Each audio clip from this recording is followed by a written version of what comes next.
Republicans, and we should all be raising hell. But unfortunately, this was always the plan. And so I am grateful for this court order. And as Congressman Allred has already stated, we encourage each and every one of you to remain resilient. We cannot allow this type of behavior to be rewarded, because so long as they know that they can win, even if it means cheating, then they will continue to do it. So I am asking you, I am begging you to make sure that you go ahead and figure out where it is that you are supposed to vote, stand in line, wait in line, and if it means that I gotta come out there with you to wait with you, I will do that. And I promise you that going forward, especially as we go into November, we will make sure that this does not happen in the general election. Any questions? So the time is extended, but is the damage done? You mentioned the working person who has that short amount of time to go. Yeah. What are your thoughts? In the context of voting rights, we know that a voter turned away is likely someone who does not vote that day. And there's a lot of reasons for it. It can be frustration, it can be their schedules, and so a lot of damage has been done. But I agree with Congresswoman Crockett that our message, I think, to folks is that your vote is so powerful, they're trying to take it away. Don't let them. And stand in line if you need to. We'll be there with you. We'll fight as we were fighting in court to get these hours extended. And this is an opportunity now that if you did miss that window. If you are just joining Spectrum News, we were listening to a joint press conference being held by Colin Allred and Jasmine Crockett as so many developments take place in Dallas County. James Battlegrounds with me to break this all down for our viewers. What is going on, everybody? David here. Let me mute this really quickly. Okay, so we've already started. The drama has already started. Let's just say that. So looks like we had a situation in Dallas County. So we're talking about Texas. And I guess people were going to the voter, their normal voting location. And what was going on is they were telling them you're at the wrong precinct. You need to go somewhere else. And so so some people were going to other places. But look, if you plan to go somewhere, let's say you're waiting in line, you get to the front of the line, they tell you, oh, sorry, you're at the wrong place. You need to go somewhere else. You can see how that could be a problem. And so what a judge ended up doing is ordering that the polls stay open for another 2 hours in Dallas County. Okay, now I don't know if there are going to be some other counties as well, but as of right now, that's what we're hearing. And so that's going to push off those numbers coming from Dallas County. And so we'll just have to see how that plays out in the future. But welcome, everybody. Welcome to the live coverage of the election. We're mainly going to focus on Texas, but we're also going to talk about North Carolina, Arkansas. We might talk a little bit about Arkansas. But when it comes to North Carolina, it's pretty much, we know it's most likely going to be Whatley and Cooper. So we know that. So on the Democratic side, Roy Cooper, and then Whatley on the Republican side. So those races aren't going to be close. But in Texas, we're going to see a close Senate race on both sides, the Republicans and the Democrats, because you have Tallarico and Crockett on the Democratic side, and then you have Hunt, you have Cornyn, and you have Paxton on the Republican side. And on the Republican side, we could potentially see a runoff. Okay, so we're gonna have to see how that plays out. But basically, you need to, when it comes to the Republican side, they need whoever wins. If they want to win outright, they need 50% plus one. And so we're gonna have to see if that happens. Okay, so as you guys come in the room, let me know where you were watching me from, and we're going to. I'll take a look at some of the questions right now since we're still waiting for more information to come out. And so once the numbers start coming in, then that's when I'll go to the numbers. We'll take a look at what that means as far as once they start counting the ballots and all of that. Okay, so let's see. We have Roman. Roman, thank you for watching, coming from Chicago. All right, got my little thing coming up here. Okay, that works. Love the channel from Bakersfield, California. Thank you very much, Travis. Let's see. And let's see who's winning. I'm briefly just going over some of these comments that you guys have posted so far, and then we'll get more into some more of the comments later. Let's see. Okay. Now, I'm doing this on location in another country, so we might have some technical difficulties. I just saw that there was an alert for just the bandwidth and everything.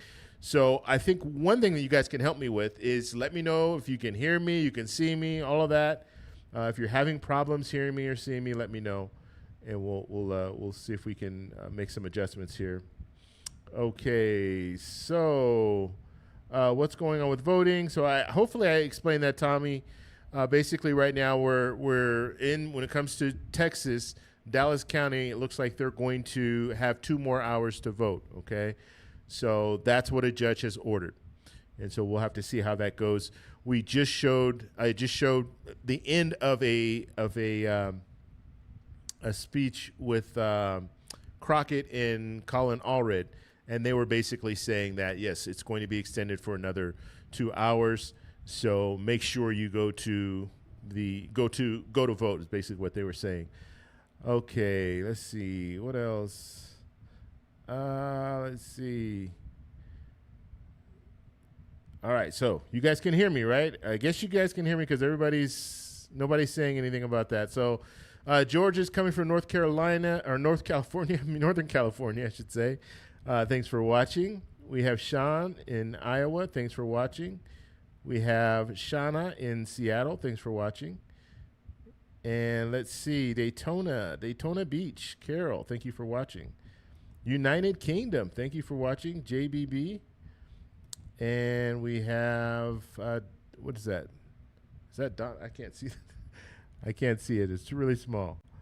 Donrick, thank you for watching. Las Vegas. Erie, Pennsylvania.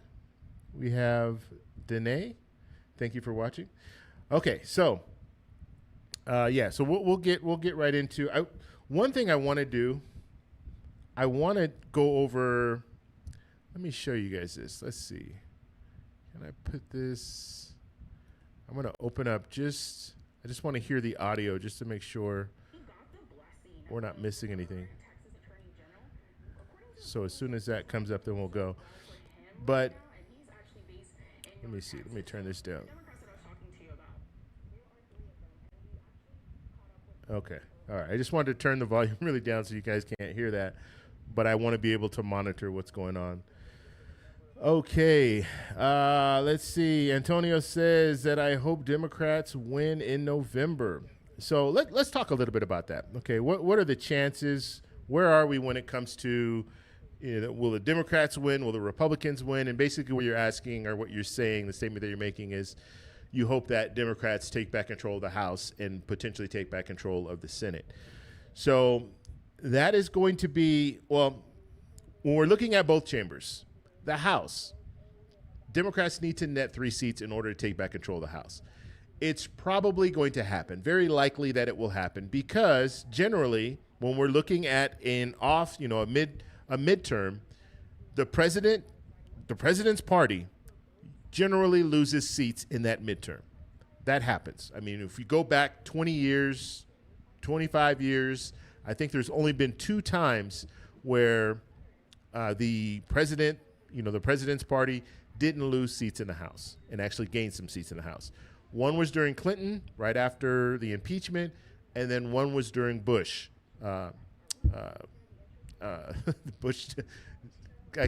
Second Bush. I'm trying to think, not Bush Sr., but the other Bush. So during the Iraq War. Okay, so right after 9/11, then everybody was really rallying around the president, and so we didn't see any seats lost then. George W. Bush. I couldn't think of his whole name. Anyway, so those are the only 2 times where we saw a president in that midterm election where we saw a president still be able to hold seats in the House. Okay, so generally the House will go to the opposing party, basically. And so that's what we're looking at here. That's what's probably going to happen. So that means that Hakeem Jeffries, if they vote Hakeem Jeffries in, then he'll be the Speaker of the House. That means Mike Johnson will not be the Speaker of the House anymore. He'll be the minority leader, but not the Speaker. And then when it comes to the Senate, now the Senate is going to be a lot harder for Democrats to take back control. Okay, and later in this live stream, I'm gonna go. We'll take a look at our map. That way, I can show you exactly what I'm talking about. But I don't want to miss anything early on, so we'll wait on that. But actually, you know what? We can do it. We have time. Let's keep my ear open and make sure we don't miss anything. But I'll show you what it looks like in the Senate, because the Senate is going to be very challenging for Democrats to take back control. Now, it's not impossible. There is a pathway, so they can do it, but it's just going to be hard. They're going to have to pretty much win. They're going to have to turn the table, like win pretty much everything. So let me show you guys what I'm talking about here. So when we're looking, let's drop down here. So here's the map right here. So when we're looking at the Senate map, and actually, you know what? Before we do that, let me go right back. I just want to show you what I'm talking about, the 3 seats in the House, okay? Just so we have everything squared away. Okay. So realistically, if we're looking at, let's say, here, Democrats would have won that seat. They won this seat. Oh, not that one. This one right here. And then the Republicans won here. Now, Allred won a congressional seat here in Dallas. And then we're missing one. Where's the one we're missing? Actually, we have one extra. Let me go back here. He then lost to Ted Cruz. Live. Doing this live is a little bit more challenging, because I have these seats all set up, but I don't see them now. Let's see. He says he wanted to avoid a 215, 220. Okay, this is what we're looking at. Okay, now these numbers aren't exact. You do have a couple of seats that are open.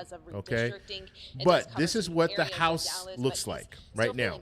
Okay, without the special elections, there will be some special elections that will get these numbers to where they are now. If you guys can look at the top, I know it's probably pretty small for you, but I can't really do anything to make it bigger. But I'll tell you what it says. So Democrats, 215. Republicans, 220. Democrats need to net 3 seats. You need 218 to take control of the House. So that is why Democrats need to net those 3 seats. It's very possible that they'll be able to do it. Very likely that they'll be able to do it. When I do videos, when I show you guys the AI model that we're using, the +1 model, it's showing that right now, give or take, Democrats should be able to win about 40 seats. So they're well over this netting 3 seats. And so that's where we are currently. Okay, and Republicans know this. They know that they're in trouble when it comes to the House. Now, when it comes to the Senate, it's going to be a little bit more challenging for Democrats to win the Senate. And this is the reason why. Because when we're looking at the Senate, we have seats that Democrats need to keep, not lose, and then they need to net 4 seats. Okay? So we're going to see close races in Georgia. We're going to see a close race in Michigan. We're going to see a close race in New Hampshire. So Democrats need to hold those seats. They need to win those seats. And they need to basically keep the seat is what I'm saying. So if they can keep those 3 seats and then net 4 seats, then they will take back control of the Senate. It's not going to be easy. And let me show you. So if Democrats, let's just say North Carolina, we're seeing the primary today. We'll see how that turns out. Roy Cooper, in all of the polling that I've seen thus far, Roy Cooper is leading. So if we are to believe what we're seeing in the polling, Roy Cooper does have an advantage in North Carolina. So let's say, and I think when we're looking at all the different states that are out there right now that Democrats can pick up, I think North Carolina is their best bet. That's going to probably be, I don't want to say easiest, but it will be the most likely seat that Democrats can win. So let's say they win North Carolina. Now we need 3 more seats. Another seat that I'm not going to say it's going to be easy, but they have an advantage, I would say, you have in Maine, you have Mills and you have Plattner. They're both running against each other. They're Democrats. They're running against each other in the primary. One of those people will run against Susan Collins. And Susan Collins is she's struggling right now. And so there's a good possibility that Plattner or Mills can beat Collins. And if they beat Collins, then that could go to blue. Okay, so that's 2 seats. Now you need 2 more. That's why I'm saying this is going to be hard. You're looking at all these different seats, and Democrats are going to need to win 4 of them. Alaska, I think, is another good opportunity because you have Peltola running, and I think she is the best candidate that they could have run out of Alaska. And she's running against Sullivan. The latest polling that I've seen, it's showing it's showing Peltola ahead in the polling. Okay, even before she announced that she was running, there were polls out there showing her ahead of Sullivan. Now, Sullivan is the incumbent. And so that's where when you have an incumbent and that incumbent is not ahead in the polls, that says a lot. Okay, so if Democrats can win in Alaska, now we have 3 seats. If we look at our top here, it says Democrats 50, Republicans 50. Now it's a 50-50 Senate. However, what does that mean? That means that the vice president comes in and breaks the tie. The vice president's a Republican, so Republicans would still have control of the Senate. So they need 1 more seat. And that's where it gets really tricky, and that's why people are really paying attention to what's going on in Texas, because if Texas goes blue, that could give Democrats the majority in the Senate. If Ohio goes blue, you have Sherrod Brown running in Ohio. That could give the majority to get Nebraska and say, you know what, there's an independent running in Nebraska. If that independent decides not to caucus with anyone or decides to caucus with the Democrats, that could give Democrats the majority. And so there's a lot out there. I'm even secretly looking at South Carolina. South Carolina could possibly. We don't know what's going on with this war and everything in Iran. This could be a situation where some politicians right now could really suffer as a result of, what the outcome will be, let's say 6 months, 7 months, 8 months down the road, because we don't know exactly what's going to happen with this war and how it's going to play out.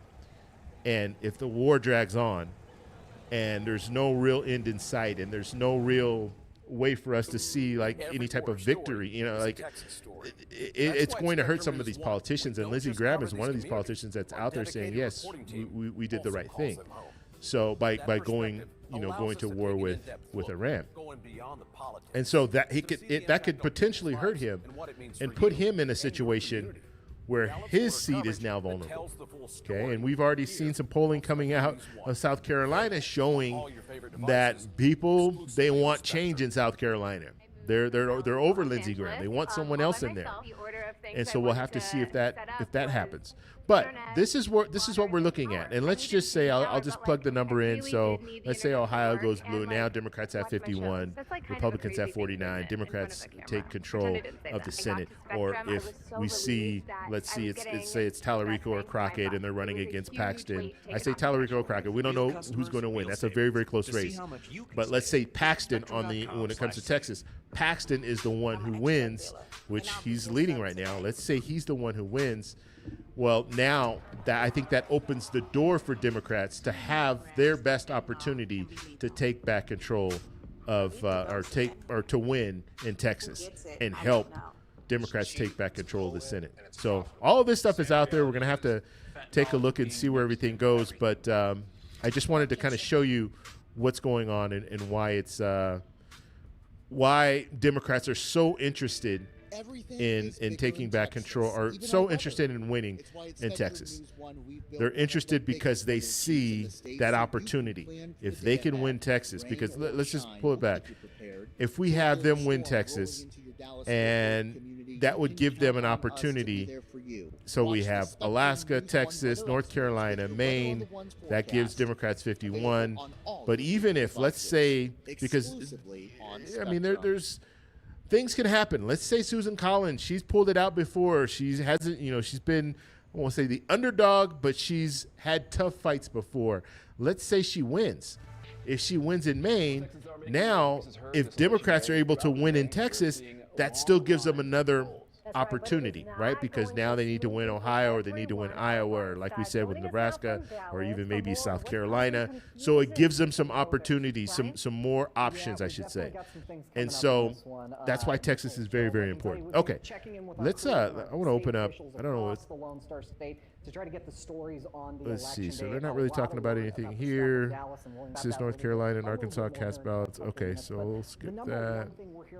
And then we have, they've been waiting for Watley to come out this whole time. They've been showing this same clip. This is Associated Press showing this. So just wanted to give you guys kind of an opening here to see what's going on. The biggest headline out of most of the So, state for this all right. election. So, okay. Yeah. Audio is gone. You guys can't hear me at all? Let me know if you can hear me and see me and all that good stuff. If I was talking this whole time and you didn't hear anything, I hope that wasn't the case. Let me see. No, the audio looks like it's there. Out of Dallas County, where there are reports of It looks like it's still there, sending folks to the wrong even precincts, if or I'm people just going to here. old precincts that they Some used people to like to vote at. troll and get on there and say, "Oh, I can't hear One you." Dallas County Just official it looks like the audio is there. So you guys let me know if the audio is there, or I was just talking to myself this whole time. Okay, let's see. Without voter suppression and fraud, the map is mostly blue. So we'll see. We'll see what happens with this. I'm glad the judge did rule on this and extended it in Dallas. And okay, so audio is fine. Okay, great. Thank you. I appreciate that. Okay, I want to ask this question because I realized when I started putting out videos that there was I'm not going to call it a division, but there are people that are Team Crockett and Team Tallarico. And some people are saying, you know what? They're both good. I'm going to vote for one, but whoever does it, if that one doesn't win, let's just give an example. I'm going to vote for Crockett. If Crockett doesn't win, I'm still going to vote for Tallarico in the general. So I have a lot of people saying that, and vice versa, okay? But there's some clear, one side or the other, or one side, they want to vote one side or the other, okay? And so I want to know what you guys think. So in the chat, let me know how you feel. Do you want Crockett? Do you want Tallarico? You can even put some information in there about why you want one over the other. I think Democrats have there's a lot of energy behind both candidates right now.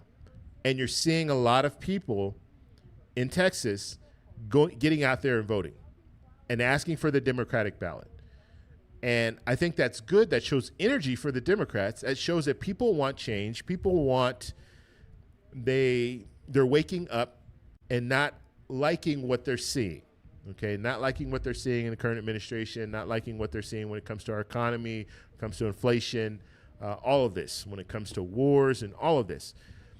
And so we'll have to see how that progresses, what happens with that. But right now, I mean, we saw early voting, and in early voting, I mean, it was, let's see, can we still pull that information up? It was 1.5 million, I think. Democrats had 1.5 million ballots cast.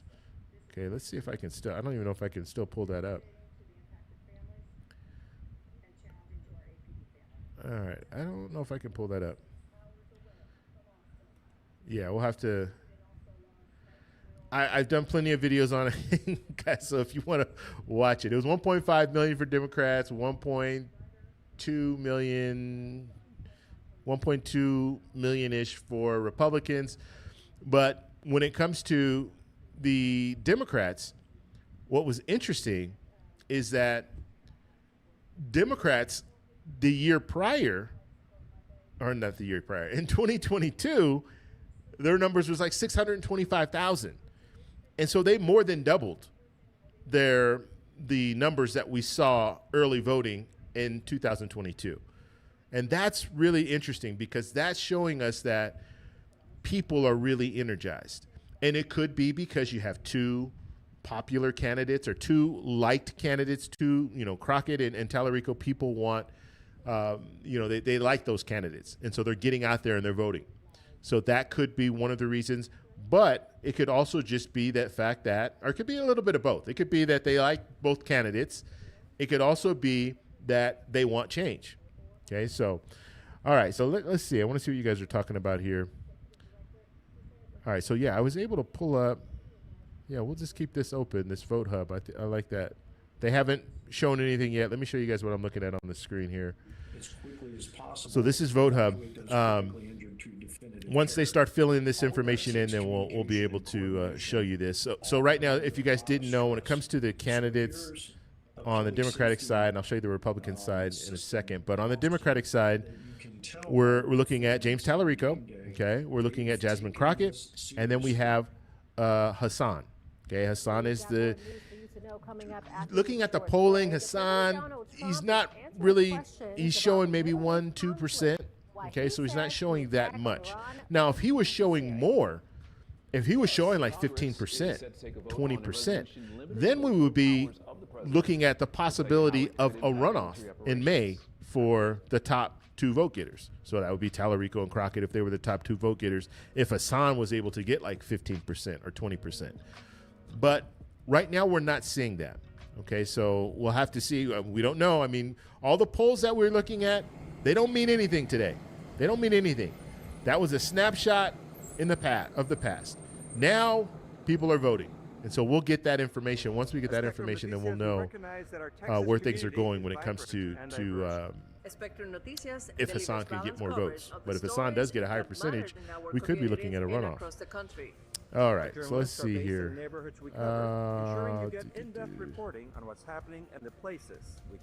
Okay, so I see a lot of Crockett's. Let's see. I voted for Tallarico, but getting to extend in Dallas was a smart move by Crockett. Okay, yeah, and this is, let's talk about that because that's important. I do see a lot of Crockett on here, but I want to show, let's see here. Bring this back to the full screen. And let's grab. Okay, so, all right. So I just want to pull this up because I think this is something that we should be focused on. I think it's interesting. So I voted for Tallarico, but getting it extended in Dallas was a smart move by Crockett. Now, why was it a smart move by Crockett? Well, it was a smart move because Crockett is going to get most of her support from out of Dallas. Okay, and that's why she was out there. When I first started the live stream, she was out there talking about, they've extended it 2 hours. So that's why, because she knows she's going to get a large group of people that are going to come out and support her, and they're going to be coming from Dallas. Okay. Now, there are different strategies at play right now when it comes to Tallarico and Crockett. And Crockett is focused on the base, the Democratic base. She's focused on energizing Democrats to get out and vote. Democrats who hadn't voted before, get out there and vote. There's some energy. We see the energy on the Democratic side, or at least, and you have to understand too, when we're talking about Texas, when you go to vote, primary vote, you can ask for whatever ballot you want, or which ballot you want, Democratic ballot, Republican ballot. And so you don't have to, like in some states, it's open primaries, basically what I'm saying. Some states, you have to declare you're Democrat or Republican. When you go to vote, they're going to give you the Democratic ballot because you're a registered Democrat, right? But in Texas, it's different. It's open primary, so you can cross lines. A Republican can go and vote in the Democratic ballot. So you could have some Republicans saying, you know what, I want to vote on the Democratic ticket. Or independents, can go and vote on either ticket. And so with Crockett, she's focused on the base. She's focused on Democrats, getting them energized, getting them out to vote. That is her strategy. And she's made no bones about it. She's out there saying this is the strategy that we want. We have a lot of people who are not voting in Texas. If we can get those Democrats out to vote, then we have a chance to win. When it comes to Tallarico is more, you know what? Let's let's talk to independents. Let's talk to Republicans who are upset with the way things are going and try to pull in those votes. And so that's where Tallarico and Crockett differ.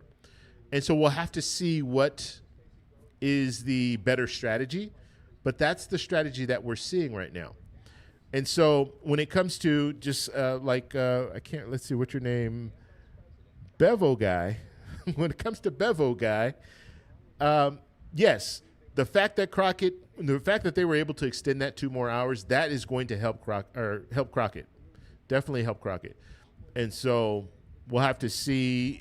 I guess we could see potentially, and we'll just have to see when they start releasing the ballots and we start seeing the numbers come in.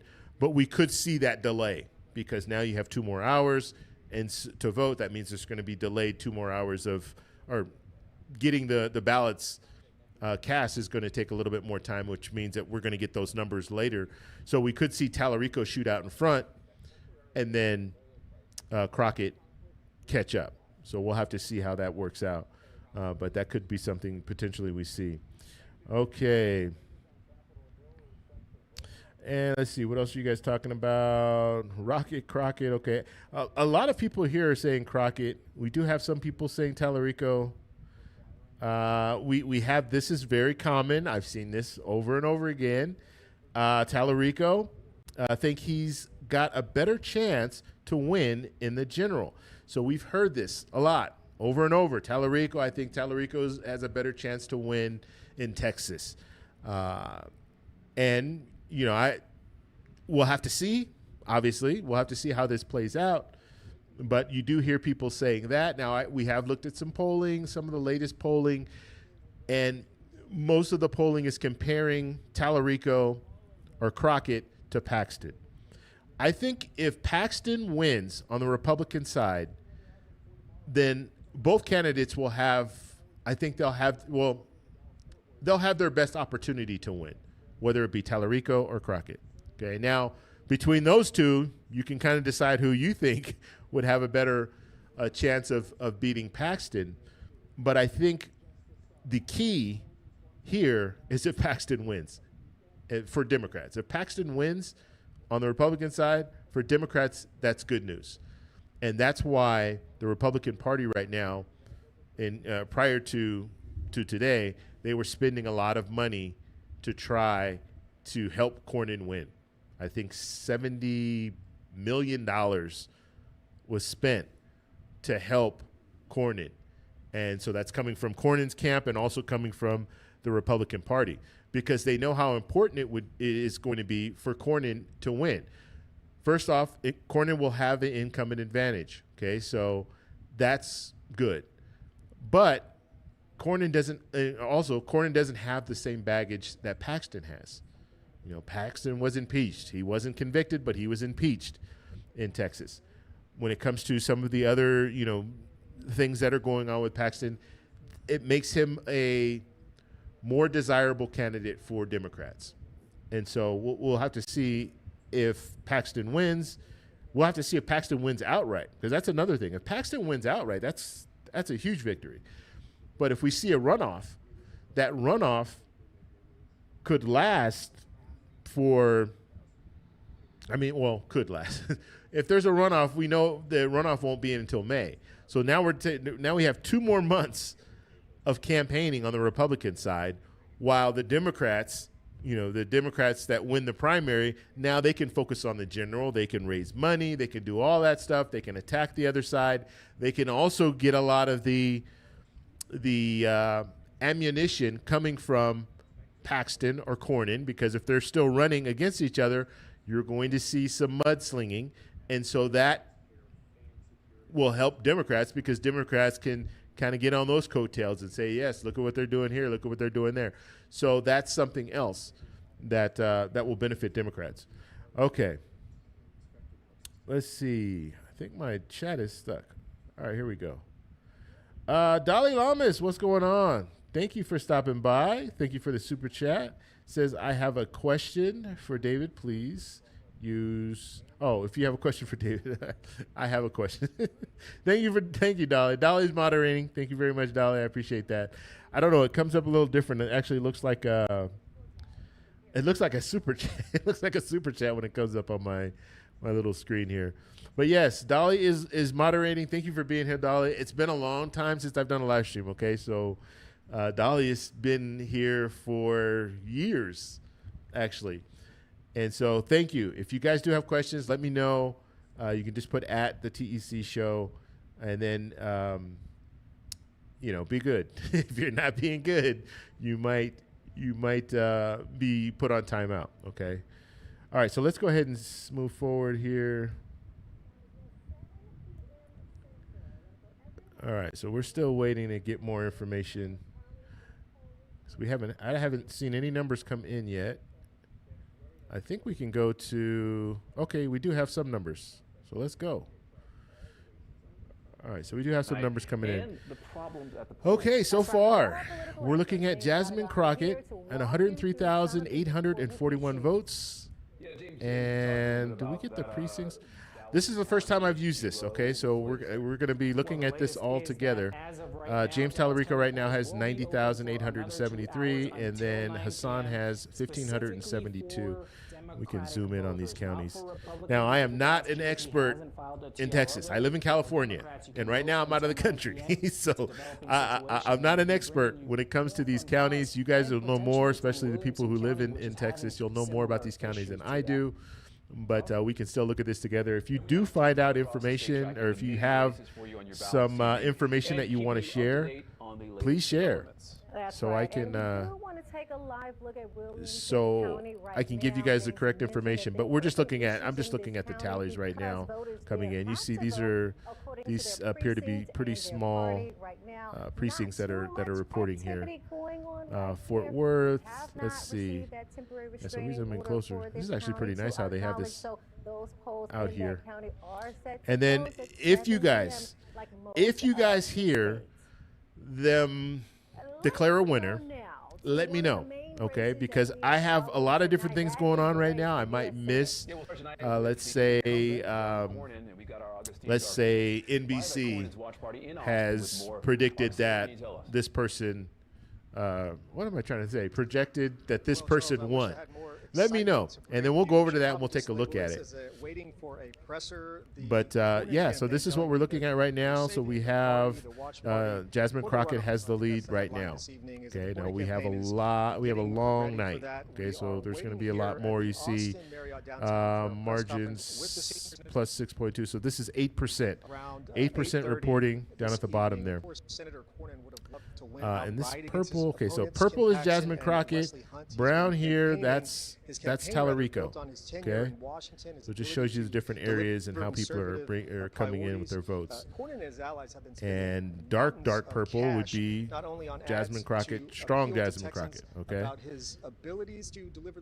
All right. So we got some numbers coming in. I want to see on the Republican side. Let's take a look at that. Actually, national Republican figures, including Senate leadership, of course, that elusive Trump endorsement never came out of this and go back. Okay, Vote Hub live coverage. So I want to have both of them open so we can see. And what I am using Vote Hub. So if you guys want to watch along, you can do that. Just go to Vote Hub and you'll be able to get some of that information. And so, saying I'm unable. I think it's being bombarded. There's a lot of people on there. Yeah, so some of the polling locations in Texas have closed, yes. And so some of them have closed, but Dallas will stay open a little bit longer. So we will get some numbers coming in from the other.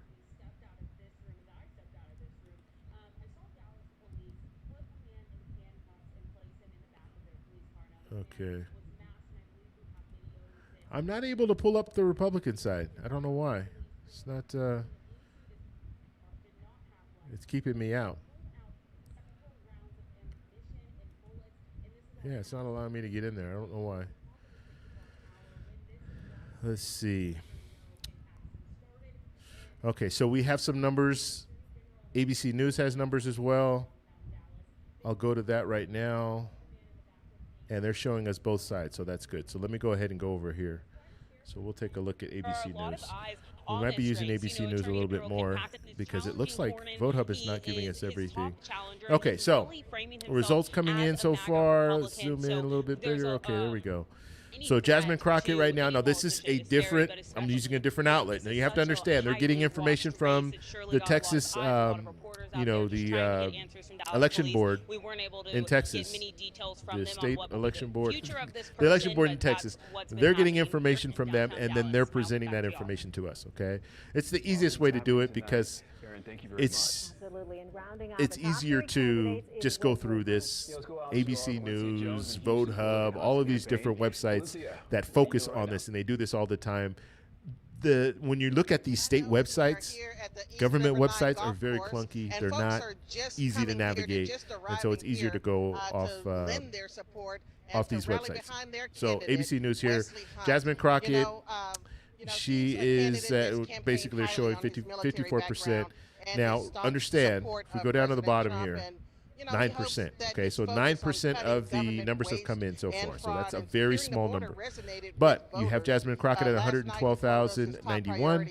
You have James Tallarico at 94,055. And then you have Hassan at 1,627. So that is what we're looking at. That's the latest numbers. Now let's look at the Republican side. This is what I want to see. Okay, look at this, Cornyn. So you have Cornyn at 122,869. You have Ken Paxton at 100,071. Wesley Hunt at 35,216. Okay.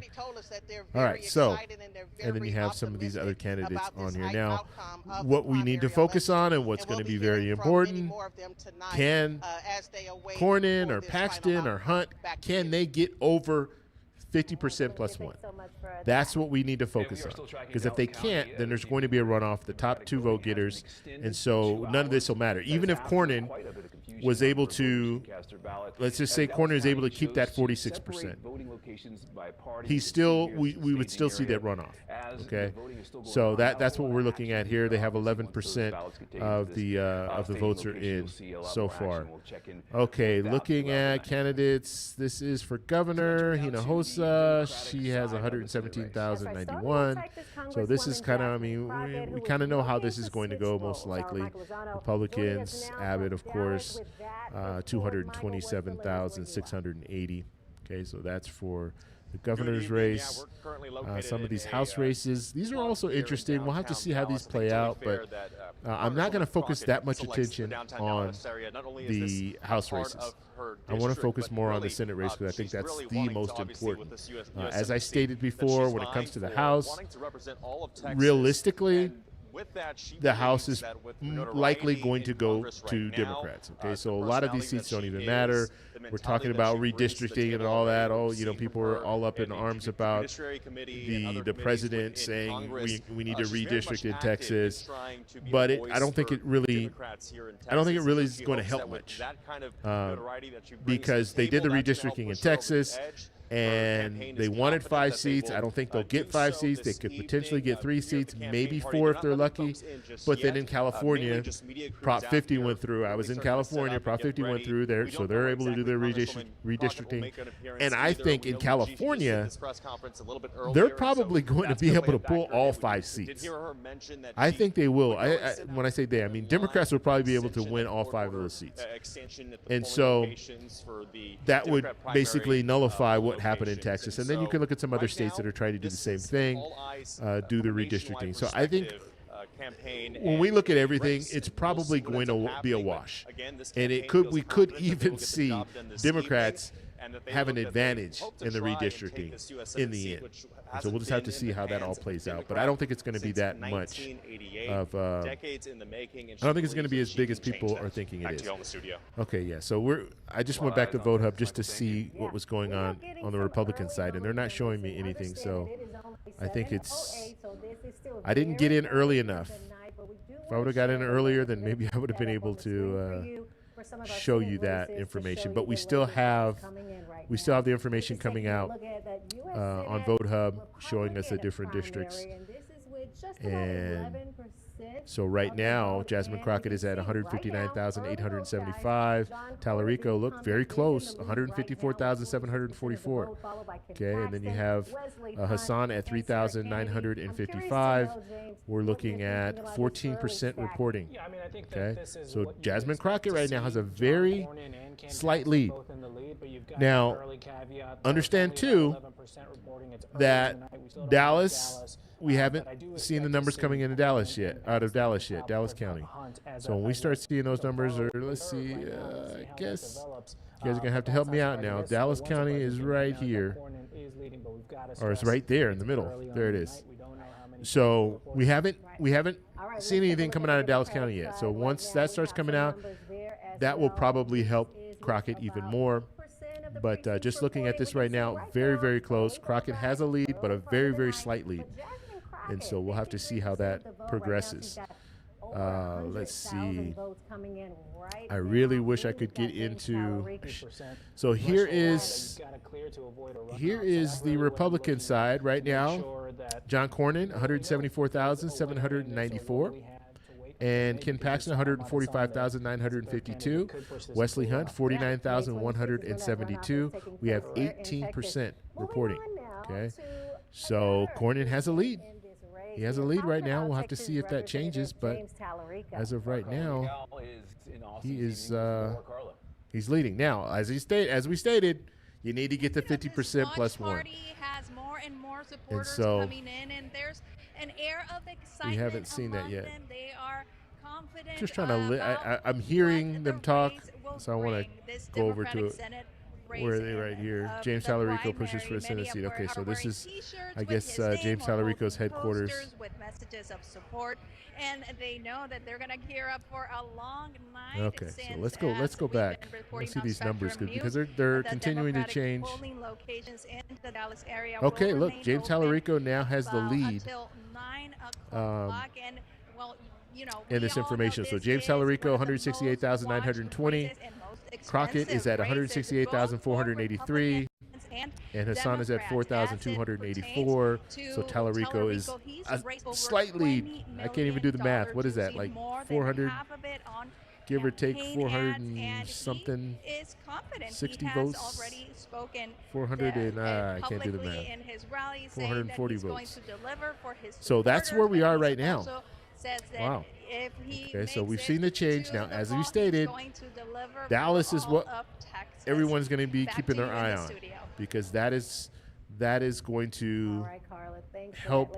Well, we don't know yet. Okay, let me say that we don't know if it's going to help Crockett, but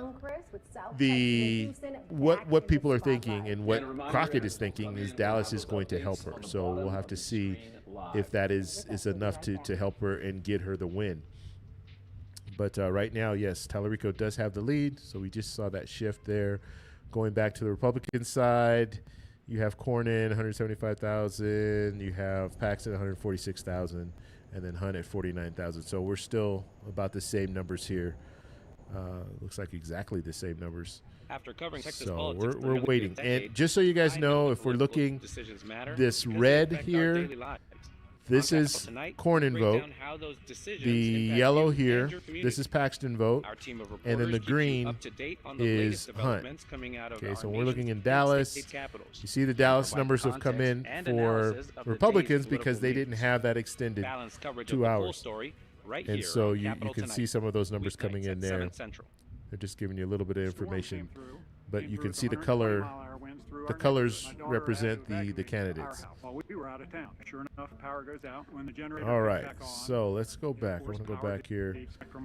She didn't lose service. And All right, so numbers are the same. So we don't have anything extra to report there. This was just the judge here saying that they're going to extend it out for another 2 hours.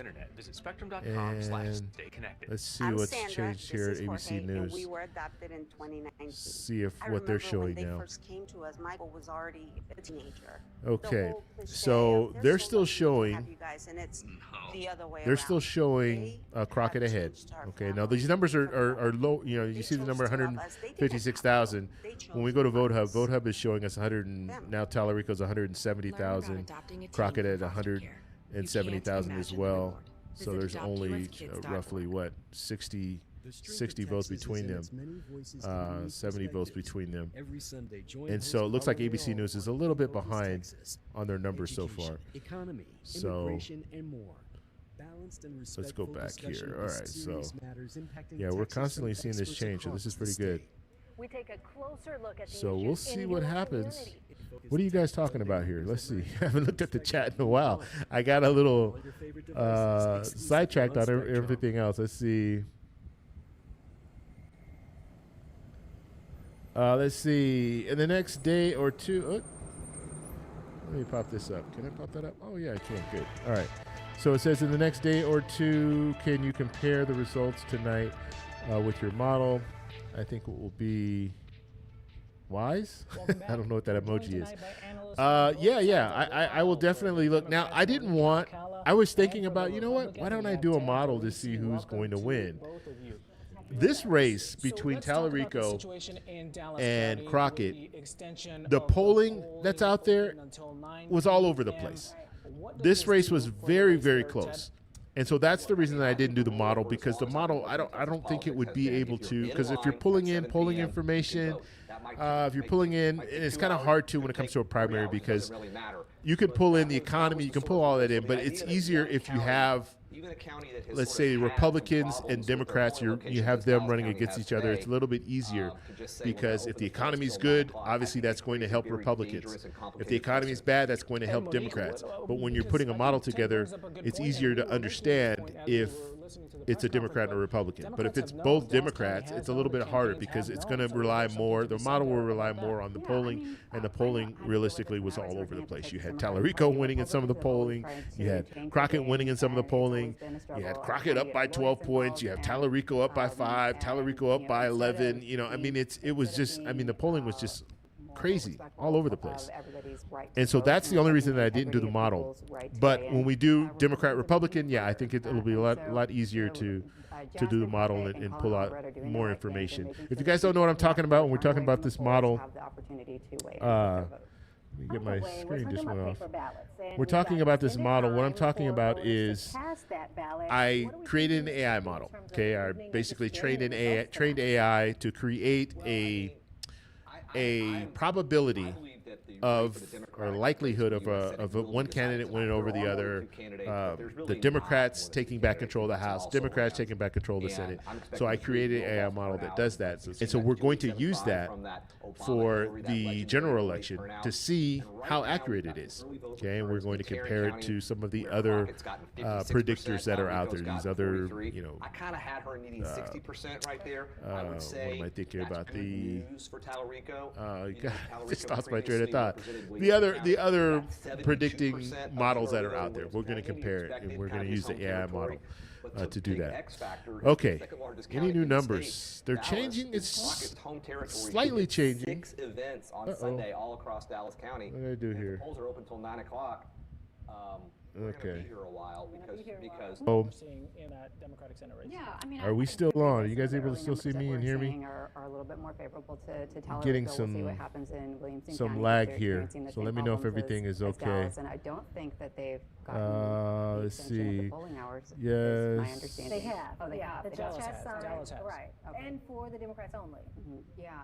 So, I mean, it's still early. Did you pay your internet? I mean, Let me know, guys, if you can see me. I've seen numbers as high as 25% Because I am getting new voters or people that have never it's voted in constantly election or never voted in buffing general, and so, freezing for me. Okay, so what where I'll they do, end up, then we'll see. Yeah, I we'll see. think A lot- we have talk about a enough lot here. Let going me. on already across our state as I don't want to have too polls many close in things most of open, our so let states. me. Yeah, and we'll have our analysts all night. So Let me close some of the stuff I have open right now. Big ticket issues and the latest Now, on yes, some I of am. the I'm races traveling. that could be All right, considered. I'm not at home, and so I'm relying on the internet that I have at my Airbnb, and it looks like it is. It's telling me right now that it's poor, so I want to make sure it's doing okay. I think that I can. So give me a second. Hopefully it does get better. All right, but we're going to just keep going on with the show. And if it, I can only imagine the internet here. I've been using the internet for 3 weeks now, and it's been good. I haven't had any issues with the internet, so hopefully it will get back up there. And a few people are saying yes. Refreshing only held buffering a bit. All right. Well, yeah. Let's hope it let's hope it gets better. Okay. Yes, we can see you. All right.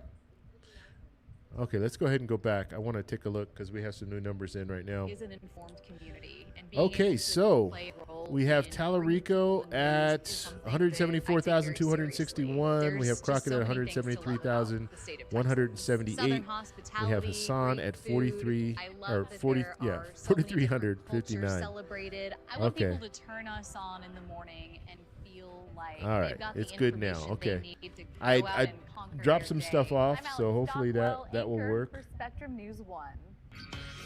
Yeah. So hopefully that works better there.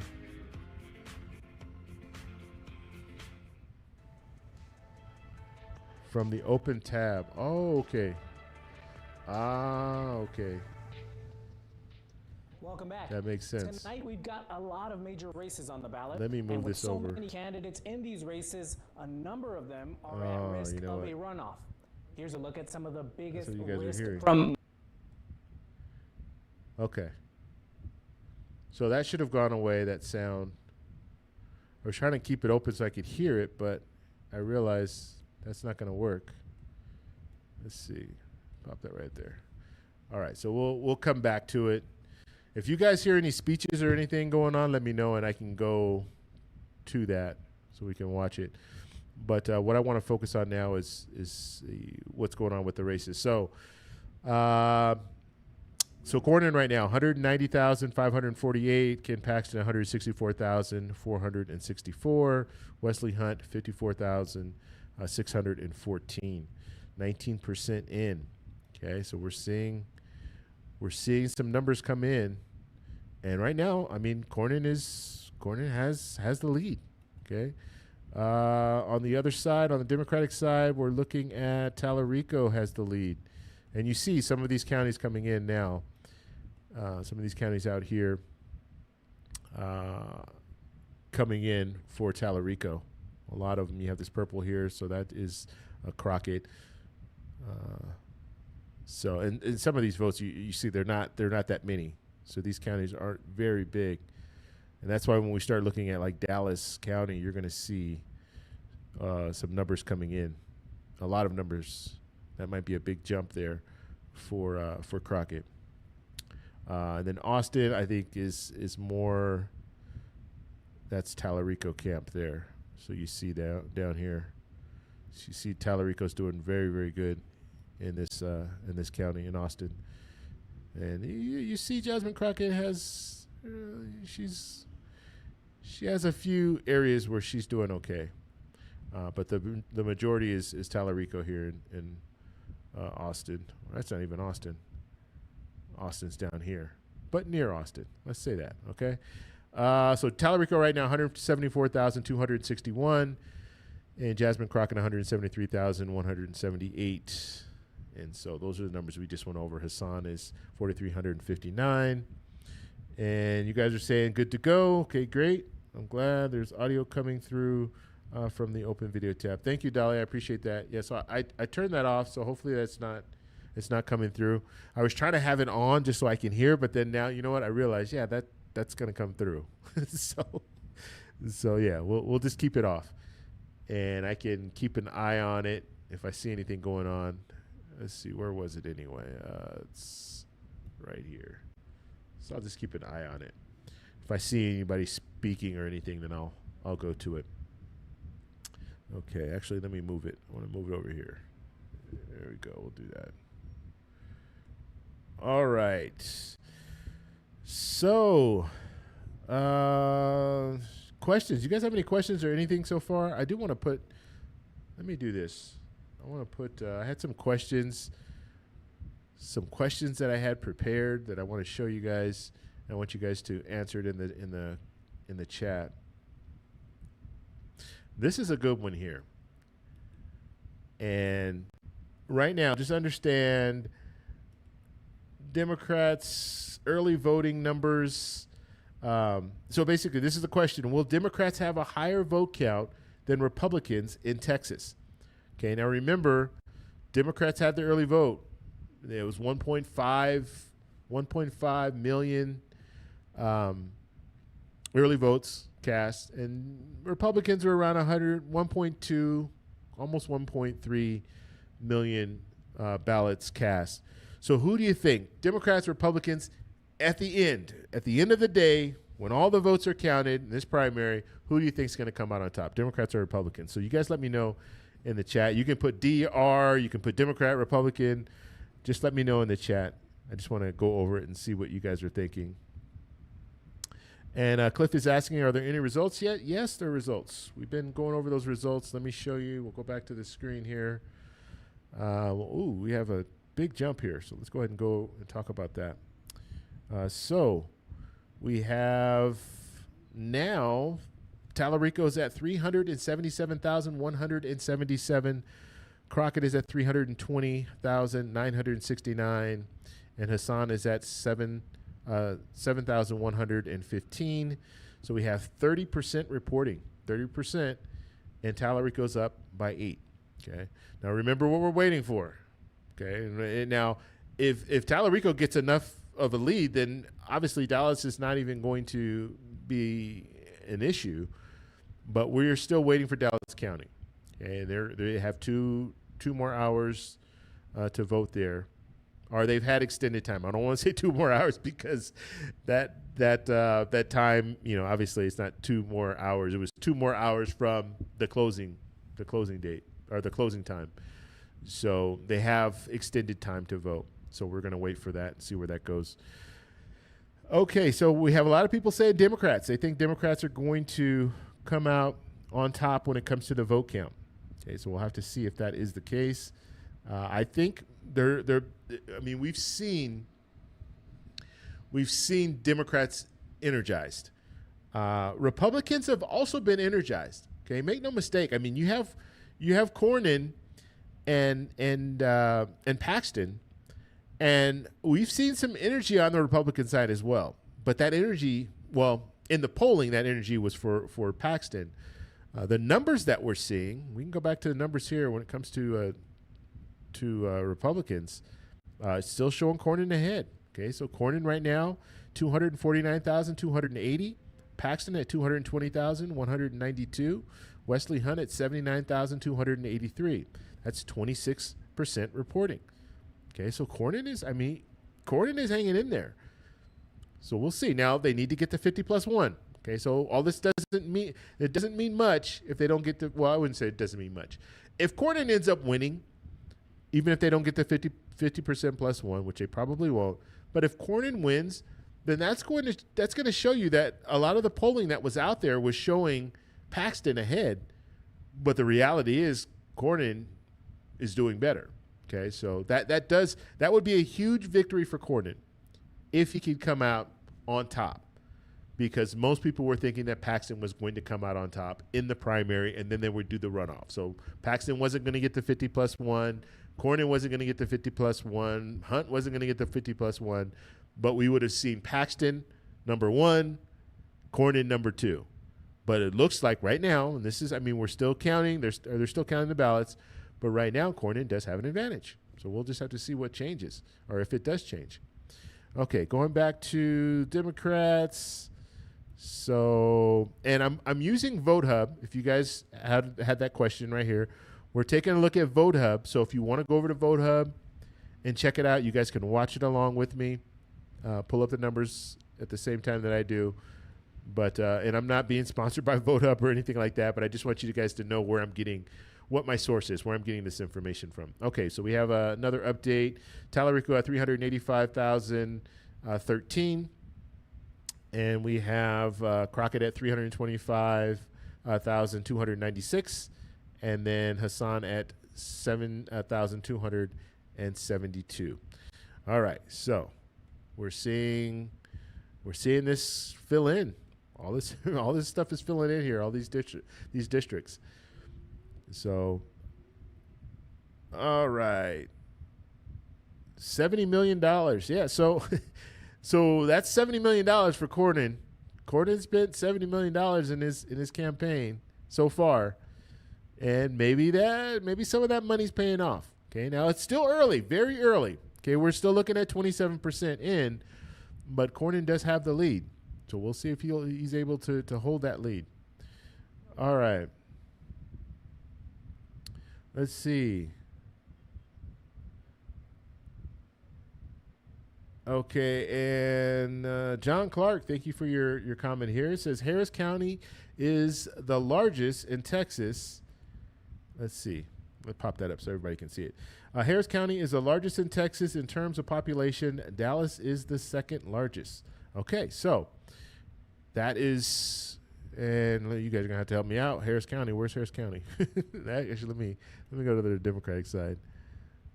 I think I can just type it in, right? Yeah, you can. Oh, I'm really liking this vote hub. So we got Harris County right here. And it will dark out. Wow, look at that. Okay. This is the first time I use Vote Hub for, election coverage. But here we go. So this is Harris County. And, yeah, I see. I don't know. What would you guys say? Well, it's showing. Actually, it is showing. Good. Okay. So Jasmine Crockett has 114,000. We're just looking at Harris County. It doesn't give me the percentage in yet. So we can just look at here. So 114,000, that's Jasmine Crockett. 97,000, that's Tallarico. And then 1,983, that's in Harris County. Okay. So that's what we're looking at right there. Now, how do I get out of this? No, I don't want to do that. All right, good. Then we back out of it. Okay. So that's Harris County. All right. So it looks like so far Crockett has more votes than Tallarico in Harris County. And then as we stated, we're waiting for Dallas County to come in. Let me see. Let's just have it zoom in on Dallas County real quick. It just said the same thing. Harris County. Why did it do that? Dallas. All right. There's Dallas County. And so obviously there's nothing there yet because they are still waiting. They still have time to vote. Okay, so looking at our numbers right now, Tallarico 387,513, Jasmine Crockett 335,958. So that's what we're looking at right now. So we're just going to wait a little bit longer and see what happens. Okay. Okay, and James here is saying that she isn't just lost it. Okay. She isn't running it up enough if those are representative numbers. So, yeah, I mean, I don't know. Let's just look at a normal situation where Dallas would have gone with Dallas County would have gone with all the other numbers. Then it would have been different. But since Dallas hasn't come in yet, we don't really, it would be hard at this point to say she's not running it up enough because we don't have those numbers yet. That's just my opinion when it comes to that. Let's see. And let's see, I live in Houston. What you're looking at is a black demographic heat map. Okay. And I just showed that out of Harris County in that area. And some people are saying that it looks close. Yeah, it's going to be close. I think it will end close. I don't think we're going to be looking at a blowout, Tallarico winning in a blowout or Crockett winning in a blowout. I don't think that's going to happen. Paulie Market has already called it for Tallarico. Okay, that's interesting. Polymarket is a predicting market website. I'm still waiting. I have Spectrum that I'm watching here just to see what they're saying. Wish I could pull up another one. If you guys know of, let's see, is NBC reporting on this? I just want to pull up something else on YouTube. So just let me know if you guys are watching anything live. I don't want to pull up like broadcast stuff, but something that's on YouTube. I want to pull up just so I can kind of watch in the background, just to see if they make any predictions or any. If they say, yes, we are projecting that Tallarico won or projecting that Crockett won or anything like that. I don't think they'll do any of that until after the polls are officially closed. So I don't think we'll see anything like that. Polymarket, I don't know. I don't know how they do their stuff over there. But I'm just talking about like a main outlet. I don't think. And you understand, Polymarket prediction market is basically what that is. So people, bet on different events. And so that's all that is. Let's see. Let's see. Okay, give me 1 second here because I'm trying to find this. But questions, keep the questions coming if you guys have questions or if you want to talk about a certain thing. Okay, so I see NBC is covering it. So we'll go over there. Okay. I want to hear what they're saying. So we're going to pop it in. We have Kornacki here on the board talking, so we'll listen to him for a second. In the general election, because Senate control, all Senate control scenarios, I think you really kind of run through what happens in North Carolina. In that House race, I think you mentioned it though. This is interesting. Yep. Yeah, let's zoom in here. So what we have, there are 4 counties that are part of this district. Valerie Foushee, again, she's the incumbent elected in 2022. This is a rematch. Nita Alam ran against her in 2022. It was a 9-point race back then. What you have here is the early vote in 2 counties. This is Orange County, Chapel Hill, University of North Carolina. This is Foushee's backyard politically. She's winning this by 15 points. She represented this in the state legislature before becoming a member of Congress.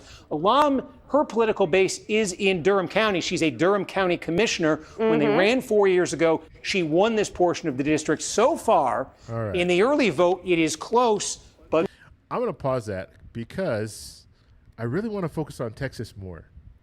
And so I want to go back over to take a look at these numbers here.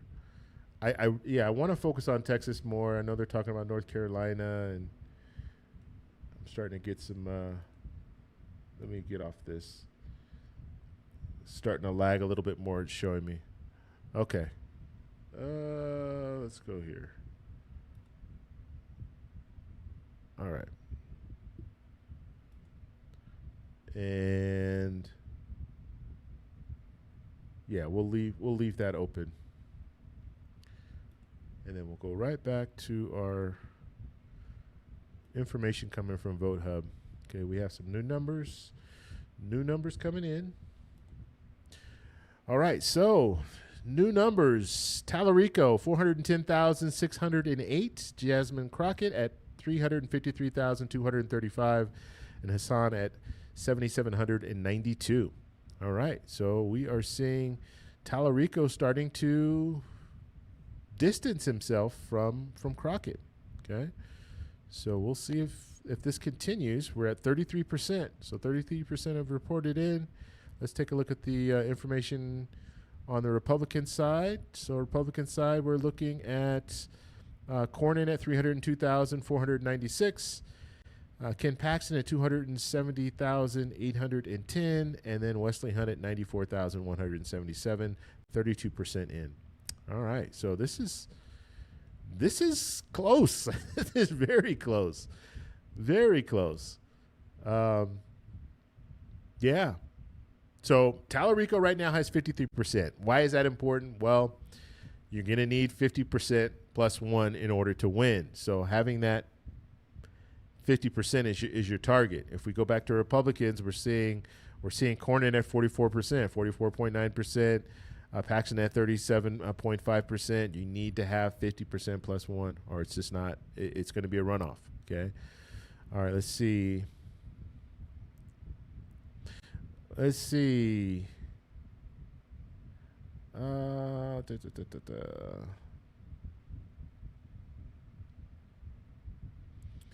Okay. Now this is interesting. And this is coming from, what's your name? NG? I can't see it. The print is very small, so it's hard for me to read this. But anyways, it says Tallarico might end up being a Kirsten Sinema or Manchin. Who needs that? No thanks. I don't trust him. Okay, we'll have to see how everything turns out.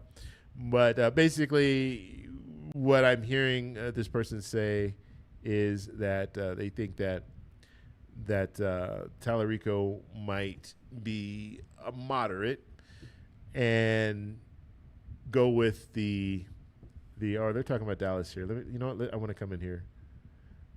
Yeah, they're talking about Dallas. So let's pop this open so we can see it. The woods right here. And again, same thing in Denton. I think it's about where he wants to be. No, it's a little bit higher than he wants to be. You know, that's a good number for him in Denton too. Yeah, we're seeing good numbers here for Tallarico on the early vote. But, and again, great number for him out of his base. He's definitely getting the numbers that we're seeing out of South Texas. I think I was starting to say he's definitely getting numbers that suggest the Hispanic vote is going his way in a pretty sizable. That was something when you looked at the polling in this race that really was all over the place. I saw a poll that had Crockett ahead with Hispanic voters. I saw a poll that had Tallarico way ahead with Hispanic voters. But if you're looking down here in Brownsville, Cameron County, and you're up 2-1. If you're James Tallarico, you're winning a lot of Hispanic votes. Just go right north. It's much. It's 57 votes here. It's too small to say too much. That's one of the things here. When you get out, we're going to talk about this because this part of Texas here, again, from the San Antonio suburbs to El Paso, a little bit less than this. This is the 23rd district of Texas, which we're going to check in on here shortly. I just don't see the big population centers reporting yet. But one thing to keep in mind is some things, they look really big, but they're pretty small. This is, about 400 votes coming out of this county. Geographically, I don't know. Is that bigger than Rhode Island? It's, that's Texas for you, though. So some of the smallest places have like 5 million people. Some of the biggest places have like 5. Showed you out of Austin. I think down here in Hays County, again, you're pretty much what you expect here, but this is where San Marcos is. This is, in line with what I think a Tallarico, a good night for Tallarico would look like. North of Dallas, I think you're pretty happy right now. Amarillo kind of strides these two counties. This is the only place in the Panhandle where you're going to have any kind of population. It's going to be more on the Republican side. But let's give Amarillo. We're going from Amarillo to Brownsville, El Paso to Texarkana. We're doing all corners of Texas. So let's give Amarillo a shout out here. We've got the early vote. We've got Tallarico 13 points ahead, 14 points ahead in the early vote there. I did set that at north of 55%. All right, 55.9%.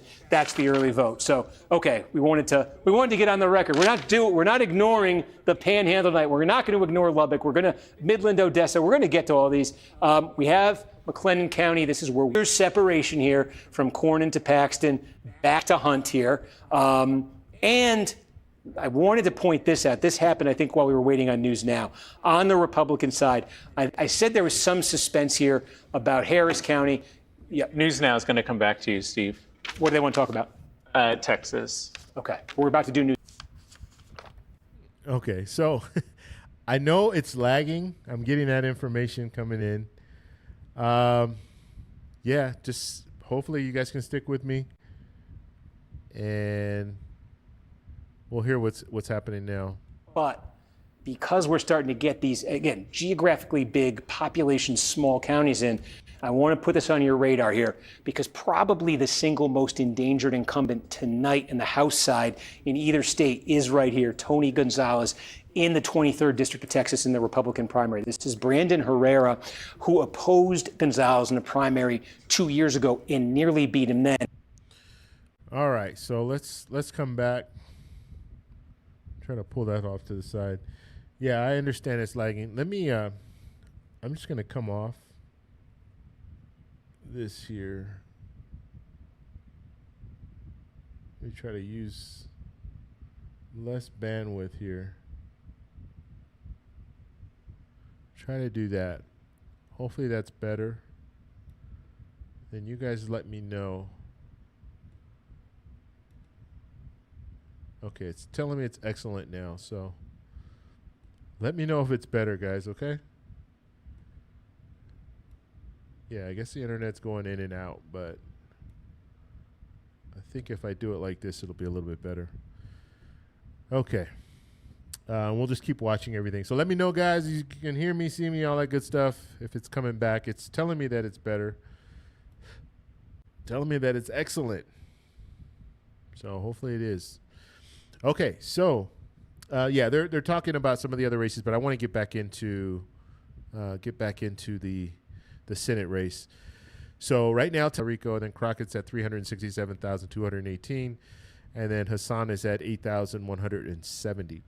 Okay, so that is what we're seeing there, and you heard there a lot of this is early voting. Okay, so this is what we're getting from a lot of the early voting that's being reported. 1,311.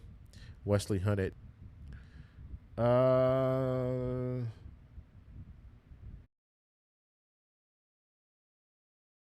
really don't. I think Manchin was an interesting politician. I'll just say that. All right. Drop out of some of the other stuff that we're looking at here. Tallarico, okay, they have him ahead there. 400. Let me see. Let's see some of the numbers here. 422, 423. Okay, we can take that out. I'm trying to close down all my where I am because okay. All right. So we'll stay with it the way it is now. All right, let's go ahead and answer some questions while we're watching these numbers come in. So far, I'll do another vote count really quickly. On the Democratic side, you have Tallarico at 423,903. You have Jasmine Crockett at 368,633. And you have Hassan at 8,225. We have 35% reporting. And so you see Tallarico has a lead. And he is about 52%, 52.9%. Crockett is at 46%. And looking at Cornyn, Cornyn is ahead, 329,252. Ken Paxton's at 277,582.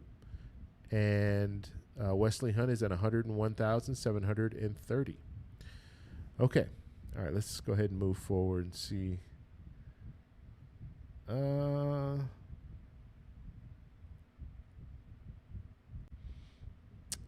right, Crockett or nothing. So, and this is one other question that I had. Let me see. Let me pull up my questions. I said I was going to post those. Want to kind of sprinkle those in to our conversation here. So let's see here. So we went over the question about do you think Democrats or Republicans will have the most votes? And let's see. What are the other ones that we had? This is a good one here, so we'll put this question out. Oh, that's good. So here is the question. I can highlight the question so everybody can see it once it's posted. Here it goes. Okay. So here is the question. Can a Democrat realistically win a Senate race in Texas in 2026? So that is the question. I want you guys to let me know yes, no, in the comments below, or in the chat. Okay. So can a Democrat win? I mean, we're talking about all this. We're looking at these races really closely, and everybody's excited about Tallarico and excited about Crockett. But can a Democrat really win? That's the question. So you guys let me know. Yes or no? Do you think a Democrat can win? Some people seem to think so. And so we'll have to see, see how it turns out. But I personally think that if there was an opportunity for Democrats to win in Texas, it would be this year. And just the way everything is playing out, especially if Paxton wins. If Paxton wins, I think Democrats have an opportunity. I'm not saying that they're going to, but I'm saying they have an opportunity to win a Senate seat. And that's because just look at how everything is playing out as far as the economy. Okay, the first thing is the economy. Everybody's talking about, you know what? We thought the economy was going to be a lot better than what it is. We thought inflation was going to just go away because people were promised that. President Trump was out there saying, look, no problem when it comes to the inflation. No problem when it comes to this. No problem when it comes to that. I'm going to take care of everything. No new wars, all of this stuff. But we're getting the opposite, right? We haven't seen inflation go down, even though you might have the White House saying, oh, no, things are going down. Prices are getting better. And, gas prices are going down, all this and all that. But that's not the case. Gas prices dropped down a little bit, but guess what? Now they're going back up because we're at war. And so a lot of the promises that were made, they haven't been kept. And I think there are a lot of people out there that are, you're going to have different people respond. You're going to have people respond differently, okay? So you're going to have some people that are going to say, you know what? They might have supported Trump, but now they're saying, I'm not going to support a Democrat, but things aren't going the way that I thought that they would be going, so I'm just going to sit this one out. I'm not going to participate in the midterm. And then you're going to have some people that are going to be energized. They're going to be very energized about getting out there and voting. Why? Because they're looking at all of this and they said, I told you so. I knew this was going to happen. Now we need some type of a checks and balances, because some people right now are looking at this and saying there's no checks and balances. All I'm seeing is executive order here, executive order there, president doing what the president wants. And Congress is doing nothing to check the president. So the president can do whatever. I mean, even this situation in Iran right now. Usually Congress would weigh in at some point. And they still need to weigh in at some point because guess what? They carry the purse. And eventually, a president can say, yes, we're going to start something in another country, but eventually they're going to need money. And when they need money, they're going to have to go to Congress to get that money to keep whatever's going. And so in this situation, Congress is going to have to weigh in at some point, but they haven't weighed in thus far to declare war or anything. Because, Congress declares war. It's not the president. The president can send troops, but to officially declare war, that's going to have to come from Congress. Okay, so we do have some more numbers coming in. I've been talking a lot. Let me flip over here and let's clear our screen here. And I saw most of you guys said yes to that question that I asked. And let me go back to the question just so you can see it here. I'll open it up again. Can a Democrat realistically win in Texas in 2026? And the vast majority of you said yes. Okay, we did have a couple of no's. So we do have a couple of no's, but the majority, actually, it looked like we only had 2 no's. Yeah, 2 no's, and the rest of you guys said yes. Okay. Someone said hopefully not, so that's a no. But most of you guys said yes, that Democrat can win. I think if we were to look at the best case scenario, then if we were looking at the best case scenario, I think this is the best case scenario for Democrats. Now, if Democrats cannot capitalize on this, and I'm not just talking about Texas, okay? I'm talking about just overall. If we see in the general election Democrats not taking back control of the House and not taking control of the Senate, actually, we'll say this. If we see Democrats not taking back control of the House, that's a huge problem for Democrats.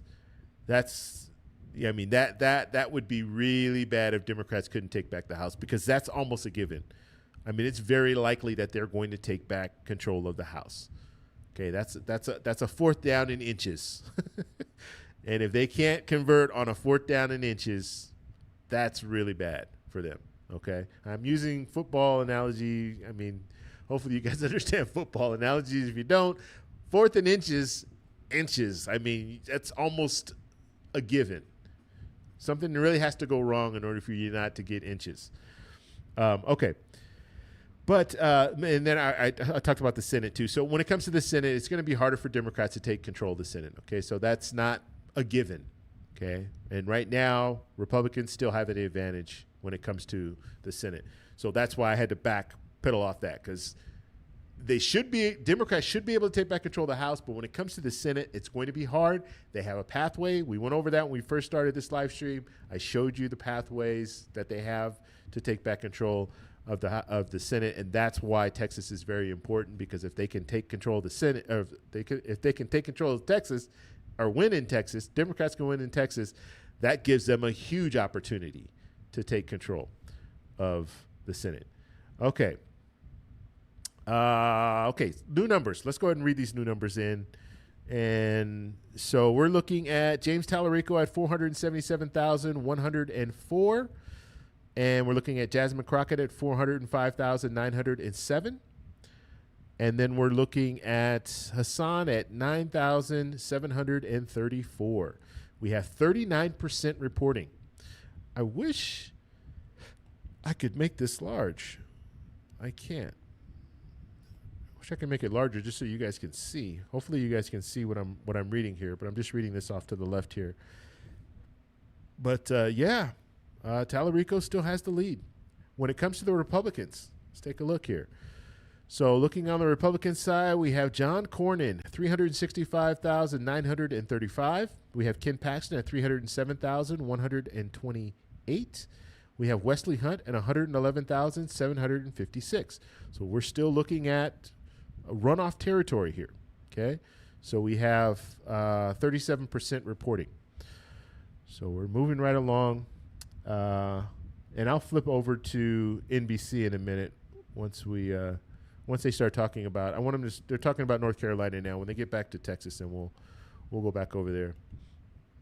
Because realistically, the reason I'm not really focused on North Carolina, okay, we will see some races that will give us some cues or clues to what we could potentially see in a general election.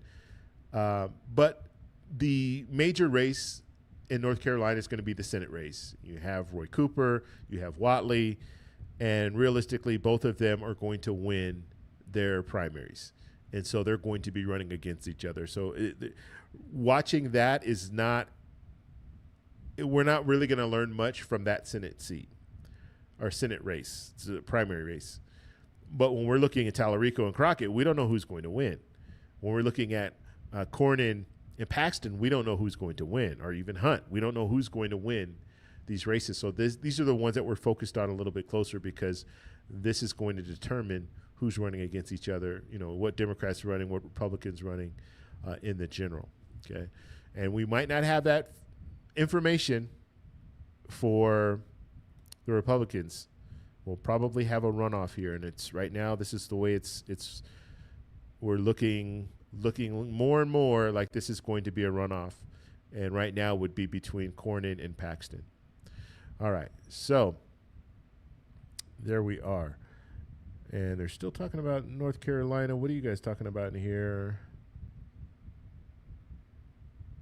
Okay, let's see.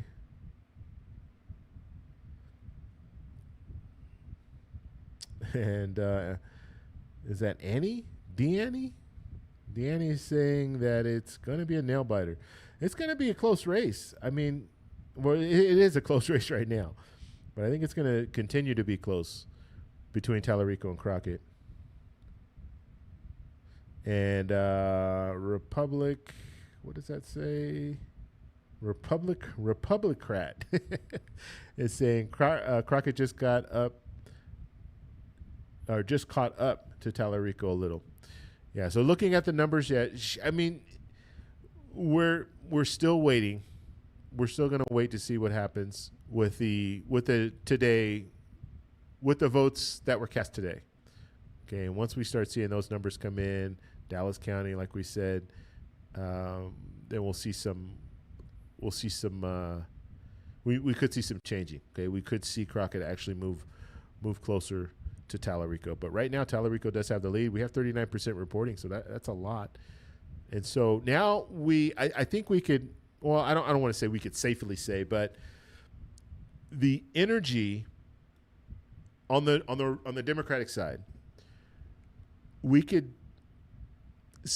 A lot of that. Well, I don't want to say that because we still have some places that we're waiting for, but we're seeing how things were shaping out.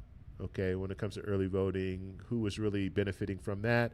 If we're looking at the numbers right now, we could see that Tallarico is outperforming Crockett in a lot of the early voting. Okay, so not all the early voting, but a lot of early voting. It looks like Tallarico is outperforming. So, they're going to go to Texas next. So let's go back. I want to come in and take a look at this. What they're saying. Benchmarks. Bend over here. All right, I have my benchmarks, and I got Crockett sitting here at Tallarico at 62 in my benchmark. He's running at 65 in the early vote down here. Again, this is totally consistent with what we've been talking about here. As you get into South Texas, where that Hispanic vote looms large, Tallarico is clearly winning it. He's clearly winning it by a substantial margin here, and he's right sort of at those benchmarks that I think he wants to be at in this place. That was just looking here at Cameron County. We don't have the same day from South Texas, do we? I see Go ahead. Yeah, tough to say right now. Okay, on the Democratic side, Montgomery County just came in. Does that mean it came in on the Republican side? This is Trump's biggest county in America. Let's take a look here at the Republican race. Yep. Okay. Yeah. Okay. This is what I was suspecting might happen. Look at that margin for Ken Paxton. This is a monster county here, just in terms of its size in Republican politics. Again, there is no county in America, more than 3,100 of them, that delivered a bigger vote plurality for Donald Trump than Montgomery County. Are we about to go live with News Now? I'm going to talk about this on News Now, folks. Yep. You're not going to miss anything.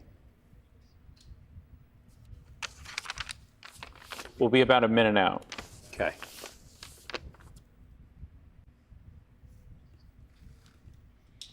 We're a minute out. What we're going to talk about, that is a huge number for Paxton right there. There's a ton of votes right there. He's also leading in Fort Bend. We'd seen this, though. That's the year, yeah. Yep. Yes, I can.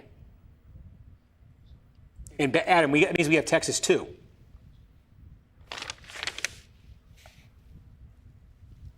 No? All right, we're getting some of the behind the scenes here. So we still have a little time. Folks, this is going to be a big moment, too, for this Crenshaw primary. Seeing that vote come in from Montgomery County in the Senate race presumably means we're about to get an update in this House race.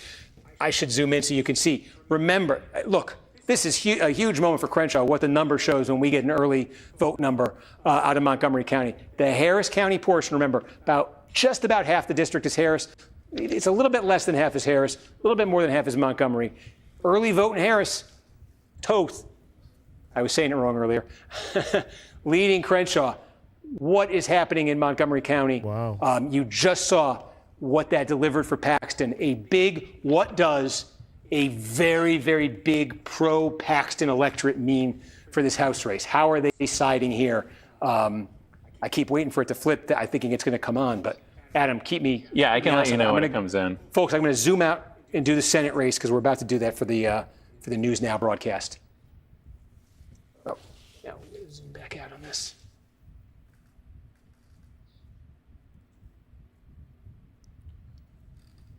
Okay, we're just waiting. They're just the guest is finishing up, and they're going to come to us. I don't want to start a new thought because then I get it. What, do you have any quick nuggets, Adam?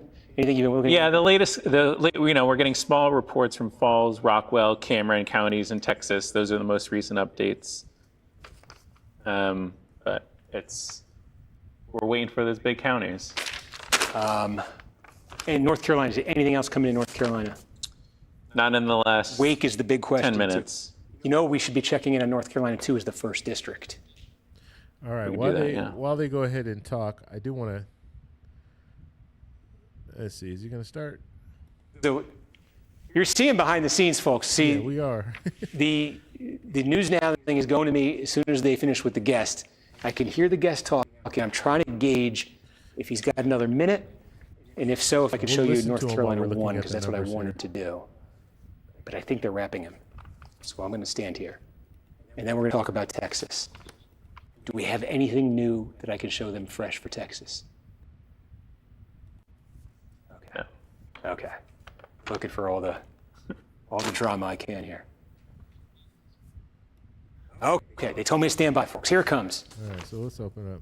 Former House Speaker Kevin McCarthy, if you can hang out, we'll talk. We'd love to have you back, but let us know if you got to run. We're not going to be mad. Steve Kornacki, let's talk about some of these. You heard it from Kevin McCarthy there, the Latino vote here, these Latino majority counties in Texas. You're watching that closely.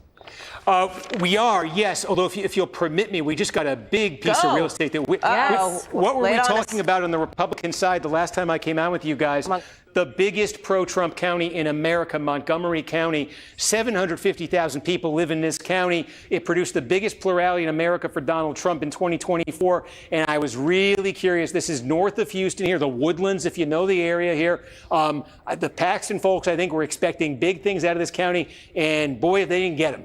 This is the early vote in Montgomery County, and look at that, a 30-point margin here for Paxton over Cornyn. There's a ton of votes that come out of here. This is one of the most conservative, very active politically counties you're going to find anywhere, and you can see that energy behind Paxton coming out of that vote right there. Again, with the early vote, what that did to the statewide vote. Again, a lot of population centers. I think we have more vote, I think, sort of from the population centers than from the more rural parts of Texas here, which have been, I think, helping Cornyn's overall number. You know, you're seeing there Cornyn ahead by 3 points in the count right now. But that batch that Paxton just got out of Montgomery put a dent in that. And I think you can see in a lot of when you get away from the population centers, you see a little bit more for Paxton. So I think he's certainly got they'll add up. They're not going to be big individually, but they will add up. I just want to look, if you'll permit me, because we just got Montgomery. The last time I talked to you guys, that is so big to Dan Crenshaw trying to hang on. And if we got it in the Senate race, do we have it now in the House race?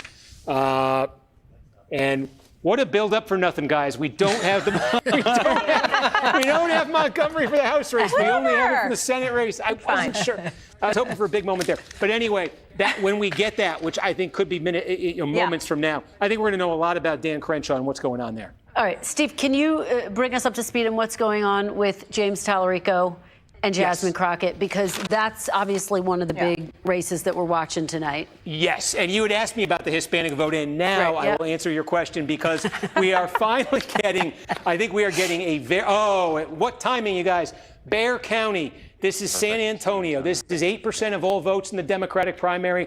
When all is said and done, we just got the early vote out of Bexar County. So this is a very big one here. This gets to what you're talking about, certainly with Hispanic vote. Tallarico winning the early vote in Bexar County here, 56-42. Now, what's interesting is I've been looking at I've been talking about this on the live stream here, benchmarks that I've kind of had in these counties for these candidates. I think from what we'd seen elsewhere that Tallarico perhaps wanted to be doing a little bit better, or wants to be doing a little bit better than 56-42 in Bexar County. I think he wants to be in the 60s here. I think he wanted to be in the 60s here.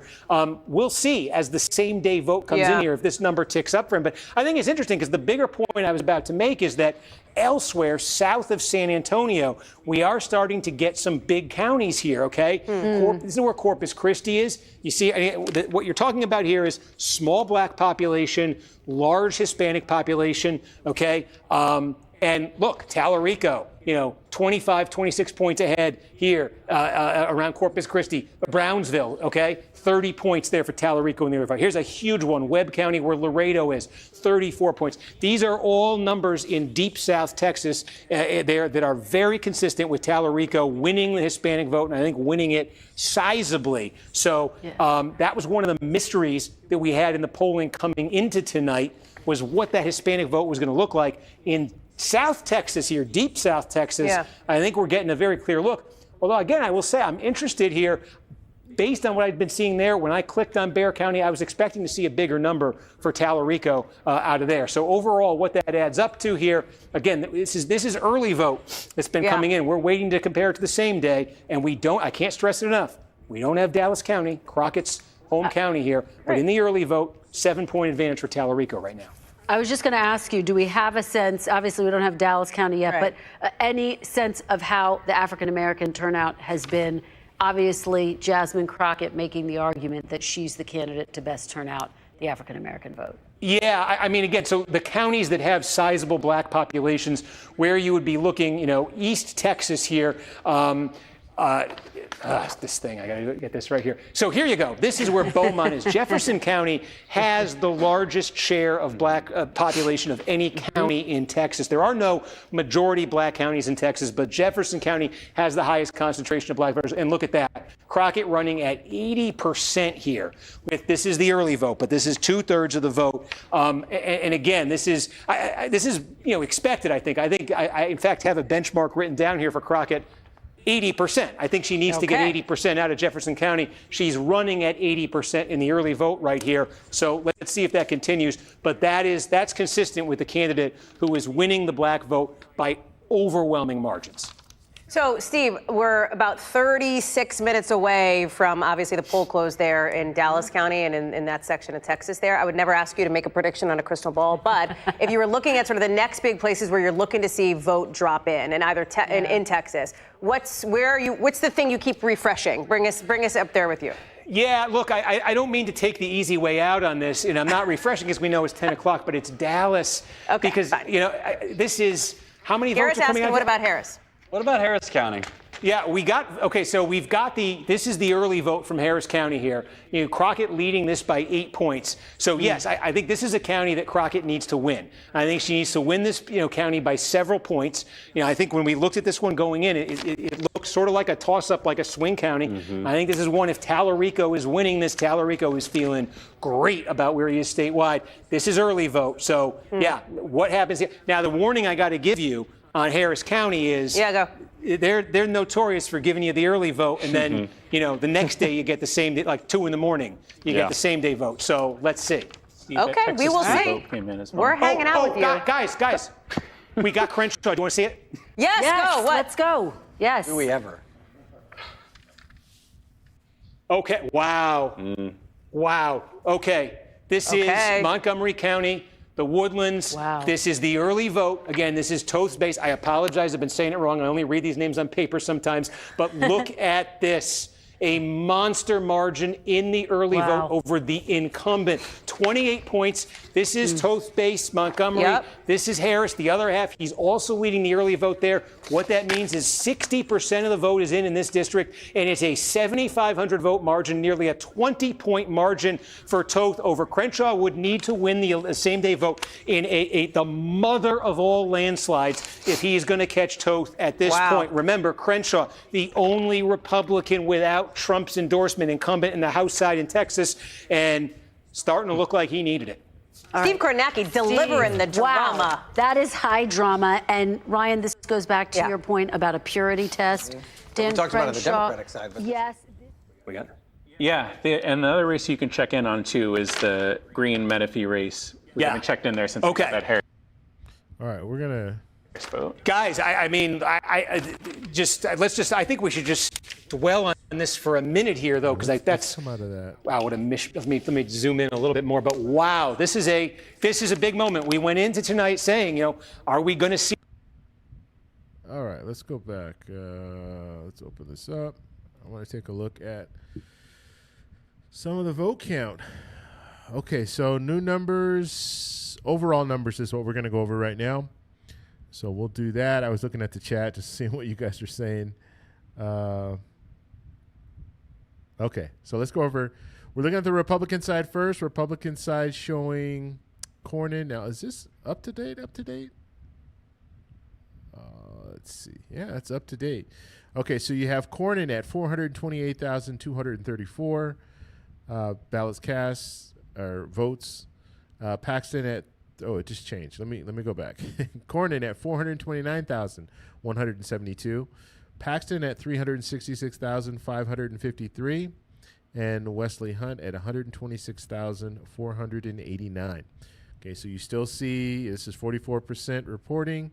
So we're getting there, but we don't have anyone over that 50%. Okay, not even close at this point. So they're still looking. We're still looking at a runoff in this race. So let's look at the Democrats. Okay, looking at the Democrats, we have Tallarico at 568,288. We have Crockett at 477,061. We have Hassan at 11,767. So Tallarico is, he's staying around this 53%. 53, 52, 53. That's pretty much where he's staying.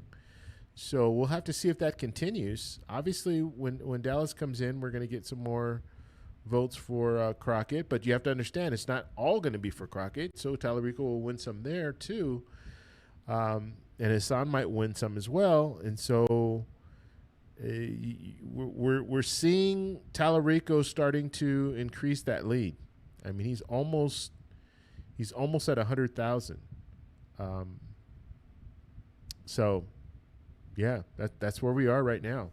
46% reporting. Okay. So that is what we're looking at. It's pretty interesting.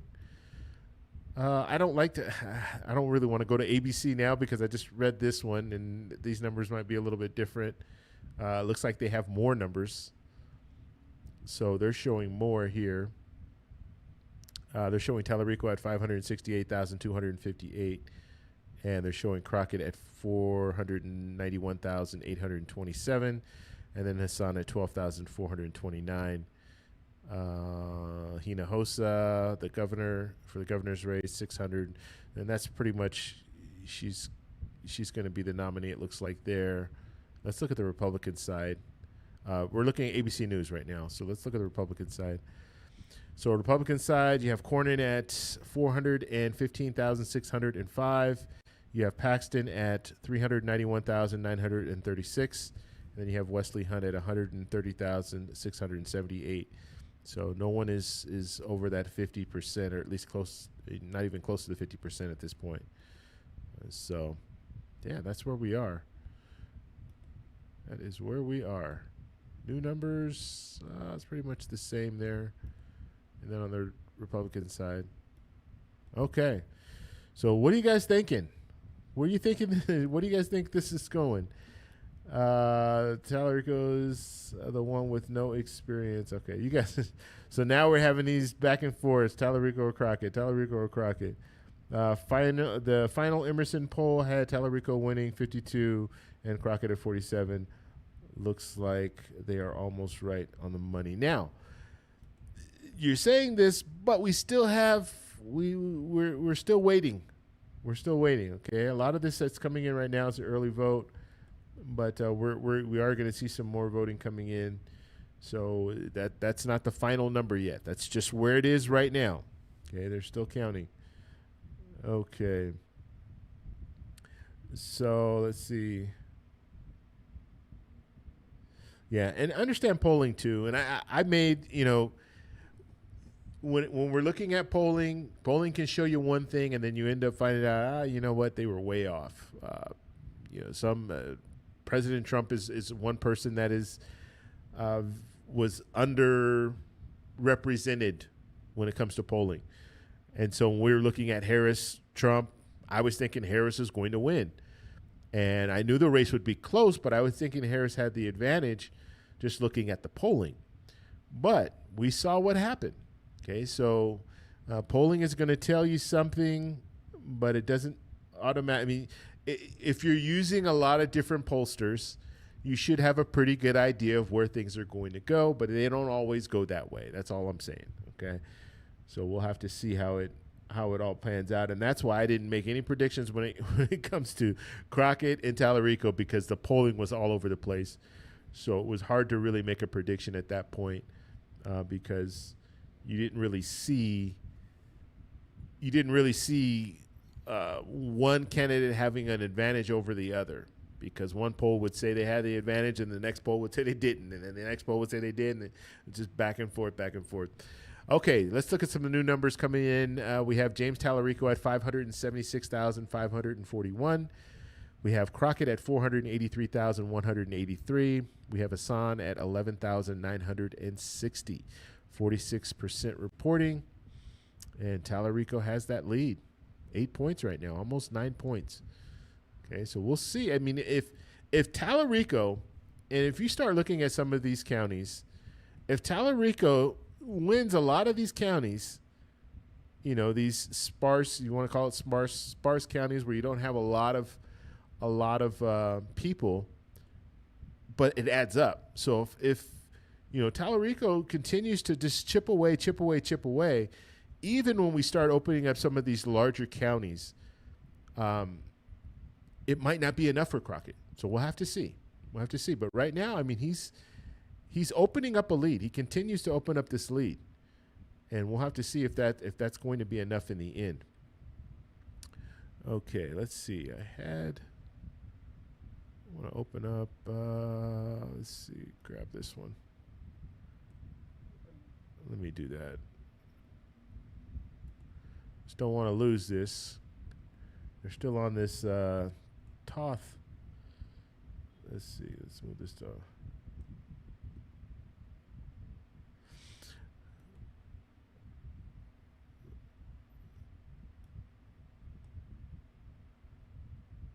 Okay. All right. And so Republicrat is saying, some of you are saying Tallarico is going to win. Actually, at this point, we don't know. At this point, Tallarico has a lead, but no, I mean, it's still a very close race. Even though we're looking at this 53%, 53 to 45, it's still a very close race because we still have some seats or some areas that we anticipate Crockett is going to be strong in some of these areas. And so when those numbers start coming out, then we might see something different. So we're anxiously awaiting to see where it goes. Okay, they're talking. Let's see. They're talking about Tallarico. No, they're talking about Cornyn here. Let's hear what they're saying. Interesting. The total number of votes. This is Webb County's big. Webb County's Laredo. And this is the area of Texas that we talked about as like, you know, Trump has made these like 50-point gains in presidential elections down here in deep South Texas along the border. He's become competitive. He's won some of these counties. He won some of these counties big. One of the things to keep in mind is these counties are traditionally Democratic, meaning they don't do registration, but the loyalty to the Democratic Party, even though they voted for Trump, there's still a ton of built-in identity with the Democratic Party. And I think you're seeing that tonight. Just, you know, the number of people voting here in Webb County in the Republican primary here at least in the early vote, you know, add that up. It's just a little bit over 2,000 right there. Let's flip over to the Democratic side. You know, what are they looking at there in Webb County? You're looking at 17,000 votes, you know, on the Democratic side. So you really see that traditional association of the voters in deep South Texas, even though they become very warm toward Donald Trump, a lot more warm toward Trump than other Republicans. You're not seeing it in turnout in this Republican primary. So I show you Webb in the Democratic race, and it's a very big deal.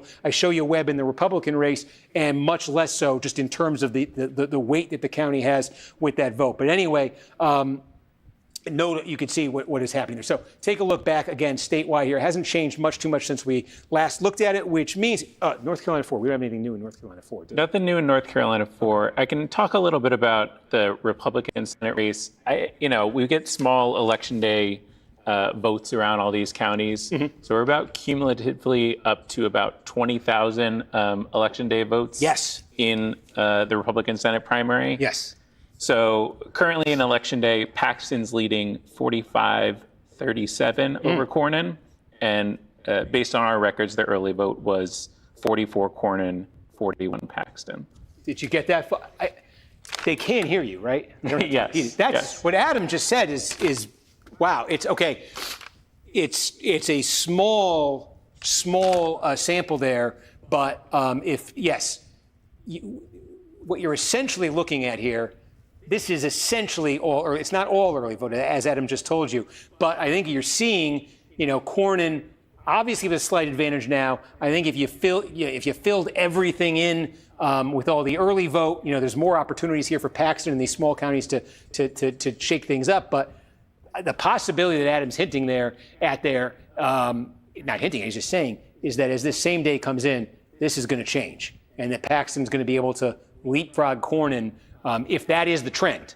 And we need a lot more vote to say that, but if that is the trend, then Paxton really can leapfrog Cornyn here and maybe take a lead or open up some kind of lead on him. And I think that really is the game here on the Republican side.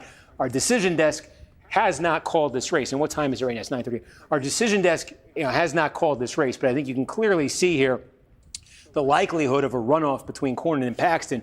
And I think the dynamics in that runoff so much may be sort of dependent on,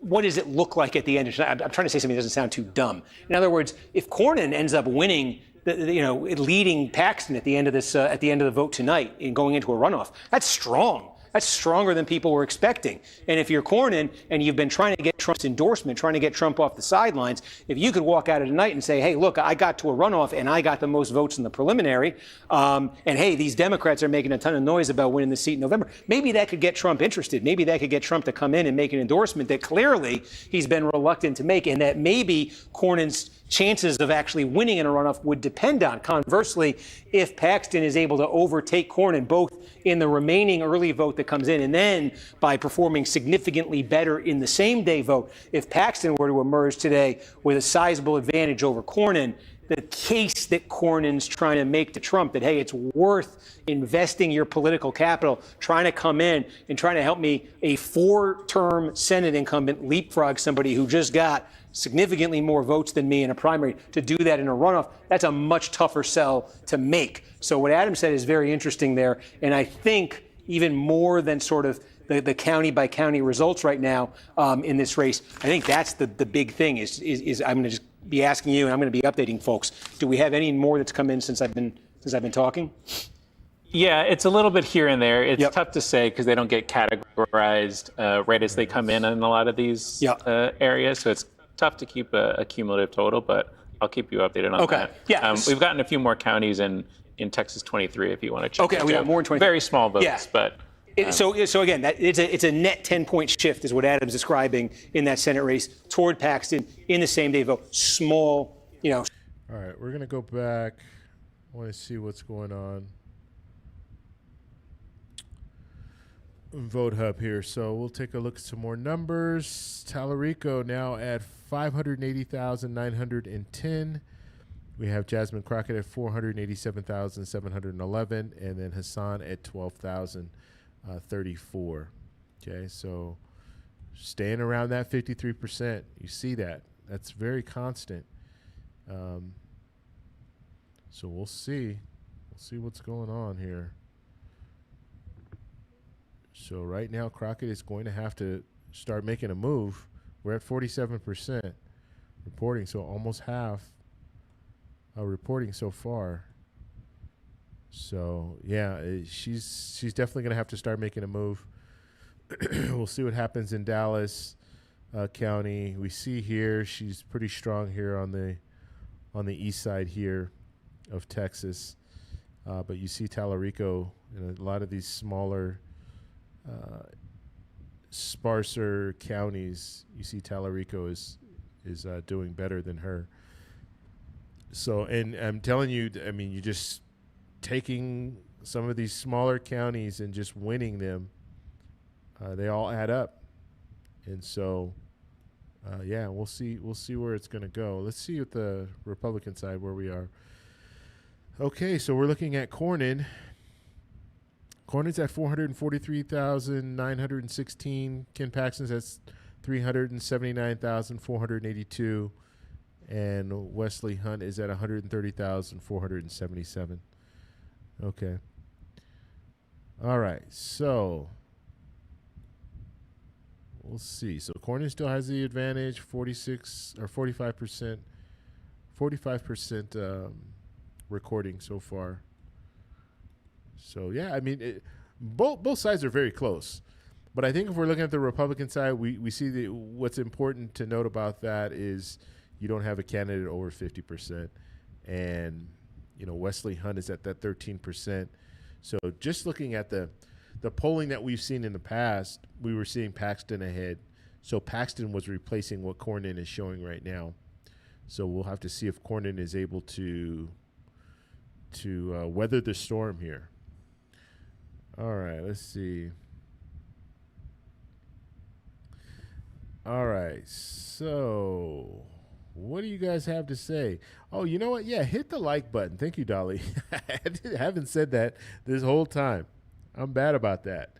I got to get back into my live stream mode. So, yeah, hit the like button if you guys can do that. That would help out because that brings more people into the room. And so that would help me if you can do that. Just hit the like button and share this with people. You see people. Let's see. Why isn't this opening the way I want it to? Let's see. I'll just leave it there. Okay, yeah. So, yeah, hit the like button. Please do that. That does help. All right, so let me do this. What are they talking about now? Yeah, we'll just move over. I'm waiting to see if they're going to make any projections. They haven't done any yet that I've seen, at least out of Texas, anything significant. Let's go back.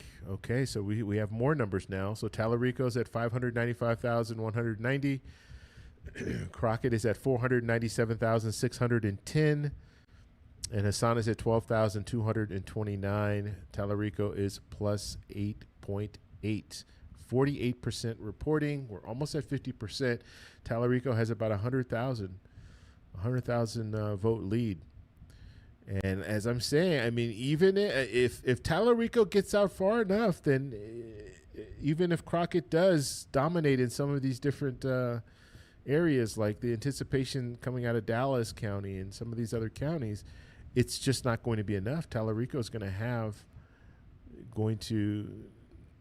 to be able to weather that. So we have to see how this plays out. But right now,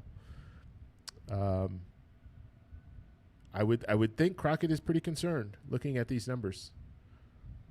So we'll see. We'll see where it goes from here. All right. So what do you guys think? What do you guys think of so far what you're seeing? What do you guys think? It says they're showing Jasmine Crockett at 506,000. Okay, I don't know where you're looking. I'm just looking at Vote Hub. Let's go over here. Yeah, let's take a look at ABC News, see if there's any changes here. I think these are the numbers are coming in faster, I guess, on ABC News.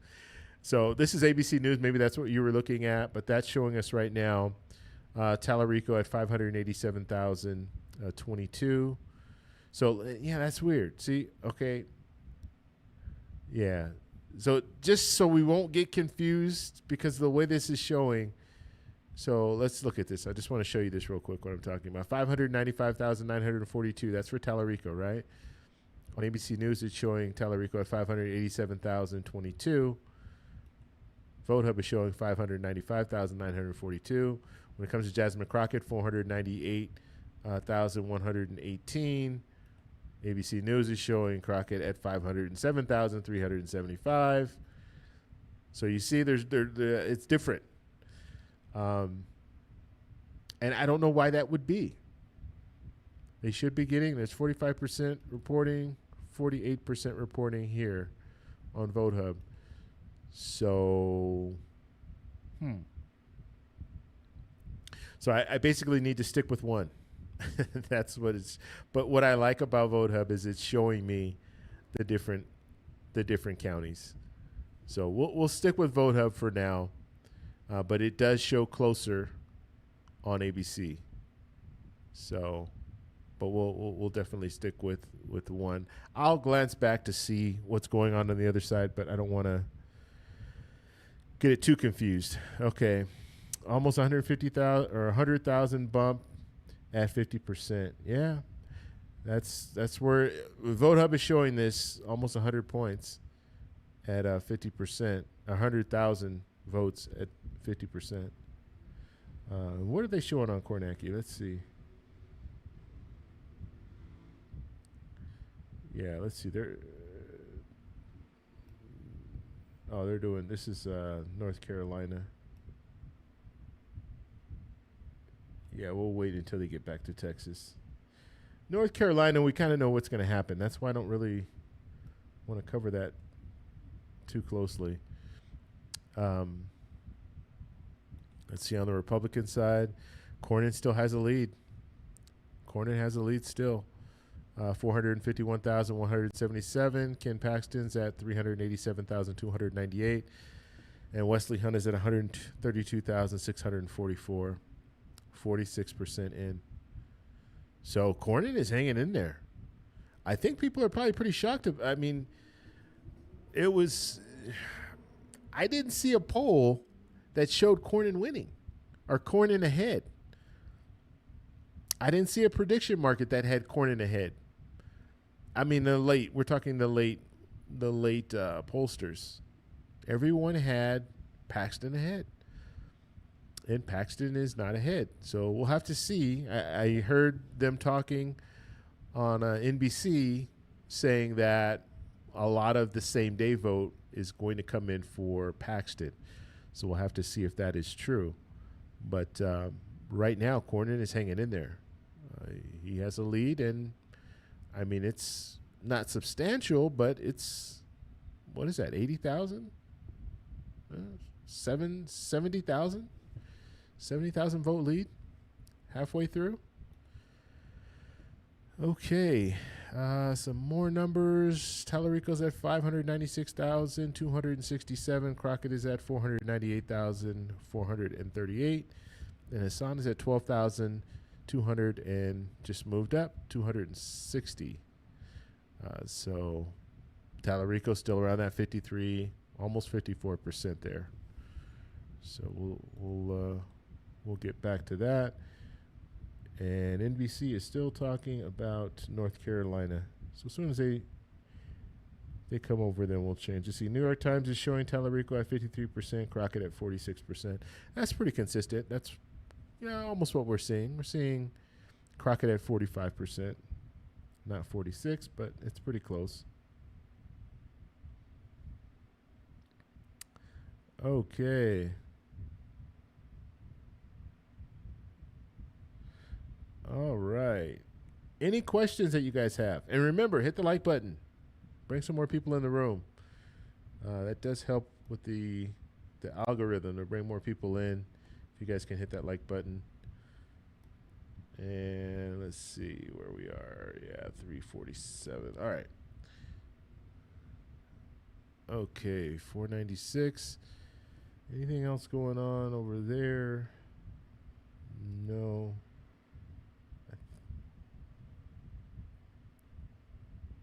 Okay. All right. Where else? 46. 451. All right. So you see on the Republican side, we haven't seen a candidate get over 50% yet or get close to 50%. You see Cornyn is pretty much staying around that 44%. They need that 50% plus one in order to move forward. So we haven't seen that yet. Starch Manning, thank you for the super chat. I appreciate that. Thanks for your coverage of this. And you know what? I like doing these. So I do my daily video. So if you guys don't know, if you haven't followed me, make sure you subscribe to the channel, do all that. Hit the like button, do that. Every day we're putting out videos and we're talking about the 2026 midterms. Okay, and I've trained an AI model. So I have the +1 model. We'll get more into that when I do my videos. I talk a little bit more about the +1 model and what we can anticipate seeing in 2026 in the general. So that's what we do here. That's what we talk about. This is the first election coverage that I've done. So I'll get better in time. It's going to take a little time for me to kind of get used. I do like using Vote Hub, but just learning how to do the live coverage. This is the first time that I'm doing this. So they're talking about Tallarico and Crockett. I want to take a look, listen to what they're saying here. Do it, and they released all their early vote right then. So poll closing was delayed in Dallas County from 8 to 10, because of that issue with voters needing to go to precincts and many of them not being aware of that. Just confusion, lots of confusion. So the new poll closing time is 10 minutes from now. And again, you see what happens. We get, 3/4 of the vote, 2/3 of the vote in these counties right away. The significance of that is this. Let's just put this in statewide context. Tallarico is leading Crockett right now, again, in the early vote here by about 80,000 votes. Again, this is just about only early vote that you're looking at. We've talked about the different contours in this race, but look, we've got Bexar County where San Antonio is. We've got Travis County where Austin is. We've got Harris County where Houston is. We're still waiting on McAllen, but we've got some of the big population centers there in South Texas. We are waiting on El Paso. That's probably 3%, 4% of the vote on the Democratic side. The biggest single thing we're waiting for on this map is Dallas County. How big? Dallas County could be, let's estimate 12%. Somewhere in the neighborhood of 12% of all votes that are going to be cast across the 254 counties of Texas are going to come out of Dallas County. And Dallas County is the home of Jasmine Crockett. So an hour or two ago, I've lost track of the time, in Travis County, James Tallarico's home county, which it turns out generally a slightly smaller number of votes than Dallas County. I don't know exactly how that's going to look with all the turnout issues they've had in Dallas County today, but typically these are almost comparable in size in terms of votes in a Democratic primary. Dallas County is bigger than Travis County. Travis County, though, massively Democratic, massive turnout. And you see what that did for Tallarico. He was able to get 3/4 of the vote, and he was able to net 71,000 votes there over Crockett. Now, again, statewide, look at Tallarico's advantage over Crockett. It's basically Travis County. It's Travis County in change. That's the lead that Tallarico has over Crockett statewide. And Crockett has the ability here out of Dallas County potentially to deliver. I said this, Tallarico delivered a punch with Travis. She can punch right back with Dallas County. That's the opportunity she has less than 10 minutes now when the polls do close in Dallas County. It's her home. She's expected to do well. She's expected to do very well there, and it's a massive source of votes. Harris County has the most in the state. That's 15%. Dallas County is going to probably have the second most in the state, probably about 12% of the vote. I've been talking about the benchmarks that I've got for these Democratic candidates in different counties, and I can tell you that the benchmark that I have for Crockett out of Dallas County is 70%. So, that's Tallarico in his home, got 76, netted 71,000, and there, lo and behold, that's his lead. That's just about all of his lead right now. You could trace back to Travis County. Crockett, Dallas County, a little bit bigger than Travis. Benchmark, 70%. I don't know. They've not always lined up with what's happened, but that's the kind of number that Crockett's looking for when Dallas County releases. And it'll be the early vote. It'll be the lion's share of the vote out of Dallas County, but there will still be same-day vote to come, and that is the piece of it that we're trying to figure out. We're starting to see a little bit of on the Republican side in that Senate race. How different does the same-day vote look than the election day vote? We really, unless something's happened in the last 5 minutes, we don't have any. There's a little bit developing right now out of Dallas. So the Texas Supreme Court temporarily blocked the earlier ruling to keep the polls open till 9. So there's a big question. There's question marks about those ballots or those votes that have been cast since the original closing time, and now unclear of how it'll affect reporting or the results. Say this again. So the Texas Supreme Court temporarily blocked the earlier ruling that we talked about earlier in the show. This is the one to keep it to 10. Yes. Okay. And so they're trying to figure out, I guess, now what to do legally with the ballots that have been cast or the votes that have been cast in that extended period. Okay, in this 2 hour. Okay, so do we have? So, and we don't know then if they're going. That means. Yeah, it just. That sounds like they're not going to. It's playing out right now. Yeah, it doesn't give me optimism that Dallas County. This is the danger. Feel free to cut me off next time when I start going down that road. It just developed in the past 2 minutes here. Okay. Oh, good. Okay, now I don't feel as. Well, okay, I wasn't that far behind the news, folks. Maybe you've read about it. Maybe you've seen it yourself. This has happened in the last couple minutes, but you just heard my producer explaining it. We'll restate it once more because it's very important, and it's also the way he's explaining that to me. This is the kind of question sometimes that can linger in terms of challenges and stuff after. The polls closed at 8 o'clock across Texas, except in Dallas County, and only on the Democratic side in Dallas County. The way it works in Texas is very unique from other states, and that is that the two parties can run these primaries jointly. They can administer them jointly, but they don't have to. And in Dallas County, that's what happened. The tradition in Dallas County has been that the two parties run them jointly, and what they've done is they've had these county voting centers that you could go to. You didn't have to worry about finding an exact precinct and going to the exact correct precinct on election day. You went to the county voting center, you voted, and that was it. That worked that way for the Democratic and for the Republican primaries. The Republicans in Dallas County, Texas, said they did not want to do it that way this year. They wanted to go to a precinct-based system. So this applied to what happened for the Republicans. The Republicans have reported out vote from Dallas County tonight, but they essentially set up their own, and the Democrats were left to set up their own. And so this based on precincts, based on voters having to now go to these individual precincts. And there were reports all throughout the day of voters on the Democratic side who were showing up at where they traditionally gone, being told, well, this is no longer your precinct, you got to find your precinct, all of that confusion. So there was a court ruling to keep the polls open in Dallas County till 10 p.m. Now a higher court has stepped in and invalidated that. And so the question is, these last 2 hours, while voters have been casting votes after 8 p.m., they've cast them, a higher court has stepped in.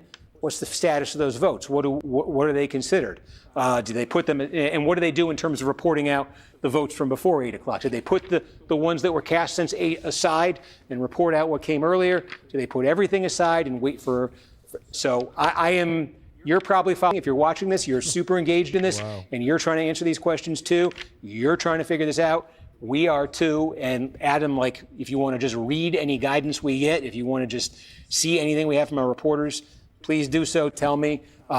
Because again, this primary, I don't want to say it's too early to say that it hinges on Dallas County, but you can see what I'm describing there. In terms of the singular importance of Dallas County to what's left here. Because I'm just looking, what else do we have here in terms of the big... All right, I got to talk a little bit about this. I want to keep it going, though, just to... Population centers on the Democratic side that we haven't...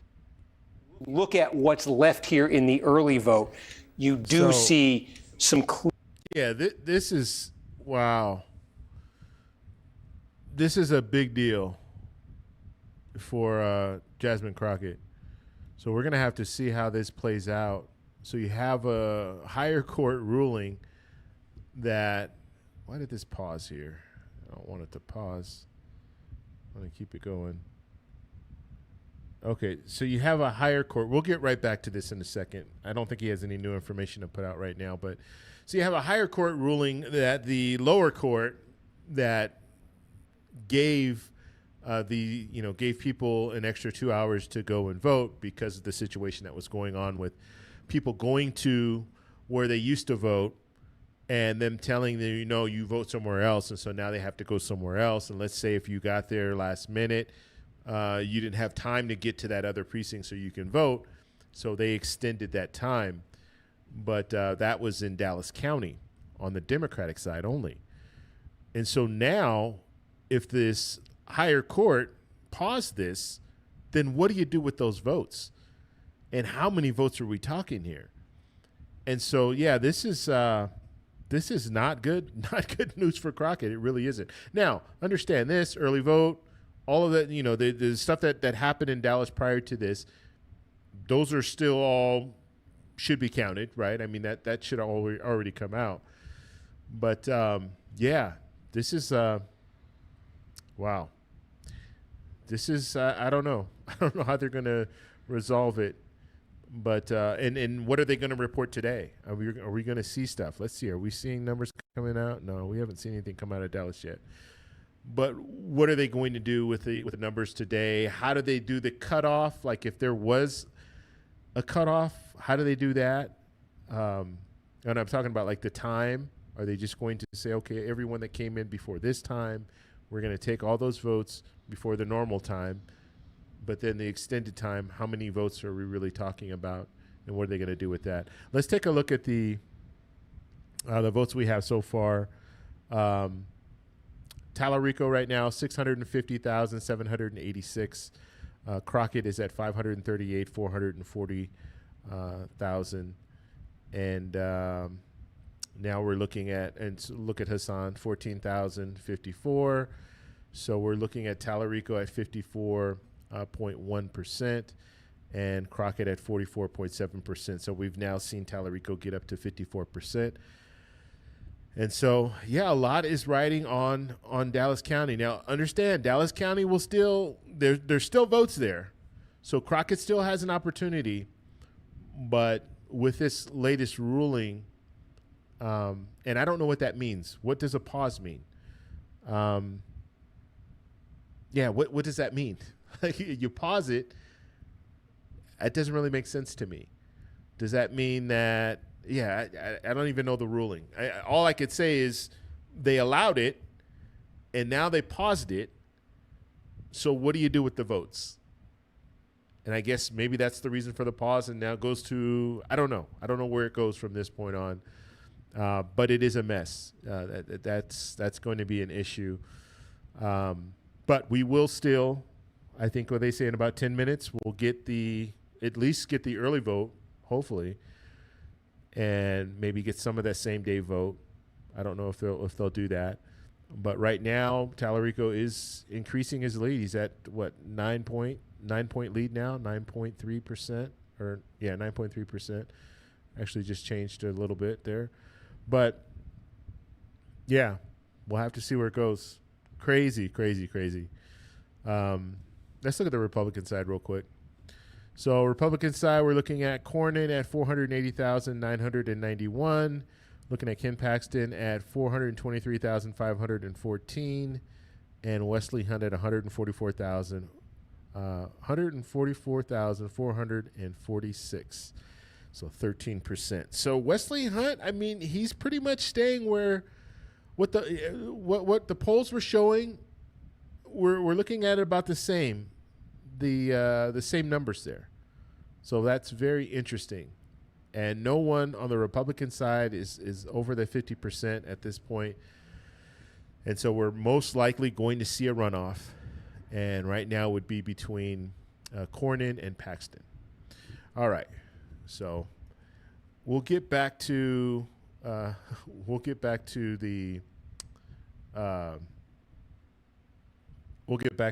NBC in a second. But yeah, this is crazy. What are you guys saying here? Let's see. Talarico may win by 7 or 9 points. Okay. So and we don't. This is the thing. Let me grab some water real quick.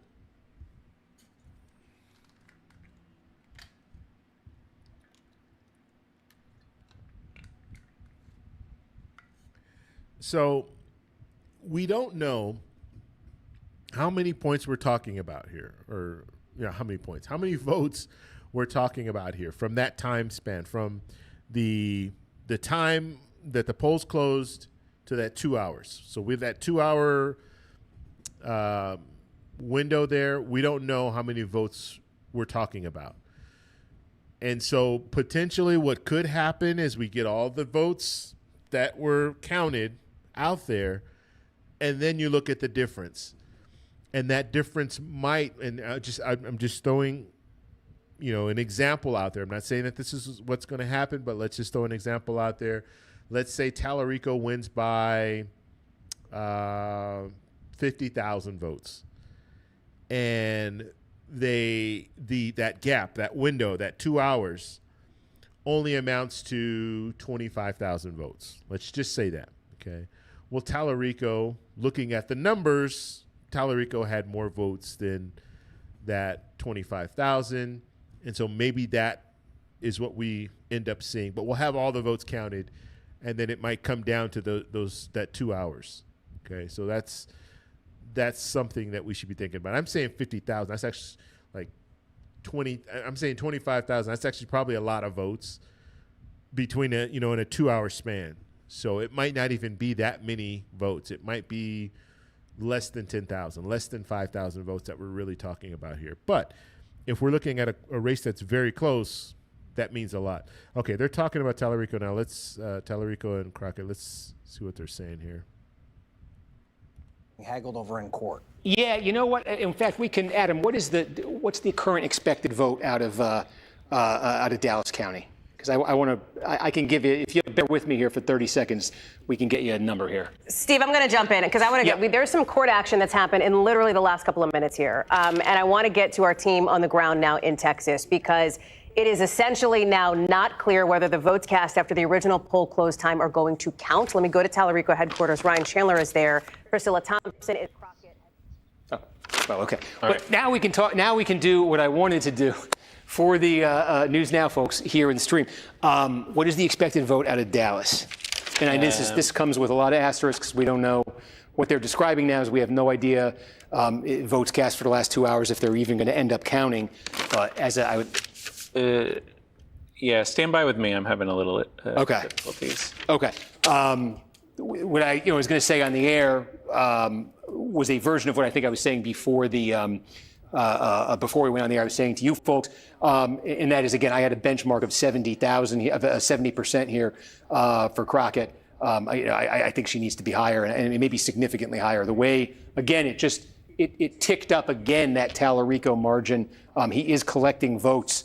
And he's going to get, this is going to be, Williamson County, when this comes in, is going to be very good for him, I think. That's going to drive that margin up. I think if that came in right now, he'd go over 100,000. There's still more here in this McAllen, Hidalgo County. That's going to be significant when it comes in. There's no, it'd be inconceivable that's not big for Tallarico. So again, you could just see it does get to the point here where if you're Crockett, I say you got to go over 70. I mean, that's what I'm trying to figure out with Adam. How far over 70? Because it is getting that number is going to have to be. I have an estimate for you. Pretty high. Yeah, here we go. So Dallas County, the estimate that we currently have is 313,000 votes countywide. Yep. For the Democratic race. Okay. So here we go. Pull my old calculator out here. Hidalgo County also just came in. Oh, I want to okay. get back to the board. Yeah, and again, we just said it would be inconceivable if Tallarico is not running up the score in Hidalgo County. And look at that, a 36-point margin from there in the early vote. And he's now well over 111,000 votes. I'm sorry, give me the expected Dallas County again. 313. Okay. Right, so 94, 119, 120. Yeah. I mean, if she, let me take you through what we got here. Our expected vote, and this is subject to change, and again, the issue in Dallas County is to give you an expected vote in Dallas County when we just have no idea the fate of these ballots. So this is purely sort of theoretical So exercise, but I just 70% want to of kind of take you through it. 313. Let's say the expected vote out of Dallas County, is 300,000. Let's use a nice round number there. I think it might be somewhere in that neighborhood. So we say if Crockett were to get 70% of that, right, that would be 210,000 for her. That would be 90,000 for Tallarico, right? Okay, so it'd be a difference of 120,000 votes. And you just look at the margin right now that Tallarico has. It just continues to rise with more to come in, sitting at 111,000. So when I say she's got to go over, I think she wants to go. If you were Crockett, you'd probably 75%, something. It's going to have to be super high because we're looking at one county for her, and we're just looking at kind of Tallarico building a plurality kind of in different corners of the state right here. And it's not really, we're talking about, it all comes down to Dallas. It all comes down to Dallas for Crockett. It doesn't come down to one particular place for Tallarico. Again, we told you El Paso. We saw that. We told you McAllen. We just saw that. We're still waiting on Williamson. Let's see if that one's going to drive his number up further. So she could make a very, very big dent in his lead out of Dallas County, but she's going to need something massive. Something massive out of there. Because again, just look at this whole area of the state. These small counties, they're not going to be much, but they are going to add up. They're going to add up. Net in the thousands for him. Steve, so we got some election day vote out of North Carolina for Wake County. So we got about 2,600 votes. All right, Alaman at 50-46. 26. All right, so they're going to go back there. So let's take a look. Let's talk about it. And their numbers are a little bit different than what we're getting on Vote Hub. Vote Hub is looks like I think Vote Hub is a little higher in the numbers. I think I can't remember what the numbers were on NBC, but Tallarico right now 691,170. Jasmine Crockett at 561,792, and Hassan is at 15,681. So Tallarico now has a 10.1 or 10.2 point advantage. We have 55% in. So yes, we're waiting for Dallas, waiting to see what happens out of Dallas County, and see if that is enough to get Crockett back in the game. What is that, 130,000? 130,000 point difference right now, give or take. So, yeah, and you saw, was it I think they talked about 313,000 votes that could be won by either candidate. Now, if Crockett gets 70% of that, then that'll give her, what did they say? I think they said 220. Let's see, 300,000.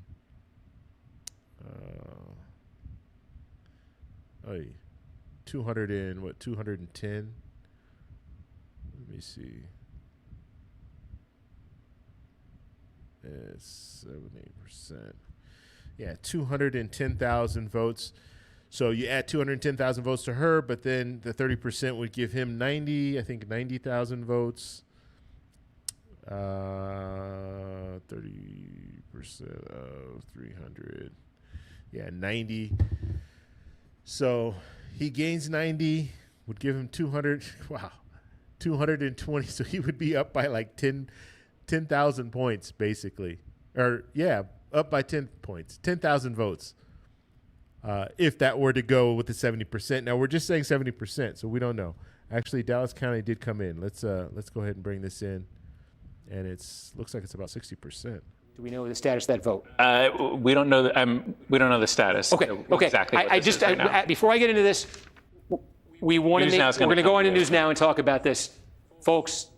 Not a good number for your Crockett.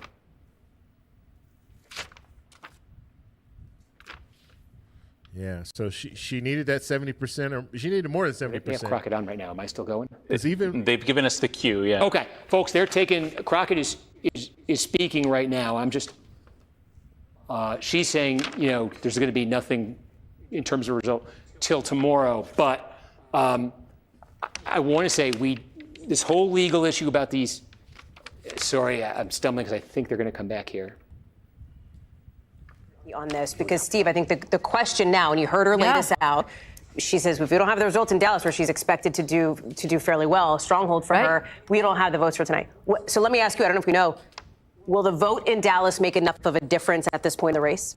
We just got the vote from Dallas. I don't know if this is that whole issue of the 2-hour window you're talking about. So I want to say that, before I show you this, but we did get a substantial amount of vote in Dallas. This is the early vote. So I don't know what's going to happen in Dallas County after this, but this is the early vote. This is the vote cast before Election Day, okay, about 60%, and give or take of what the total will be. Crockett winning this by 22 points here. Now, that is a difference of 43,000 votes over Tallarico. What that does statewide, you can see that Tallarico number back down to 70,000. It had crept there up, over 110,000. In fact, she just gathered some more votes somewhere else, and it ticked down a little. But you see it brought it down to 70,000. But it is still a 70,000 vote advantage statewide for Tallarico. And that early vote out of Dallas is, we think, well over half the total vote. Whatever it ends up being, we think it's well over than half.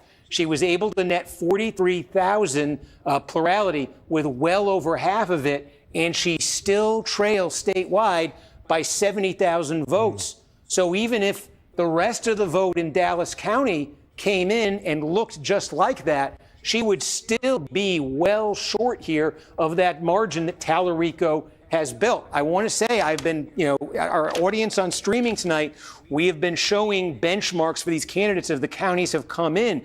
Are they hitting the numbers they need to hit? The number we had established in Dallas County for Jasmine Crockett was 70%. This is 61%. This is her home county. This is her base here. This is where she needs to drive up the number. So in the early vote here, she's short of that. Now, again, did she have a flood of support same day?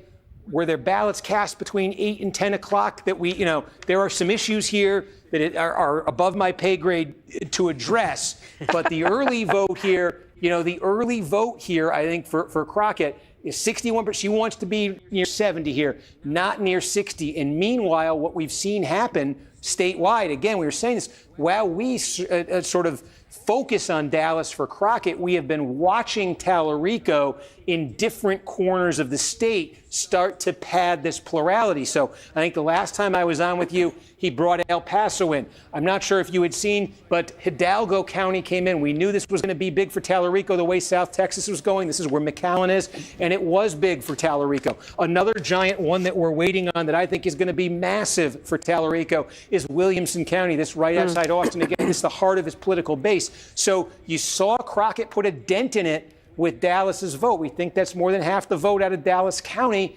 It leaves Tallarico ahead by 70 with opportunities across this map to build on that 70.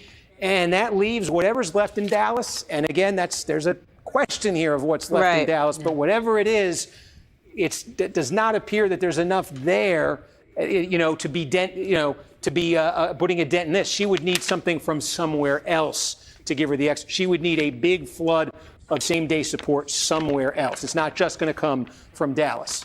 All right. Well, it could be a long night/few days as we continue to track that. Steve Kornacki, thank you. I know you'll yell early and often if anything's interesting on that. I want to sneak in very quickly to the conversation.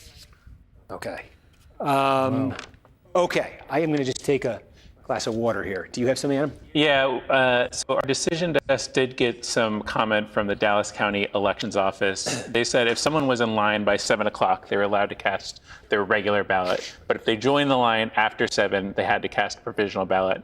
We should get an update as the total number of provisional ballots that were cast by the end of tonight. But that's where we stand in terms. Okay, and that also sounds like they're kind of punting on the ballot was cast provisionally. We're not going to know tonight if it's going to count in the election. Yeah, I think it's a legally dubious territory right now. Okay, so again, pardon me here. What we're talking about out of Dallas, this is 190,000 votes. We think, roughly, our decision desk thinks there's probably about 120,000 votes still to come out of Dallas County. But again, if you just heard Adam, a lot of these are going to be provisional ballots with the question of are they going to count ultimately or not. But I think the point here is that 190,000 were just counted. They were early votes.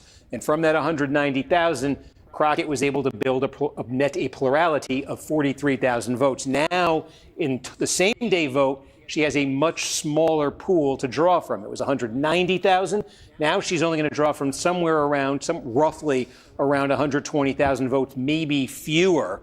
Okay, again, trying to drive up a plurality to counter what is now a 71,000 vote lead for Tallarico statewide. Again, there are some, you look here in East Texas, we talked about how, large black populations, voting populations in a lot of these counties. A place here, this is like where Texarkana is. I expect this is going to go well for Crockett. There are some others in here. Harrison County, I think that's going to go, very well for Crockett. So there are some places in here. But again, like East Texas here, I want to make sure not to include Houston in this, but East Texas, where she's going to get these big margins, it's probably 4% of all the votes in the statewide primary. Again, that's like the equivalent of El Paso, basically, of El Paso County, in terms of the votes that are going to come out of here. So I'm just looking at this map, trying to see where else outside of Dallas County, where else is Crockett in line to get a big batch of votes. She is leading next door here in Tarrant County. She's not running up the kind of number, in Tarrant County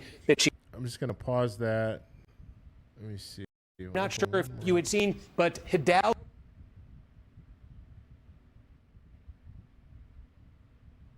All right, so let's talk a little bit about this. So they're saying 120,000 votes left. Okay, so here are the numbers we're looking at here. Let's go over these real quick, and then we'll get back into this. So you have Tallarico at 768,980, and Crockett at 683,000 flat. So there was a 70%, I don't know if that's showing on here, roughly 70,000. So just seeing the numbers coming from NBC, there was about a 70%, I keep saying percent, 70,000 vote difference between Tallarico and Crockett. And if we're looking just at Dallas County, we know that there's about 120,000 votes that still will come in. Okay, whether it be, I think all the early vote came in, but just the votes, provisional ballots, the votes that were cast today, there's about 120,000 that's out there. So let's say she wins 70% of that. She gets 70% of that. That's roughly 84,000 of that 120. And then Tallarico gets, 34,000 or something like that. But basically, she would be able to net around 48,000. Now, Tallarico already has a lead of 70,000. So even if she netted 48,000, she's still not going to be able to overtake him just with Dallas. She's going to have to win in some other areas. And so that's what we're looking at right now. Now, we know that Tallarico has, and Kornacki was saying this, he's been able to win in some of these smaller areas, and he's been able to pad his lead by winning in some of these different areas. And so right now we'll have to see what happens with the court and how they're going to decide on this. But if we're looking at that 2 hours and we just take everything else away, so we get all the information that comes in, and the only information that we don't have is the 2 hour block where people were able to still vote. How many votes are we talking? And is that going to be, will that push Crockett ahead with that 2 hour window? Because if Tallarico is ahead by enough, and because understand that this 2 hour block, not all the votes are going to Crockett. Let's say the majority of them could go to Crockett, but not all of them. So would that be enough to overtake Tallarico in the end? And so we'll have to see how the judge rules, how the court rules on this. But it's one of those deals where it's, we'll see what happens, but it does leave a sour taste in your mouth because it's like, why can't we just have everything just go the way it should go, So if Tallarico wins, and this is what we see with the courts first deciding that they're going to extend it for 2 hours and then pausing it, that's gonna upset some people. Definitely upset some people. And it wouldn't be Tallarico's fault, but it is going to upset some people. And so this is not what the Democrats want. I mean, they want a clean win, whether it be Crockett or Tallarico. You want a clean win, and you don't want there to be that sour taste. Because if there is, you could have some people not go and vote in the general as a result of this, and they'll just say, you know what, it's all rigged, I'm not going to participate. And that is not what the Democrats need. The Democrats need people to get out and vote, because that's the only way that you're going to beat a Paxton or beat a Cornyn. And let's take a look at the Republican side right now, because I don't know what is going on over there. I would think there'd be more votes in. Let's see. Let me refresh this and see if we... Yeah, that's it. Okay, so this is what we're looking at on the Republican side. We have Cornyn at 538,080, and we have Ken Paxton at 488,945. We have Wesley Hunt at 163,393. So Cornyn still around 43%. He was at 44% just a little earlier. So I just saw a little jump. Looks like Paxton jumped up just a little bit. So interesting, really interesting that Cornyn is able to stay ahead of Paxton. This whole time we're at 57% reporting. So we'll have to see what changes, or if anything changes in the future when it comes to the Republican side. But Democrats definitely want to run against Paxton, and so we'll have to see if that is if that's what's going to happen. So what are you guys saying? You got some people saying it was rigged. We don't know the final outcome yet. We don't know what the judges are going to rule, how they're going to rule on this. It might not even be a question once all the numbers are in. And so we'll have to see. And I guess Crockett did come out and speak. I wasn't able to see that. I now have NBC on here, so if we see any more speeches, I'll cut right to that. But yeah, you want things to go smoothly, and it doesn't look like it's going smoothly in Texas, at least on the Democratic side. So we'll just have to see where that goes.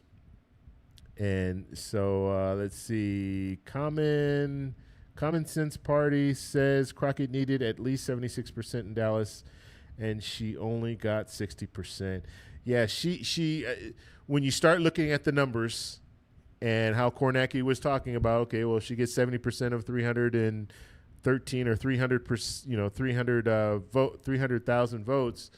That's only going to net her, a certain amount, and we went over it and talked about it. So it looks like even if she does, win Dallas by 70%, that's not going to be enough. She needs more than that in order to win.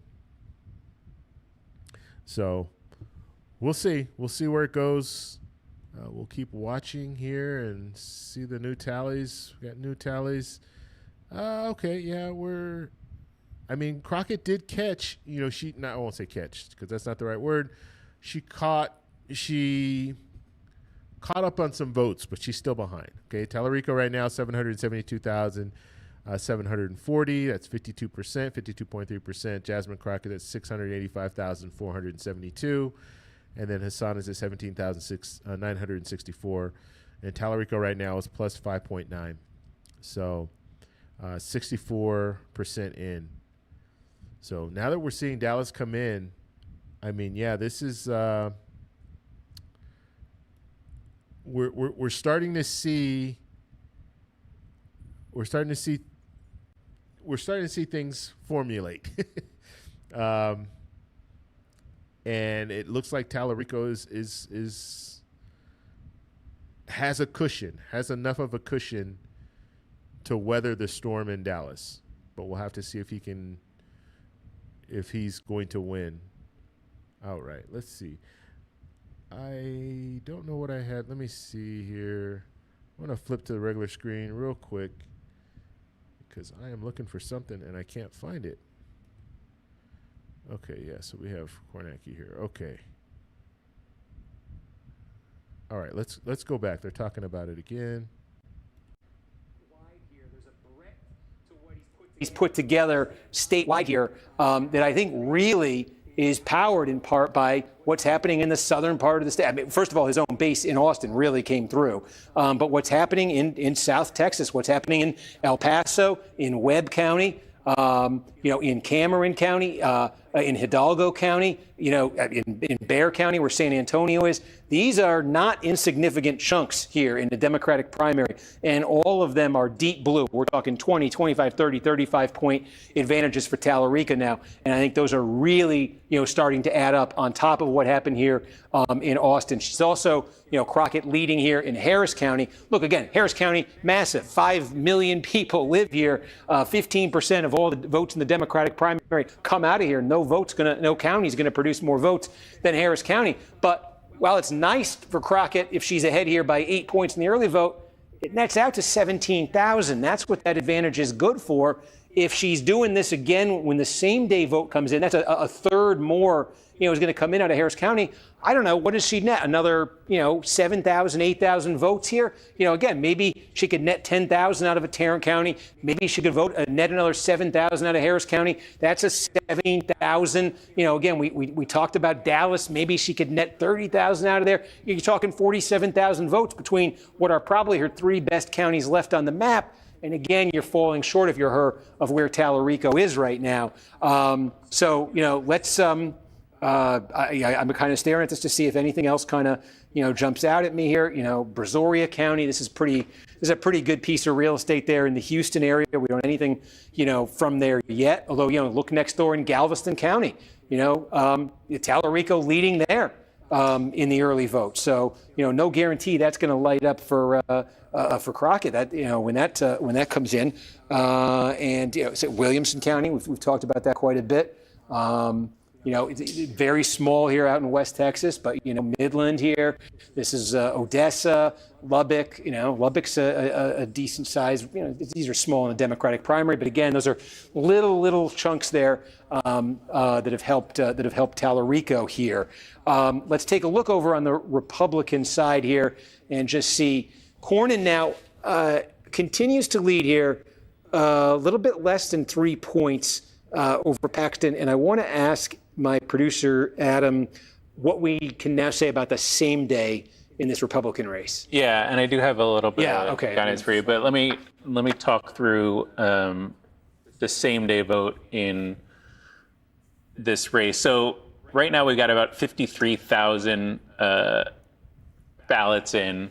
Paxton, 43%, Cornyn, 40%. Okay.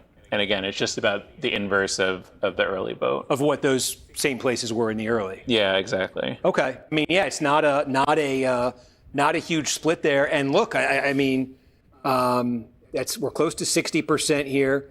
The possibility of, I'm just trying to see now.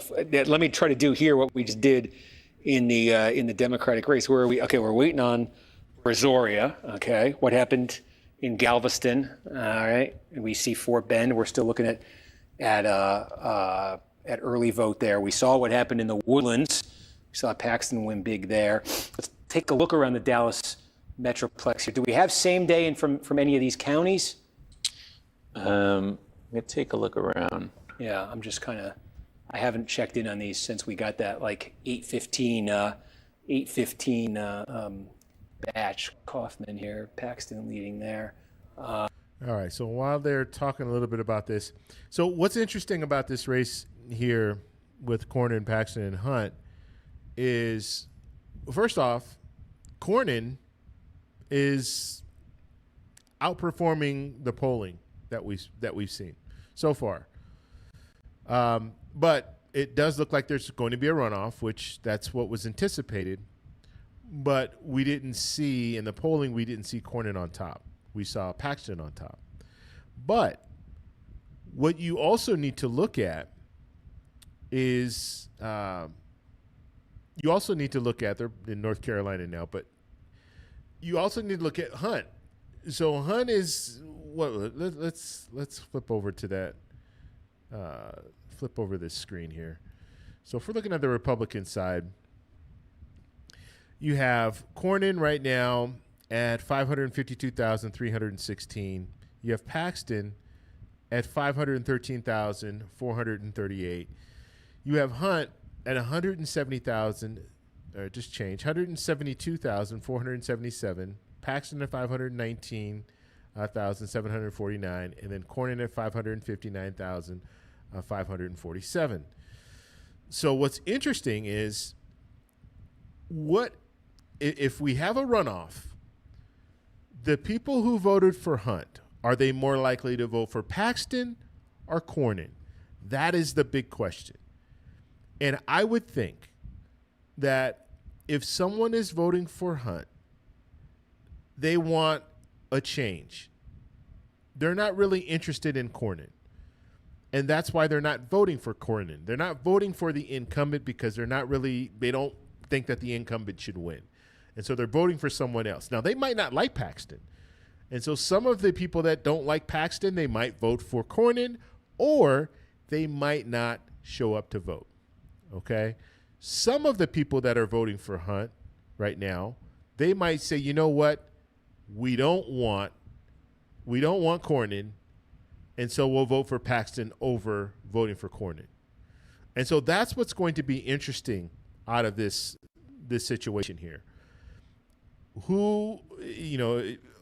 Right now it's looking like it's going to be Cornyn and Paxton in a runoff. And so who is Hunt going to endorse? And then also, where are his votes going to go? Are we going to see more of his votes going to Paxton or Cornyn? Okay, let's get back. They're talking about some more here.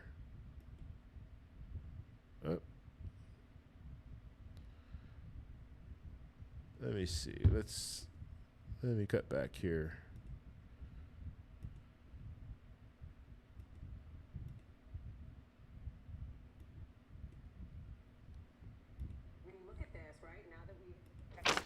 Okay. Do we still have no same day in the second? Here, he's getting not all of that clearly, but it's enough to give him a pad here over Julie Johnson. So interesting dynamic there. This would be, if Johnson cannot reverse this in the same day vote, this would be an incumbent losing. We've got an incumbent, certainly, just trying to zoom out here. There we go. We've got an incumbent. We've been talking about this in just absolute grave danger here in Texas 2 with Dan Crenshaw. Again, if you're wondering why there's no call here, we've just been waiting for same-day vote out of the second district to make sure that Crenshaw isn't getting something, off the charts to reverse this. Otherwise, Crenshaw goes down, you have a defeated House incumbent. You now have, in Dallas County, a Democratic House incumbent facing a double-digit deficit. Julie Johnson in trouble there, in big trouble based on that. You have there was definitely going to be an incumbent losing in this district, the 18th district. The question was, would it be Menifee or would it be Green?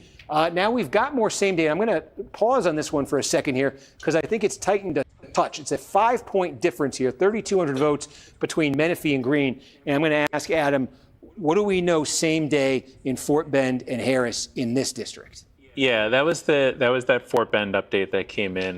That it was about 300 new votes, but Green won it 66-26 over.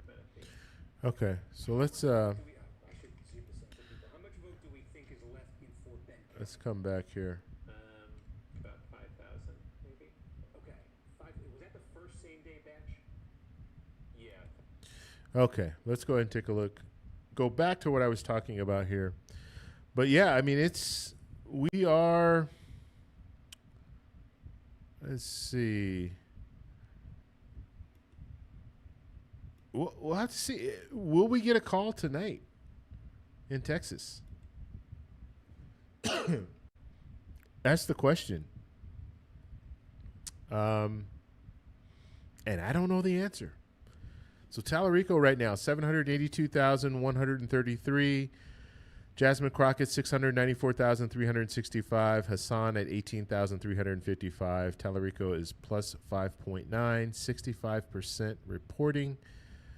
And yeah, you see Dallas is filling in. So here we are. So you see Crockett did have the advantage, but she didn't get that 60%. She was and that's what's hurting. That's what's hurting her, because you saw Tallarico, all these counties that Tallarico was just winning, smaller counties, winning all these smaller counties, and it started adding up, and it's just too much for Crockett right now. And so we'll see if she has enough to get over the top. But right now, it's if you had both camps, you would rather be in Tallarico's camp right now, because it does look better in his camp. So we'll see. And when it comes to the Republican side, I think it's pretty interesting, these numbers that we're looking at here, with Cornyn still ahead. We'll see if Paxton can close that gap, but Cornyn does have the lead. 561,672. Ken Paxton's at 521,855. And Wesley Hunt is at 173,660. Okay, so 43%, 40% for the top two, and then 13% for Hunt. So we'll see. I mean, they're definitely going to a runoff at this point. I don't see that changing. And so it's going to, basically it comes down to Wesley Hunt's votes. Where are those votes going? They're going to go to Paxton, or they're going to go to Cornyn. If I was Cornyn, I would be concerned. I would be happy at the fact that if this comes out, Cornyn wins overall, but doesn't get the 50%, he could be happy that he won, but very concerned about Wesley Hunt's votes. And so, let's see. I think, we have Cornyn talking right now. Let's see what he's saying here. To allow a flawed, self-centered, and shameless candidate like Ken Paxton risk everything we've worked so hard to build over these many years. There is simply too much at stake in this midterm election for our state and for our country. The final 2 years of President Trump's agenda hangs in the balance.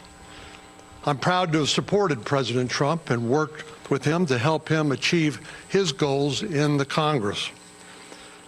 If he's nominated, there's a high risk that Paxton would lose this Senate seat, taking 5 congressional seats down with him. And you don't have to take my word for it. In public polling in the last few months, U.S. Senate nominees are either tied with or beating Paxton if he were the nominee. Ken Paxton as the nominee would be a dead weight at the top of the ticket for Republicans running all across this great state. Over the next 12 weeks, Texas Republican primary voters will hear more about my record of delivering conservative victories in the United States Senate and learn more about Ken's indefensible personal behavior and failures in office. Just like the primary, we have a plan to win the runoff, and we are in the process of executing it. Judgment Day is coming for Ken Paxton. Thank you all. May God bless Texas, and may God continue to bless in the United States of America. Take a few questions. Jim, you want to start with AP? Questions? That's unusual. Was just listening on questions there. Hmm.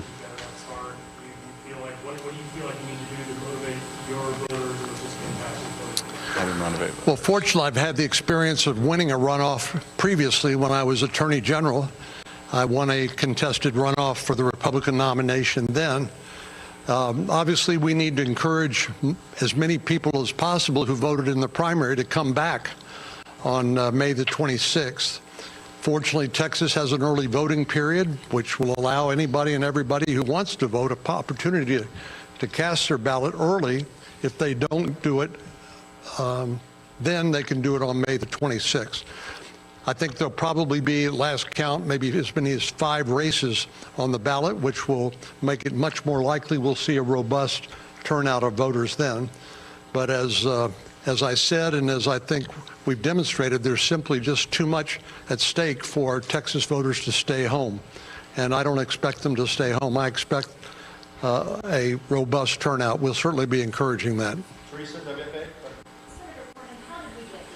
And you've been listening to Senator John Cornyn trying to energize his supporters by saying, now we are heading into a runoff election against Ken Paxton. Now is the time to turn out. And let me go back to Amy Walter. Amy, let me just get your reaction to part of what we heard from him. He described Ken Paxton as flawed, shameless, self-centered. Those are some... All right, so... Oh man, what do you guys think about that speech? Not very energized speech, right? I think he actually came out now because we're looking at some of the latest polling, and it looks like Paxton is starting to catch up just a little bit. And I think maybe they're looking at the numbers, and they probably see that Paxton might have a chance to overtake Cornyn. And so Cornyn wanted to just get out. He's still showing a 3-point lead. So he still has that lead, 61% reporting.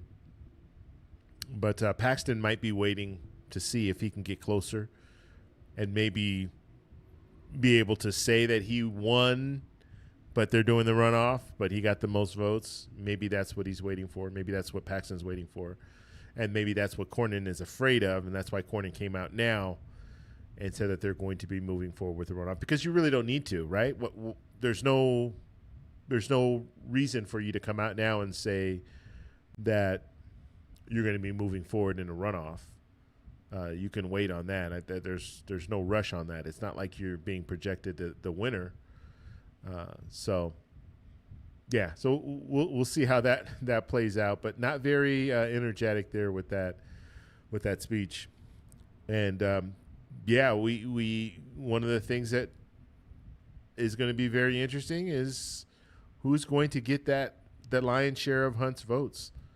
That's what we're going to have to really see where that goes. Okay, so I'm just looking here just to see some of these smaller areas here. Let's go ahead and move back over to the Democratic side and see what they're saying, what we're seeing. So we have James Tallarico at 795,600, and we have Jasmine Crockett at 708,255. So 52.2% for Tallarico and 46.5% for Jasmine Crockett. And then Hassan is at 19,032. So Tallarico still around about that same number, plus 5.7, 66% reporting. And so we're getting there. We're getting close. And Tallarico's been able to maintain this lead the whole time. So when we first started watching, yes, Crockett was ahead. And then we saw Tallarico take the lead, and he hasn't lost that lead this whole time. So we'll see how this all plays out. And SBE is saying that it's been pretty steady at 3%, talking about the Republican side. Yes, it has been pretty steady. So we will see a runoff there for sure. And someone said, I just came in. How is Tallarico doing? So Tallarico, I just went over the numbers there. It's a long way from November. That is true. It's actually a good. Let me pop that up. That's actually a good thing to say.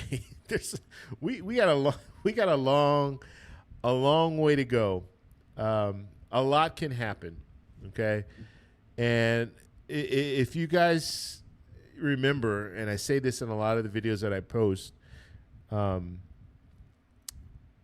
when it comes to all of the stuff that we've seen just in the last year, a lot can happen, okay? And that could change the way people are seeing these races.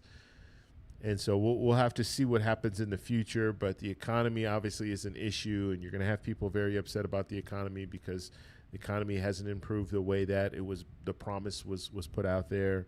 We have tariffs. That's another issue. Supreme Court ruling on tariffs, striking it down or striking some of the tariffs down and saying that people or companies need to be refunded and all of this stuff. Well, the Supreme Court didn't really say that, but now you're going to have companies that are coming out like Costco and saying, look, I want my money back. You did something that was unconstitutional. And so the government is probably going to have to send these refunds out to these different companies. Do people get refunds? Unfortunately, no. That hasn't been talked about. Maybe that's something that should be talked about. I do know that there's some Democrats out there right now that are pushing for refunds for the American people. And we'll have to see if that catches steam. And, we'll see where that goes. Because basically, if you're looking at it this way, tariffs, they're taxes, okay? Companies pay that tariff. When the products come in, the company has to pay that tariff. The U.S. company or the company in the U.S. pays the tariff. And then a lot of these companies, what they've done is they've passed it on to the consumer, which means that you're paying more. And the company will win out because now if they get a refund, it's going to go to the company. The company gets the refund. But what about you? What about the people who had to bear the brunt of the cost because you had to pay more as a result of the company hiking their prices? Now you don't get a refund, but they get a refund. So that's a big issue. Okay, so we have some more numbers coming in. Let's see. James Tallarico right now, 800,000 for 800. What am I saying? 804,709, and then Crockett is at 714,124, and Hassan is at 19,630, and so we're about the same spread there, 5.9. Looking on the Republican side, now see it's starting to close in just a little bit. So you have Cornyn at 583,056. You have Paxton at 544,633. You have Wesley Hunt at 183,160. And so you see Cornyn now at plus 2.8. It was at plus 3. Now it's starting to close in just a little bit. 63% reporting. Refund should be lower prices. Okay, well, we'll see. We'll have to see if they lower prices. Companies aren't inclined to lower prices unless they absolutely have to. So we'll have to see if that is even out there. And let's see. I'm down for some refunds. Bevo guy. Let's see.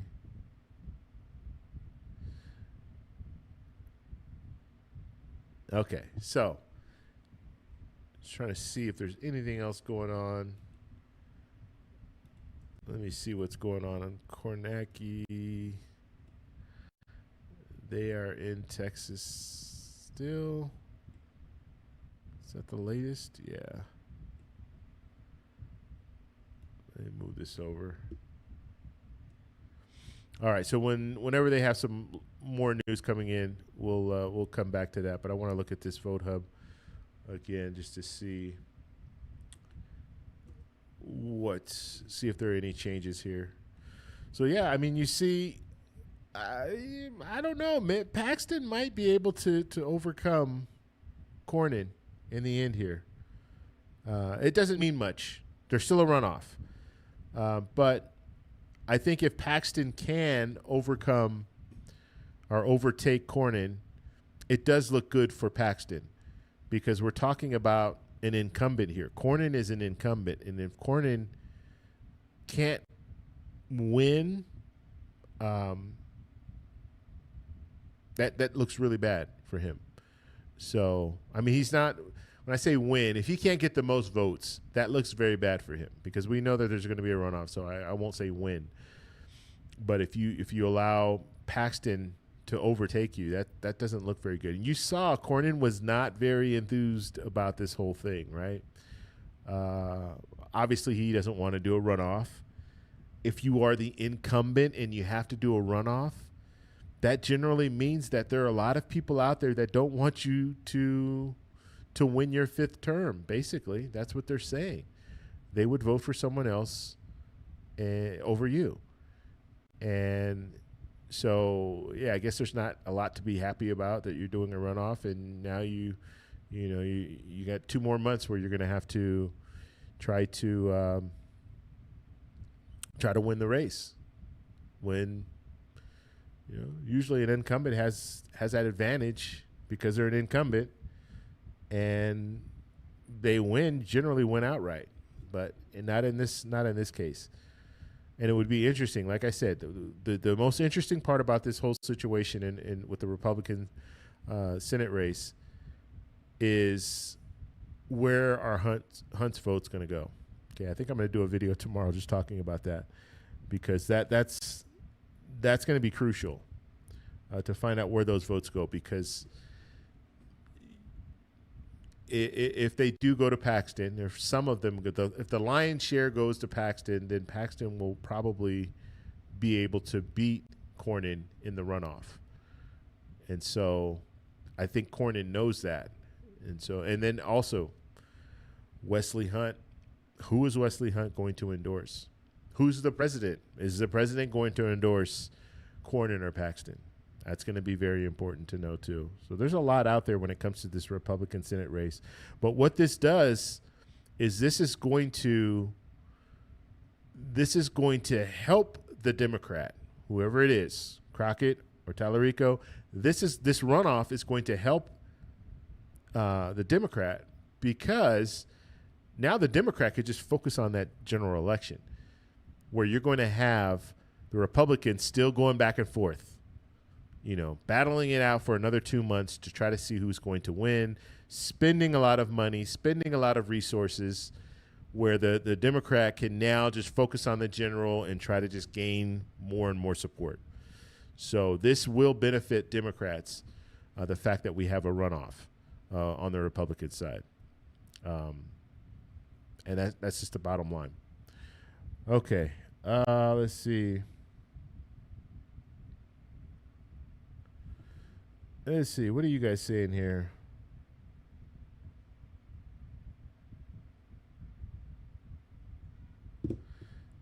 Okay, so they're in Texas, but we're going to come back to that.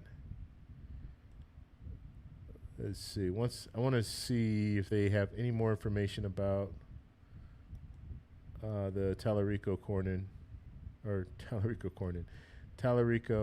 Crockett.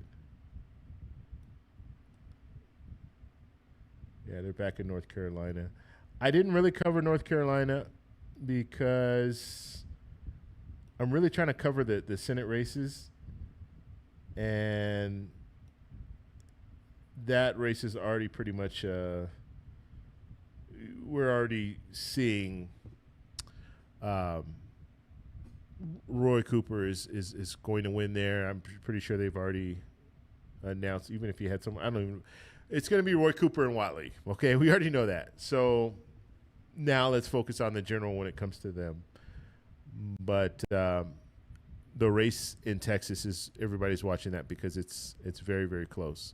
Okay, looking at some of the latest numbers, let's see. On the Republican side in Texas, John Cornyn's at 598,409. Ken Paxton's at 561,278. And Wesley Hunt is at 188,350. Cornyn, that just dropped again. So now it's at plus 2.6. So you see that dropping. And I think Paxton is going to be able to get close and maybe even overtake Cornyn right before the runoff. Which I guess if you look at it this way, it gives whoever is on top, they do have a little bit of momentum, right? Because they're on top, even though they didn't get the 50%. Okay, let's look at the Democratic side here. All right. Any changes? I think it was pretty close to what it was before. So Tallarico right now, 809,899. Crockett at 720,163. Hassan at 19,763. So Tallarico is plus 5.8. So, yeah, we're getting there. 67% reporting. So this right now, this should give us a pretty good idea of where things are going. We're almost at 70% of 70% reporting. And we're seeing Tallarico still has that lead, 52%. Now, unless Hassan starts getting a lot of support, a lot of votes, this is not going to be a runoff, okay? In the Democratic side, it's not going to be a runoff. We will have a winner. We will have someone over that 50% plus one. And so will it be Tallarico? Will it be Crockett? Right now, Tallarico does have the advantage. He's still up, it's at 90,000 votes. And just looking at it, where is Crockett going to get those 90,000 votes? It's going to be pretty hard for her to pull that. So right now, Tallarico is looking pretty good. But we'll have to find out what happened with Dallas and what they're going to, how they're going to handle this whole situation with the 2-hour gap or the 2-hour window that people voted. But that's still, you have to understand that's not going to be, we're not talking 90,000 votes. There was 120,000 left. And so out of that 120,000, even if Crockett got 70% of that, that would give her, I think I went over the numbers, 70% would give her like 84,000 votes, but then the 30% would give Tallarico, 34% or something like that. And so she still wouldn't be able to overtake him, even if she got 70% of the vote that was left in Dallas County. So, and that was, I said that 40 minutes ago. So we might have some of those numbers already in. So yeah, it does look like Tallarico is they haven't called it yet, but it does look like Tallarico is ahead and could potentially wrap this up very shortly. So are they making projections? I'm not really seeing. Just taking a look at some of the different news outlets here.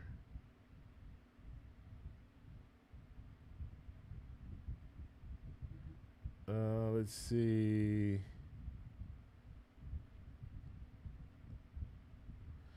And Common Sense Party saying there's no way that there's 100,000 more votes in that Dallas County. So I said 100. It was 120,000. That was 30, 40 minutes ago. So yeah, there's probably not 120,000 left now. But even if there were, Jasmine Crockett would have to win the majority of those votes. A vast majority. Almost pretty much all of those votes. So what I don't like about what happened with the judges making those decisions, you have one judge making a decision, then another, and then higher court pausing that, is it doesn't look good. It gives, and like I said before, it gives you that sour taste in your mouth. And what you want is you want to have, you know, the Democrats, they want to have, let's see, they're talking about Crockett here and Tallarico. So let's go here.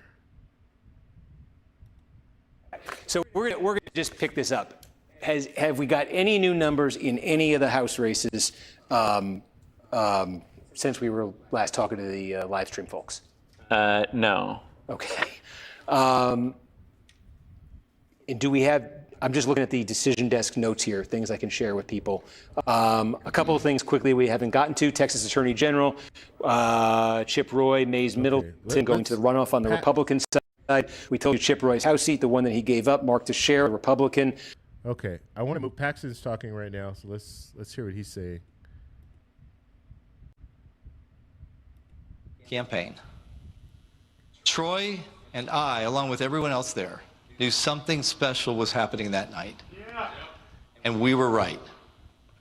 Right now, I feel that same momentum, the same sense that history is turning. Now let's talk about what happened, what just happened. John Cornyn spent around $100 million trying to buy this seat. Yeah, baby. We've spent around $5 million. It was confirmed today that he received the most ad support for an incumbent in a single primary in U.S. history. Wow. But we proved something they'll never understand in Washington. Texas is not for sale.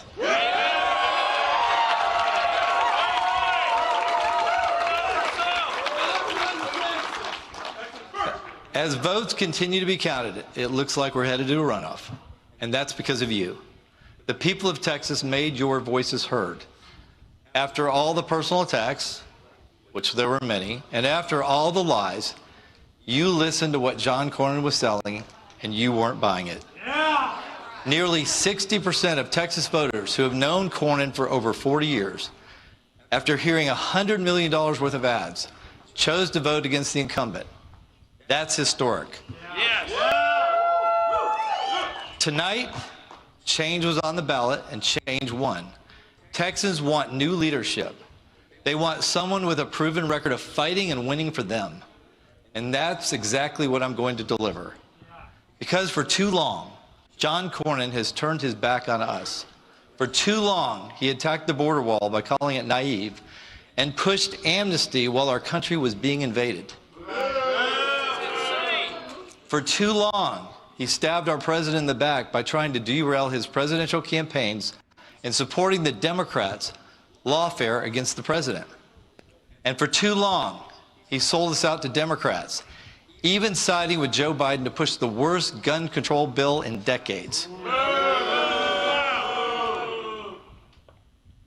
Those days are coming to an end.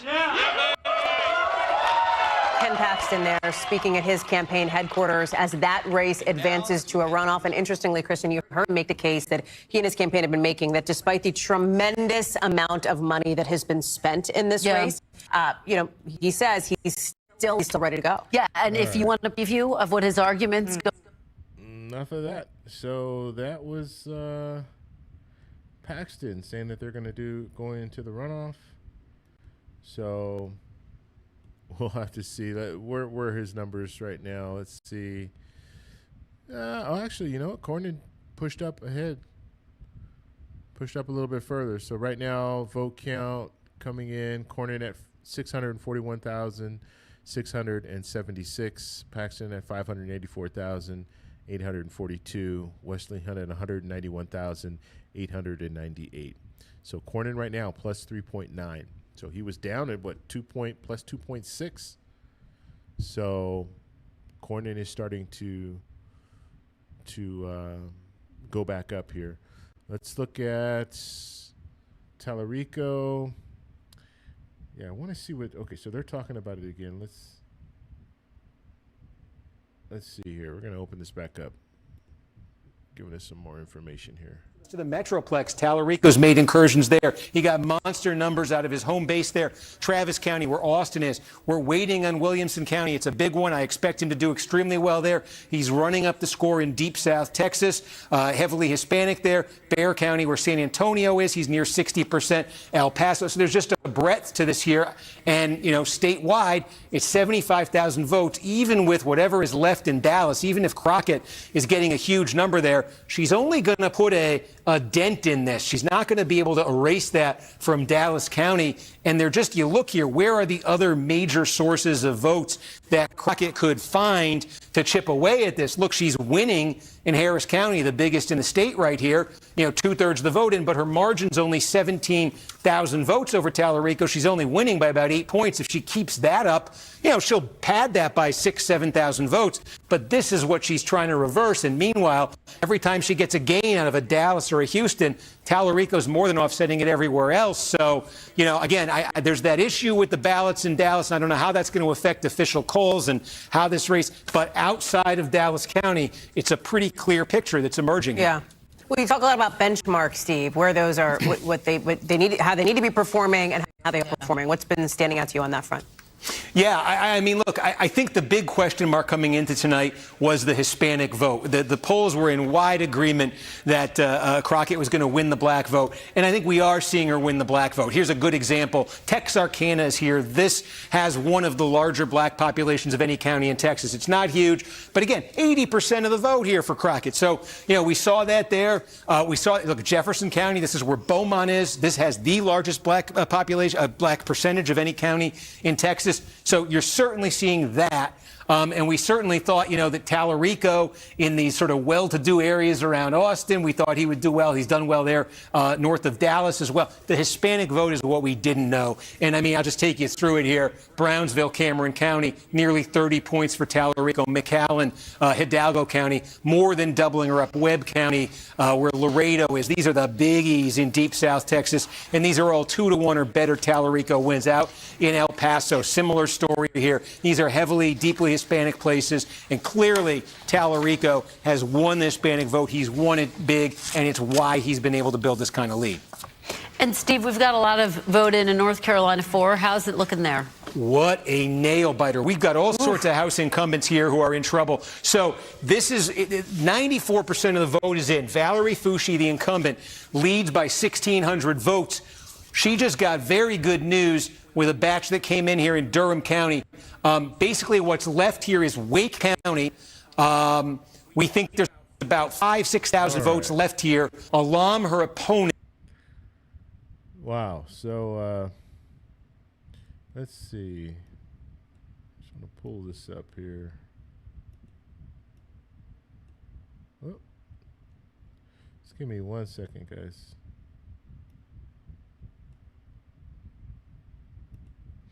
All right, so yeah, so looking at basically that pretty much sums it up. I guess you can see what how Kornacki was going about this, and it was pretty much what I was saying. When it comes to Tallarico, he's building a pretty big lead there, and it doesn't look like Crockett is going to have enough out of the counties that are left to pull ahead.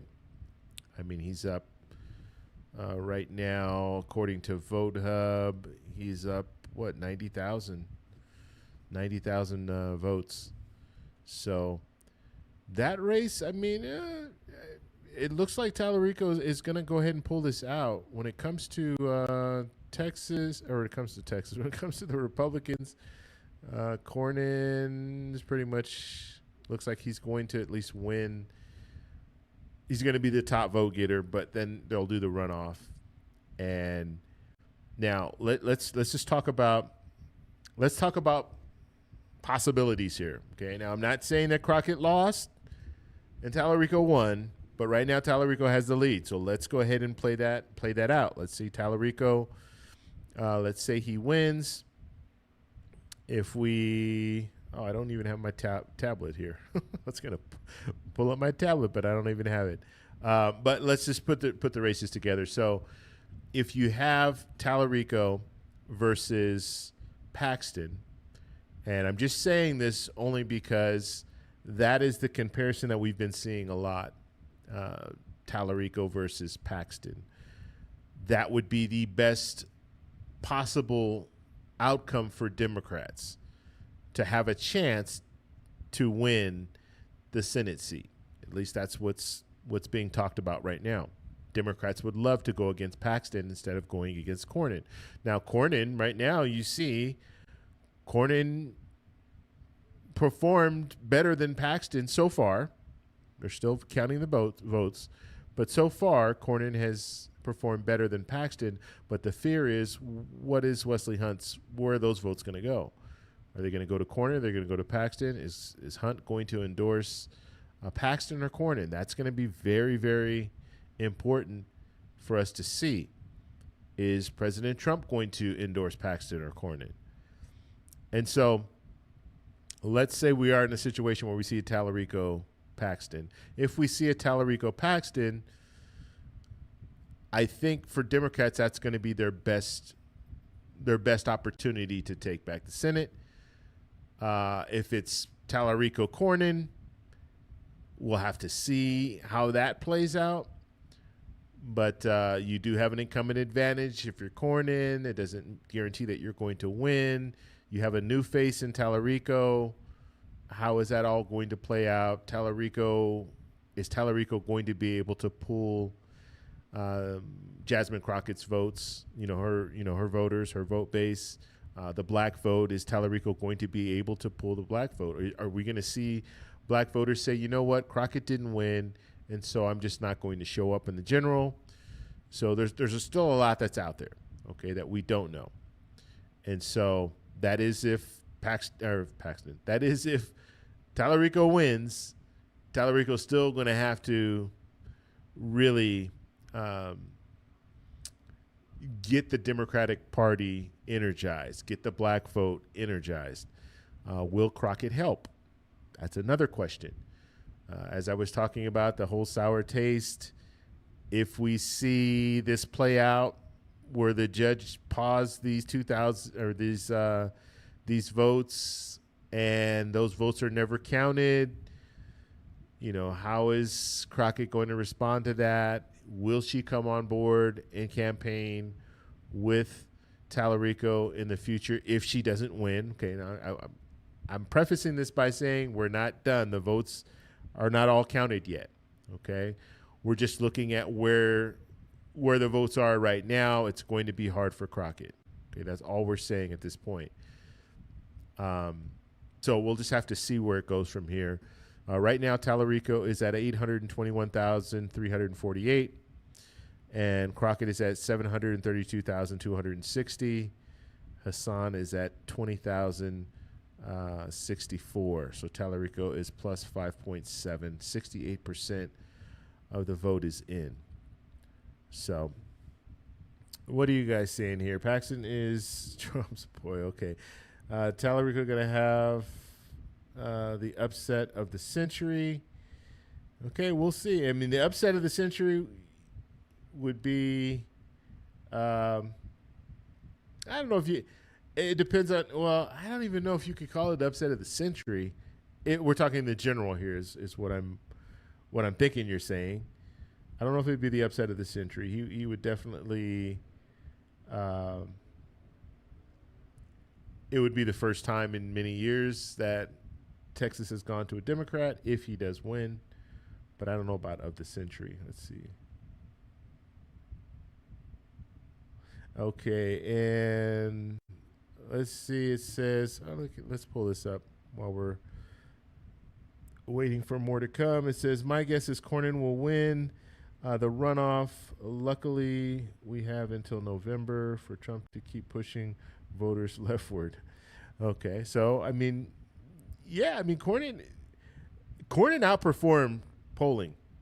He definitely outperformed polling. So he's, he's not dead in the water. And I all the polling was showing us that Paxton was going to at least win this primary in the sense that he would have the most votes. He would be the highest vote getter. But that is not what we're seeing here. And so, it's not changing. It's not going in his direction. Just looking at it here, I mean, you see Cornyn still ahead, 43.4%, 39.8% for Paxton. But that Hunt vote is what everyone's going to be really trying to figure out where that's going to go. Let's see. And, yeah, he's saying, yeah, in the general. So, yeah, I mean, in the general, if Tallarico does win, I mean, we're talking about someone who wins a Senate seat. They had a legislator seat before, so it's working, a state politician winning a U.S. Senate seat. That's a pretty big feat in itself. But, of the century, that's a long time. Maybe of the decade. Maybe of the decade. I don't know about the century. Let's see. Yeah, and then Bevo guy's saying that for some reason polling can't get Republican votes right. Something fishy there. Trump was very, very underrepresented in polling in 2024. I would say the vast majority of pollsters had Harris ahead within that margin of error, which is important. So she was ahead, but only by 1 or 2 points. But then when we saw the final tally, Trump won. Okay. All right, let's see. So, yeah, I don't really see anything else that's changing. Let's see. They're doing some talking right now about Tallarico and Crockett. Comp for the early vote is 54-45 for Tallarico. So Tallarico, we're getting into a good sample size here, and Tallarico is running a little bit better with the same day. So that's another big piece of this in terms of, could Crockett chip away at that? Not if she's running worse with the same day. Let's just flip over to the Republican primary. And again, the story here. So Paxton now pulling within 2 points here. And again, so much of this is, who's going to finish on first here and be able to claim momentum going into that general. But again, with the Dallas issue does not apply. It is on the Democratic side. But in Williamson County, that issue Adam was just describing, that's going to be important because, again, look at the area here. It's just this is Cornyn country. So that's one piece of real estate where Cornyn is going to do well, but you're in kind of an indefinite hold on there. But Paxton has now cut that lead within 3 points. What's the same day early split that we have now for the Republican side?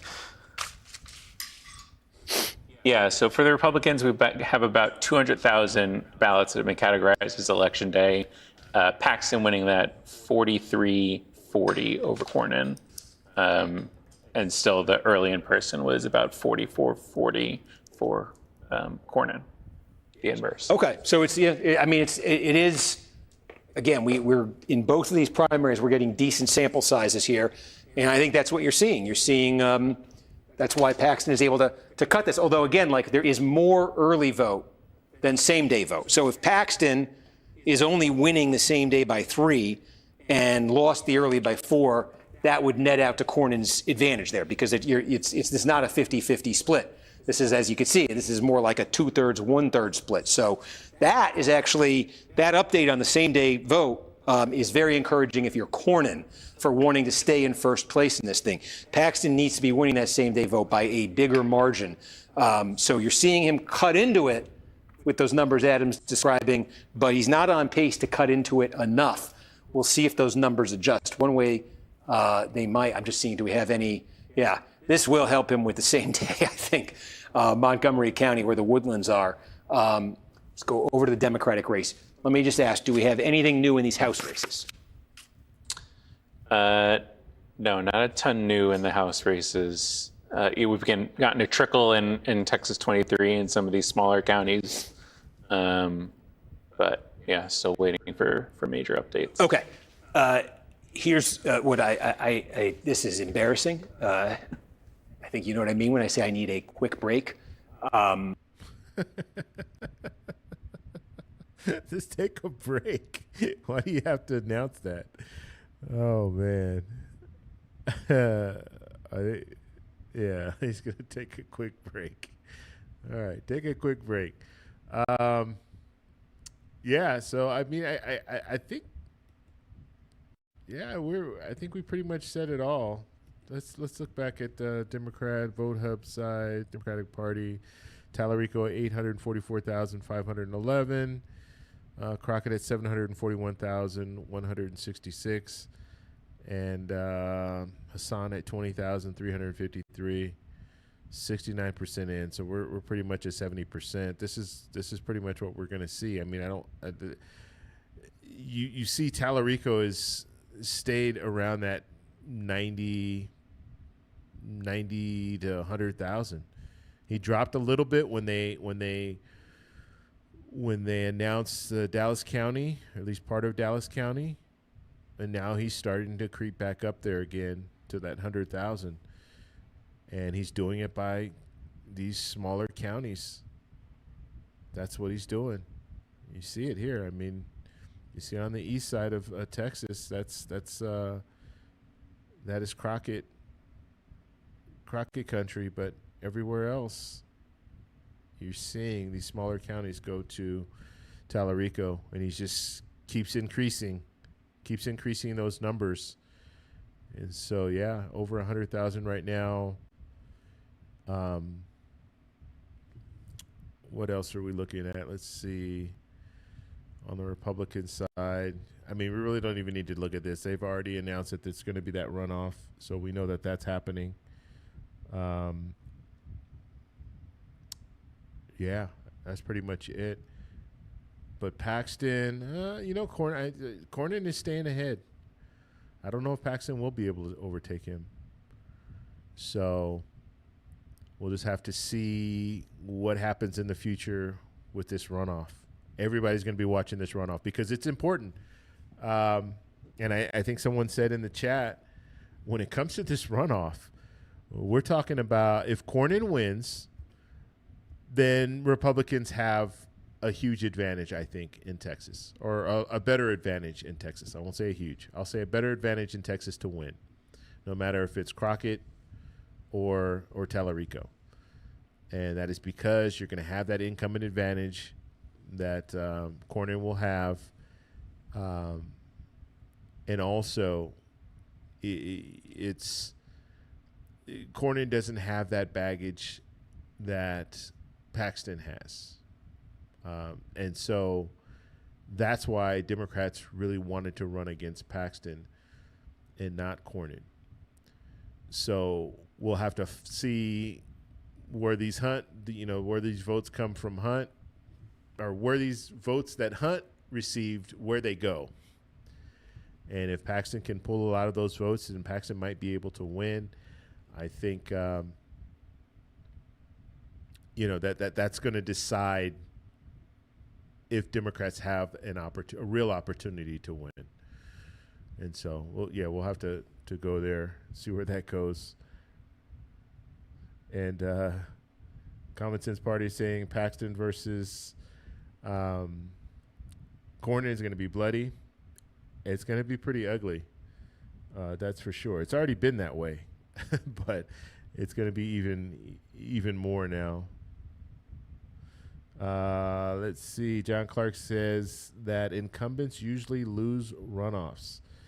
You know what? I haven't done any research on that, but just thinking about it, I would tend to agree, just based on the fact that if you are an incumbent and you have a runoff, you have people. The reason why you're having a runoff is because people really aren't happy with what you're doing or what you're not doing. So in this situation, and I talked about this earlier, but I'll just say it again. In this situation, you have Wesley Hunt. Right now, he's over 200,000 votes. Why are those 200,000 people voting for Hunt as opposed to voting for Cornyn or even voting for Paxton? But if you have that many people not voting for the incumbent, that's a bad sign. And basically, let's look at it this way. If you have 615,000 people voted for Paxton, 200,000 people, give or take, voted for Wesley Hunt. So you have 800,000 people voted for someone other than Cornyn. And so that, as an incumbent, that should tell you something. The vast majority of the people that participated in this primary didn't vote for you. And so if you think about it, it does make sense that in a runoff, the incumbent is probably going to struggle and probably might not win. I don't want to say probably, but might not win just based on looking at that information. Okay, they're not getting the majority of the votes, and there's a reason why, because people want someone else.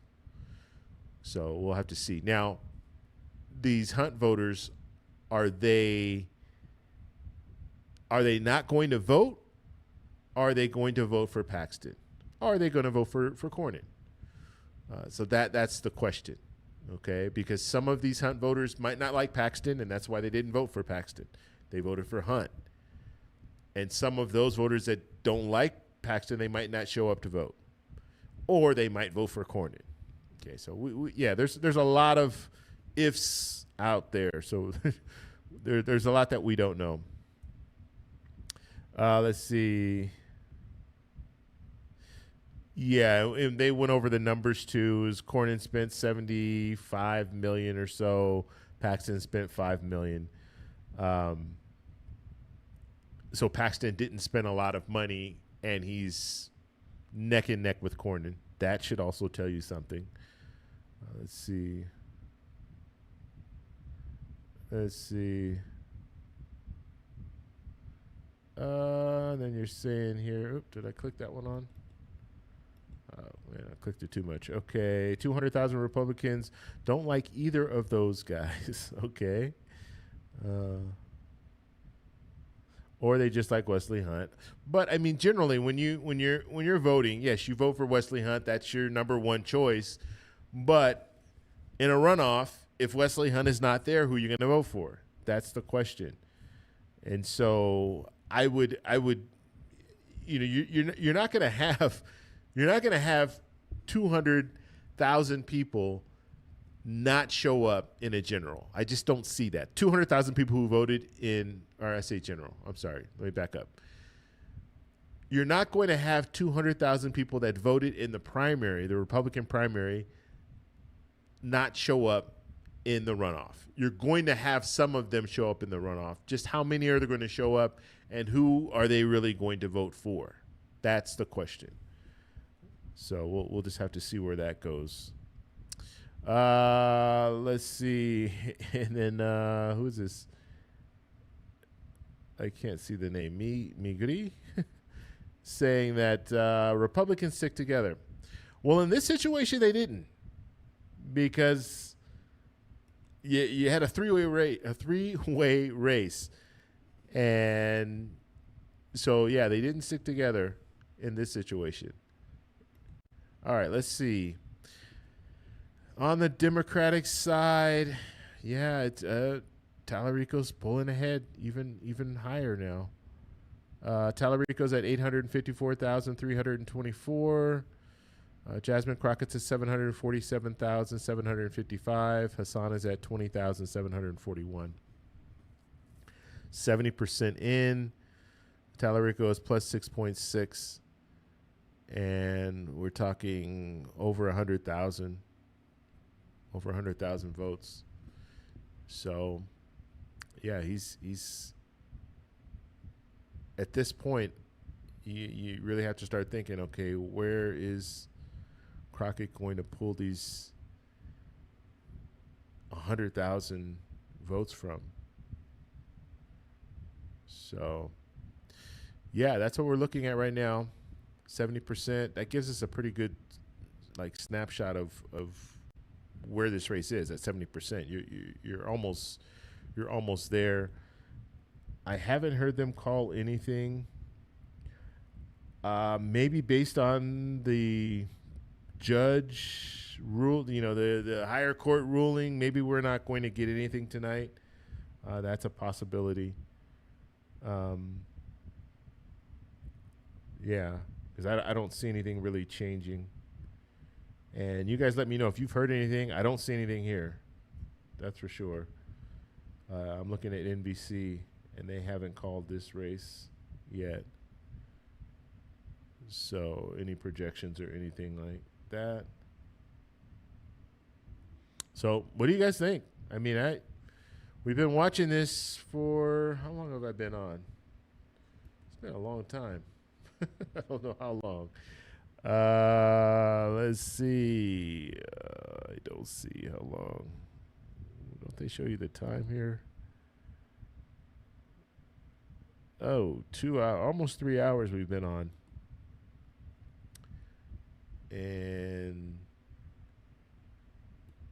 yeah, the race that we really wanted to see or know the outcome of, they still haven't called it. So let's see. And they're not really talking about, they're talking about North Carolina right now. But yeah, so far, let's just do a recap. Now we have time, let's do a recap. So the runoff we anticipated in Texas between Cornyn and Paxton, that's happening. When it comes to Tallarico and Crockett, it hasn't been called yet. Tallarico does have a lead. Do a final count here. I won't say final count, but the most up-to-date information is showing Tallarico with a lead of about a little over 100,000 votes. So that is where we are right now in Texas. And so we're going to wait to see if any new information comes out, but Tallarico has about 52% of the votes, 52.6%. Crockett is 46.1%, 70%, 70% in already. Okay, actually, you know what? We haven't looked at ABC in a long time. Let's see what they're showing. Let me just refresh this to make sure it's the latest information here. Okay, so they're showing that. Okay. All right, so roughly about the same. Numbers are showing Crockett a little bit higher than VoteHub. So it's showing Tallarico at 857,607, Crockett at 771,687, and then Hassan at 21,394. So 52%, 47%, 68% reporting there. So that's important to note. That's a lower number than that 70% we saw. Hinojosa, they went ahead and called that for governor for Democratic side. And let's look. I want to look at the Republican side here. See what they're showing. All right, their numbers are a lot closer. Wow, you see that? Just changed a little bit. So we have Cornyn at 682,352. You have Paxton at 656,300. Wesley Hunt at 209,941. And you see you have 42% for Cornyn, 41% for Paxton, 13% for Hunt. Okay, so these numbers are a lot. I won't say a lot, but these numbers are closer than what we were seeing on VoteHub. They're closer than VoteHub, but that gives you an idea of what's going on. I mean, what's the percent? So we have 68% in here. VoteHub is at 73%. Okay, but what are the numbers? I just want to look at this because now I'm getting a little. So let's see. 600. Let's see, I'm just going to go back and forth. 683, 685. So how does that make sense? You have more votes here. What is this? Ken Paxton 629. Ken Paxton here 661. But then when you go down to the bottom, it's showing 69% in. VoteHub is showing 73% in. So it's confusing, very confusing, right? It doesn't make sense. So we'll get the final tally. Tomorrow I'll put out the final tally. We'll do a video. I do videos every day, so make sure you guys tune in so you can see what's going on. But I just don't. Yeah, I don't think they're going to call anything. If they call something, it's going to be late into the night when it comes to on the Democratic side. That's what we're waiting for, right? We're waiting to hear, are they going to make a projection? Right now, looking at the final numbers, Tallarico is still ahead, about 100,000 votes, 856,120. Crockett is at 749,634. And Hassan is at 20,796. Yeah, so we'll have to see what they do in the future. But yeah, this is pretty much where we are. I am gonna go because it's been a long night, and we haven't really gotten any information. So let me tell you what. Tomorrow, stay tuned. I will have a video come out tomorrow. We'll talk a little bit about this more about this. But I think what we need to be focused on at this point, I say what we need to be focused on. I think what needs to be, focused on at this point is you have a runoff. So you're going to have Republicans in the runoff. And then we're going to be looking at Tallarico or Crockett. And right now, Tallarico does have the edge. That could change. And we still need to figure out what they're going to come up with, like how that's going to come out. Because are they going to do the right thing? Or I almost say the right thing, because I don't even know. At this point, I don't really know what all the arguments are. I guess maybe there has to be a strong argument that people that went to the polls, because usually, and I don't know how it works in Texas, but usually you get your ballot, your sample ballot, and that will have information on it. So you know where you're going to vote. Now, if people have been voting in the same place for years and years and years, yeah, usually you think, oh, you know what, I've been voting in the same place, so why can't I just vote here? I don't know the different rules in different states, but I know there's some states where you go to you go to a place that's not your voting precinct, and you can just say, you know what, can I vote provisional? And they let you vote. Well, it depends, actually, because of the district that you're in and all that. So, yeah, I don't know how they're going to rule on this. I don't know what they're going to come up with, but that will be interesting to see how that plays out. But, yeah, I need to go because I'm getting tired. Let's see. Poodle says that Tallarico will win. Dolly says thank you. Thank you for sticking with me, Dolly, and moderating. I really appreciate that. Yeah, so we'll see. And then we also need to look at the numbers that if it does come down to where a judge says, look, these numbers are not going to be counted. These votes are not going to, I say numbers. These votes are not going to be counted. The votes that were after that extension time was made, that 2-hour gap, these votes are not going to be counted. How many votes are we talking? Because they'll have that. They'll have that information. And so if they have those votes, and then you look at those votes and you compare that to the final vote count, and right now, I mean, looking at the numbers, it's over 100,000 votes. I'm looking at it now. It's 109,000? 109,000 votes over Tallarico has 109,000 votes over Crockett right now. So you're not going to get that out of just one county, out of Dallas. It's just not. You're not going to have that many numbers. In what we're talking about in that 2-hour time frame, because that's what That's what would be important to know. So, yeah, I'm trying to wait to see. I know. Let me go back to Kornacki because he's talking here about some of this stuff going on in Texas, some of the other races. Let's open this up and talk.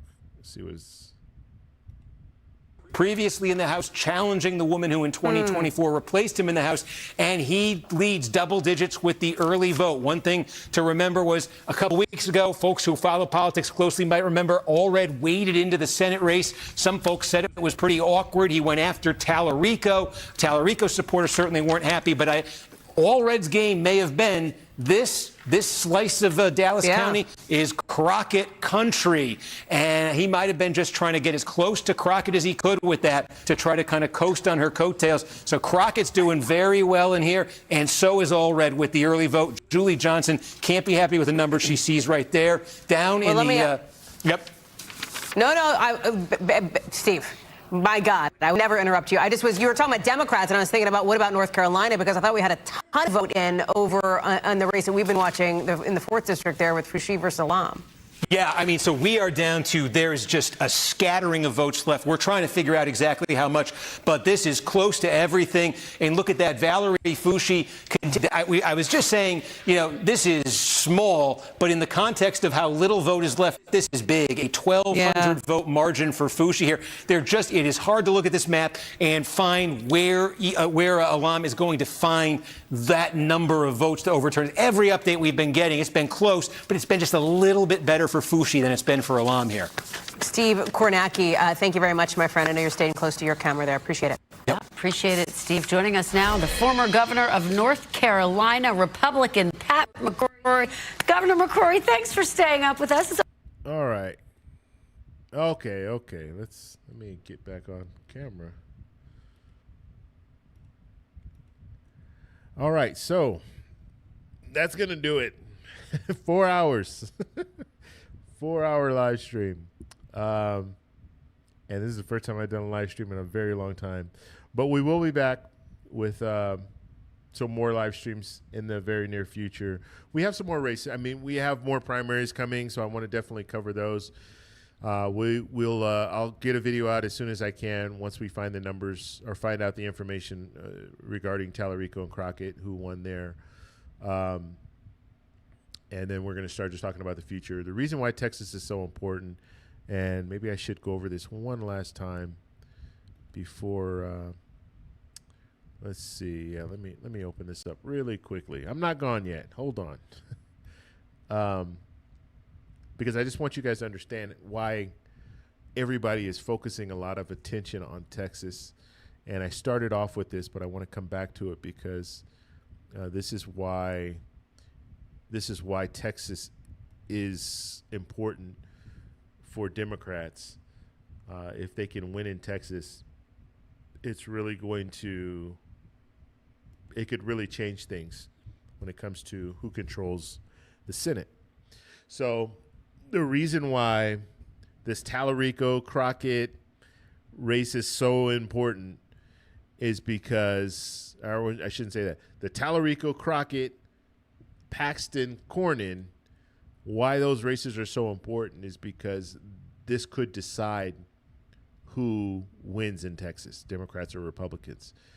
And the best opportunity that Democrats will have is if Paxton wins over if Paxton wins over Cornyn. I'm very tired, guys. It's over 4 hours.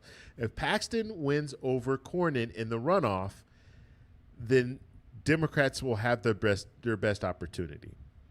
And right now it's looks like Tallarico's probably going to be able to pull it out over Crockett. And they're still counting votes. We're still going to, wait to see what comes out. But the reason why Democrats are very focused on Texas is this very reason. Right now, Democrats and independents are at 47, in the Senate. Republicans are at 53. And so what Democrats need to do, and it's not going to be easy, they're going to have to pretty much run the table, Okay, it's not going to be easy for them. Okay, let me just continue to say that, because when we start talking about Democrats taking back control of the Senate, it's going to be hard. Taking back control of the House is likely. There shouldn't be an issue of them taking back control of the House. Okay, they need to net 3 seats to take back control of the House. So that is very doable. And looking at our current situation, the economy, inflation, all this stuff, it's probably going to happen. Democrats will probably be able to take back the House. Historically speaking, the party that's out of power, so the party opposite of the president, generally will take back control of the House in that midterm election. That is historic. We've seen that over and over again. There's only been 2 times in the last 20 years that we haven't seen that. Okay, so, and those were special times. That was Bush during the Iraq War right after 9/11. Okay, so that was a time where people all came together. Everybody, Democrats and Republicans, we were all on the same page, and so that was a time there. And then during the attempted or the impeachment of President Clinton, that was Democrats rallied. Some people, independents, thought maybe this isn't fair for them to make a big deal about President Clinton at the time during Monica Lewinsky and all that. And so those were the only 2 times. But other than that, midterm elections, generally the party that's not in power gains seats. So if we see Democrats gain seats in 2026 in the House, that's the way that it generally goes. Okay, but let's get back to this. So when it comes to Texas, let's say, or actually, let me start from the beginning. So Georgia, Michigan, New Hampshire, these are must wins for Democrats. They already hold these seats, but they need to maintain these seats. If they lose one of these seats, it's going to be hard. If they lose more than one, it's going to be almost impossible for them to take back control of the Senate. So they need to hold Georgia, hold Michigan, hold New Hampshire. That's number 1. That's the first step. Second step, they need to net 4 seats. Do they have an opportunity to net 4 seats? They have a good opportunity, I would say, to net 3 seats. That 4th seat is going to be a little harder. But the 3 seats that I think that they can net, the first one, North Carolina, Roy Cooper, I think, has a good shot at winning in North Carolina. In Maine, I think either Plattner or Mills, whoever is on the Democratic side, I think they have an opportunity to beat Susan Collins. Susan Collins has been struggling in the polling. She is, underwater, and she is the incumbent, okay? So generally the incumbent would, just because she's the incumbent, would have a little, bit of an advantage. But I will say Cornyn is also the incumbent. Cornyn in the polls was showing that he was behind Paxton, but guess what? Cornyn, at least up until this point, we'll have to see what the final numbers look like in Texas, but at least up until this point, Cornyn was showing better numbers. Now, I don't know if that changed. Now that I'm saying all this, let's take a look real quick. Yeah, it's about the same. It hasn't really changed much. So Cornyn's still ahead. Okay, so getting back to this, North Carolina, Maine. Now the other state is Alaska. I think Peltola has a really good chance of winning, beating Sullivan, who's the incumbent Republican, in Alaska. So that would give Democrats 50, Republicans 50. Vice President breaks a tie, so we would, the Republicans would still control the Senate. But Democrats need to win one more state. And that's why Texas is so important. Because when you start looking at some of these other states, where are the opportunities? What opportunities do Democrats have? I think looking at the states that are left here, the best opportunity is probably going to be Ohio. That's the best opportunity. Sherrod Brown, He's been a senator in Ohio for years and years. He did lose in the last election, but he's running again. He could potentially win. And he's running against Houston, and Houston has never won a Senate seat. He was appointed to that Senate seat. And so Sherrod Brown does have an opportunity to win there. We've seen some polling showing Houston up. We've seen a couple polls showing Sherrod Brown up. As it gets closer to election time, closer to the general election, I think we're going to see that race tighten, and Sherrod Brown could have an advantage. Okay, so that is one state that we could see that Democrats could win. They only need to win one at this point. Okay, Iowa, we'll have to see what happens in Iowa. We don't know. There's still who's going to be the candidates, so we'll have to see how that plays out. When it comes to Nebraska, you have an independent running. Could that independent win and decide to caucus with Democrats or not decide to caucus with anyone? That could, change things there. So Nebraska is still up in the air. And then we get to Texas. And that's why Texas is so important, because Democrats only need to win one more seat in this scenario. So if we do see a Tallarico versus Paxton and we see Tallarico win, that's a big deal. And that would give control over to the Democrats, 51-49. And so that's why Texas is so important. That's why everyone is focused on this race, because they see you have on the Democratic side, they're energized because they see that they have two good candidates. You have Crockett, that's a good candidate. You have Tallarico, that's a good candidate. And then on the other side, you have Cornyn, who is the incumbent, not very he's not energizing people. You heard his speech.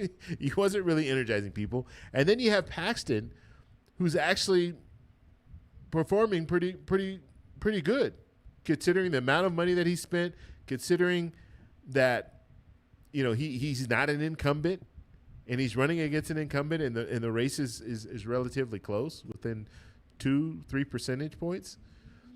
And so that is why everyone is focusing on Texas, and that's why Democrats are looking at this and saying, we have an opportunity here. We have two good candidates. Tallarico, if it's Tallarico or if it's Crockett, they're good candidates to run against a Paxton if it is Paxton. Okay, so that's what we're looking at. That's why it's important. That's why everybody's paying attention to what's going on in Texas right now. We'll be back on tomorrow. I'll put out a video. We'll talk a little bit about what we learned in the primary, okay? And we'll talk a little bit about North Carolina and some of these other races that were close that I didn't cover. I know there was some races in Arkansas as well, but I wanted to mainly focus on Texas because that's just that information that I went over with you right now. That is why it's important. That's why I spent the whole time focusing on Texas. All right, so that's all I have. Make sure you guys like the video.